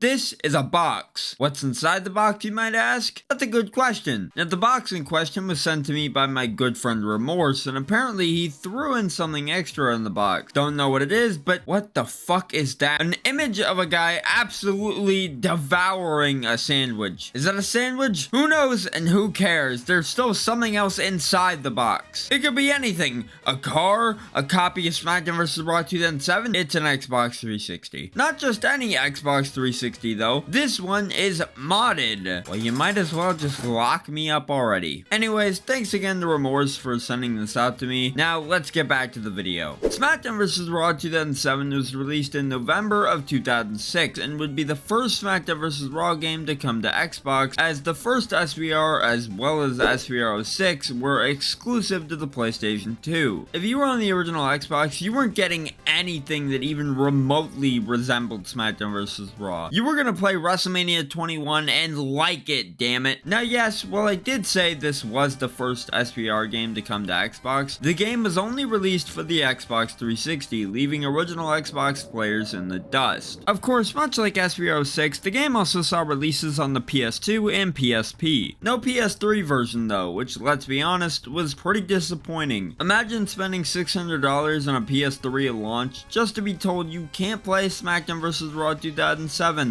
And Cars the video game. SVR 2007 not releasing on the PS3 was a damn shame, because this is a game that was just begging to be played by as many people as possible. SVR 07 is, dare I say it, one of the greatest wrestling games ever made. It had a pretty entertaining season mode, a solid roster, and the gameplay was just so much fun. With all that out of the way though, I think it's time we dive into the game and find out what exactly made it so great.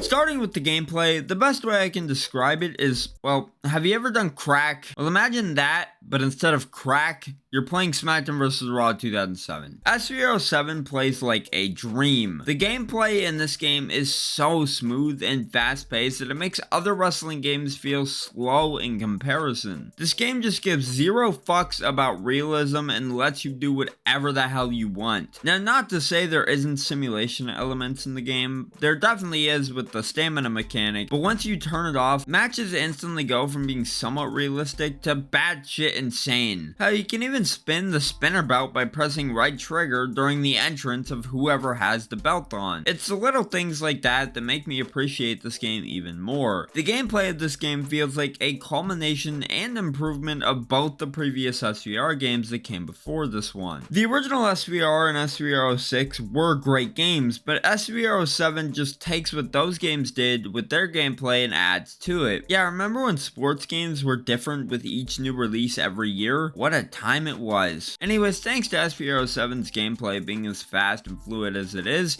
it means matches always keep moving and never get boring. It doesn't matter which match type you play, whether it's just a standard one-on-one or no DQ, the matches will always be fun to play. Speaking of matches, let's talk about some of the match types, shall we? Now obviously you have your standard match types like tag team, singles, triple threat, etc, but the real fun lies within the main event match types. Main events is where you'll find all the special matches like the Buried Alive match, Hell in a Cell, as well as the Money in the Bank match, which was the new featured match type in this game. Money in the Bank was fairly new in WWE on TV around this time as well, so to see it included in this game was pretty awesome. Now obviously I'm not going to go over every match type featured in the game, as they all play about how you would expect them to, but I do want to very briefly talk about a few, starting with backstage brawls. For backstage brawls, you have two options for where you want to brawl, those options being a bar or a parking lot. Honestly, the bar is probably my favorite because of how unique it is compared to the backstage brawl arenas we usually get in WWE games, and plus the interactive elements in the bar just make it so much fun. The second match type I want to talk about is the Buried Alive match, because it's probably one of the best match types in the entire game. Sure, at the end of the day, it's a glorified button mashing minigame, but that doesn't change the fact that it can be an absolute blast to play with a friend. The final match type I want to talk about is of course the Money in the Bank ladder match. It's just as chaotic as you would expect it to be and plays exactly how you'd expect it to. I really don't know what else you want me to say. It's a fucking ladder match. That's really all there is to say about the match types though, so how about we move on to the arena selection. While the arena selection in this game isn't massive by any means, it's still got enough variety to prevent the game from getting repetitive and boring. I still love the way the arenas look in this game. I really don't know what it is about them exactly, I just think they look really cool. You know what else is cool about this game? The roster. This game is one of the best rosters I've ever seen. Not only does the game feature the best of the 2006 WWE roster and Paul Burchill, but it also has a great variety of legends to choose from. Now, a lot of them are locked since you're supposed to unlock them in season mode, and believe me, I don't have enough time to sit down and unlock all of them for this video, but man, seeing guys like Roddy Piper, Jerry Lawler, and Bam Bam Bigelow in a WWE game in 2006 was pretty crazy. Overall, the roster, gameplay, and arena selection in this game are all around solid. The gameplay honestly holds up surprisingly well despite the game being 18 years old. Sure, the controls are a little weird, but they're easy to get the hang of and don't feel super confusing. Now that I've talked about the gameplay and whatnot though, I think it's time we talk about the other modes this game has to offer.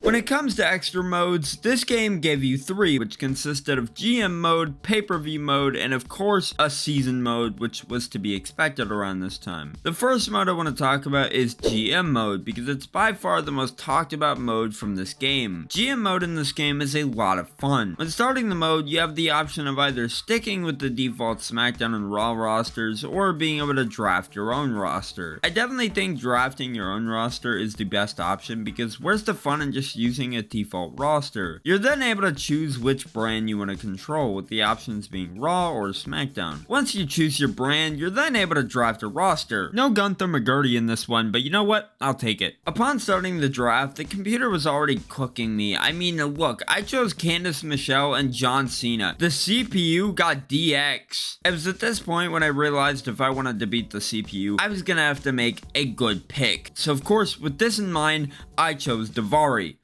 Son of a bitch. After the draft, you're then able to choose your champions for your brand, and then it all goes downhill from there. I'm in the negatives and I haven't even booked a show yet. Well, apparently I'm not the best person to show off GM mode, but essentially all GM mode boils down to is you run your brand how you want while competing against the opposing brand. Well, I'm cooked in GM mode, so how about we talk about the season mode? The season mode in this game is pretty wild. There's no way I can do the entire season mode justice with just this video, because there's so many different stories between both Raw and SmackDown. Doing all these stories would require multiple playthroughs with different superstars, which I just do not have the time for, but that doesn't mean the season mode is bad by any means. I really like the fact that there's multiple paths you can take throughout the season mode. I also really like that Raw and SmackDown superstars have their own separate storylines. So if you play as a SmackDown superstar, you're gonna play a completely different story as opposed to what's on the Raw side of things. The season mode in this game even features full voice acting from every superstar in the mode. Everyone is voice acting, from everybody you interact with to even the superstar that you play as. If you're a big fan of season modes in WWE games, this is definitely the definitive season mode experience. You know what's not the definitive season mode experience? Pay-per-view mode. Pay-per-view mode stinks. Create a pay-per-view, run it,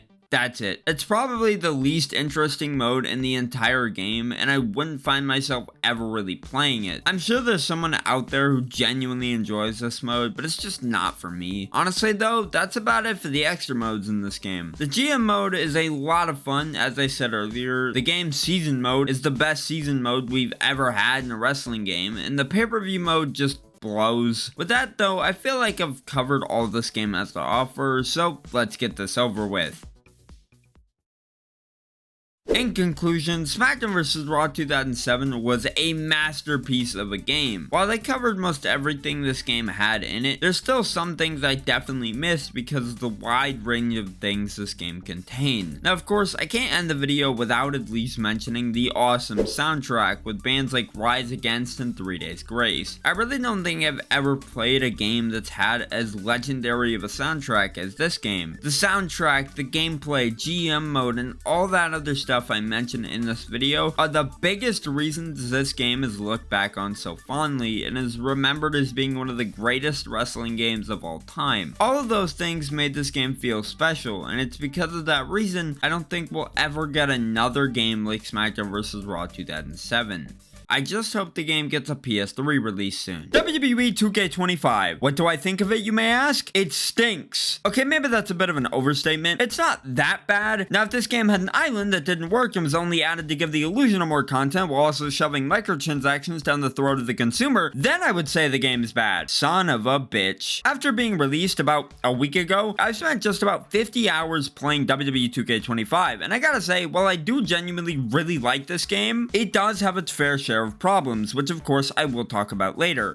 The island. Everything that the game does get right though really makes this game feel like a huge improvement over last year's game. From the showcase to the My Rise, everything feels like it's been more refined and well thought out this time around, which is always nice to see. With all that being said though, I think it's time we take a look at everything WWE 2K25 has to offer, starting with the most fun part of the game, the gameplay. At its core, WWE 2K25 plays damn near the exact same as 22, 23, and 24. To put it simply, if you enjoyed how those games played, you're 100% going to enjoy this game as well. It's got the same arcade style gameplay that those games had, along with the more simulation style elements as well, which is to be expected. As far as the core gameplay goes, everything has remained about the same as it was in the previous games, but there have been a few changes to improve the gameplay a bit. For instance, there's the return of chain wrestling, which at the end of the day, while it is almost identical to how it was in the older games like 2K19, Visual Concepts did make some changes to it to make the feature feel more fresh. For example, now you're able to choose what exactly you want to do upon winning the chain struggle, like striking your opponent or driving them to the ropes. Chain wrestling has always been a long requested feature to come back in the modern games, and I'm pretty glad to see it back here in 2K25, as it honestly works pretty well. Chain wrestling combined with the trading blows minigame honestly does a lot to make matches feel more immersive and fun, which is a huge reason why I love the fact that it's included in this game. Speaking of things making matches feel more immersive, another big addition to this game is the new camera angles during entrances and matches. Being able to use the new third-person camera perspective as well as the free cam in entrances and matches is one of the coolest things I've ever seen in a wrestling game. These new camera angles do so much to not only make matches feel more interesting and exciting, but make entrances feel far less repetitive as you're able to freely control the camera angles and control the overall presentation of a superstar's entrance. This is a feature that I honestly didn't even know I wanted, but now that it's a thing, I absolutely love it. You know what else I love about this game's gameplay? The fact that it gives you an insane amount of freedom to do whatever the hell you want. This is a wrestling game where you can chuck a giant bottle of Prime at your opponent and then immediately after beat them over the head with a light tube. On top of that, you can even do intergender matches this year, which really goes to show how far they went into making sure that the gameplay this year had as little restrictions as possible. Unless, of course, it's the special referee match, in which case the option to disable the referee meter is just blanked out for some reason, making special referee matches feel severely handicapped as a result. Come on 2K, special referee matches were the best part of 2K24. What the hell happened here? Sure, it's probably just a bug, but it's still pretty disappointing when the match that a lot of people were looking forward to playing just doesn't let them play it the way they want to. Speaking of which, we might as well talk about match types, because this game did introduce a few new ones that are actually a lot of fun to play. The first big match type is of course the one everyone was most excited to play in this game, the Bloodline Rules match. This honestly has to be one of the most fun match types I've ever played in a wrestling game because of how unpredictable it is. You could be getting your ass absolutely handed to you, and then all of a sudden one of your allies runs out to save you, but your opponent calls someone else in immediately after. Then of course there's the Underground match, which is pretty much just a normal match except the ring has no ropes and there's a crowd of people surrounding the ring. It's okay, I mean it's nothing I'm necessarily clamoring for, but it gets the job done. I do like the fact that you can do this match in any arena though, which is nice. If you happen to get bored of either of those match types though, well then you're in luck, because Visual Concepts added in 2 new backstage brawl arenas which are just as fun in their own right. The first and best one in my opinion is the WWE Archive, since it's filled with so many little Easter eggs and references to stuff from WWE's history, and the other one is just the NXT parking lot, which is fine, but when compared to the WWE Archives, I really don't find it to be quite as fun. Moving on to the roster, if I'm being honest, it's not half bad. Sure, it's lacking a lot of notable superstars, and even some that were in 2K24, like 2009 Undertaker, but for the most part, I feel like it gets the job done. What I don't like though is how half the fucking roster is locked behind my faction. Now I need to make it clear that not all of the superstars are locked behind my faction, as some are locked behind My Rise and Showcase, which I can at least tolerate since those modes are so simple to play through, but the ones locked behind my faction are just ridiculous. The amount of hours I had to pour into my faction just to unlock 2010 CM Punk is insane, and even then, while 2010 CM Punk has This Fire Burns as his theme song, he still has the same damn trons as modern CM Punk. So what the hell was the point in putting 2010 Punk in the game and making him a pain in the ass to unlock if you weren't gonna give him his own tron? Outside of those problems, the roster is overall pretty good, with it being almost the exact same as it was last year. The same cannot be said, however, for this arena selection, because seriously, what the fuck is this? Now, don't get me wrong, it's not awful, but I mean, a lot of these arenas are just ones that I would never want to use. Super Showdown, Tribute to the Troops 2023, and why the hell are both versions of WrestleMania 31 locked when they were already unlockables last year in 2K24? Now, like I said, the arena selection isn't awful, but I mean, half of it's taken up by My Rise unlockables like the WrestleMania and Survivor Series arenas from the mode, as well as arenas that don't even make sense being included, like the one I mentioned a little bit ago, Tribute to the Troops 2023. I do like that we at least get the current form of Raw and Smackdown as playable arenas though, so I mean, I guess that counts for something, I suppose. Overall, I gotta say, while the arena selection does leave much to be desired, the rest of the core game is honestly pretty damn good. The gameplay, as I said earlier, while pretty much the exact same as the games that came before it, still has enough of its own unique features like chain wrestling and even visual body damage to make it feel fresh, fun, and exciting. You know what's not fun though? Some of the other modes this game has to offer, which leads me into the next thing I want to talk about, the island. The island fucking sucks. This might be the worst mode I've ever played in a video game in general, and believe me, I wanted to like it. While everyone was shitting on the mode before the game even released, I was in that small group of people that legitimately wanted the mode to be more than just a blatant cash grab, and even if that's all it would end up being, spoiler alert, it was, I was still willing to give it a shot because I believed there would still be that chance that the mode would be fun. Well, fast forward to when the game released.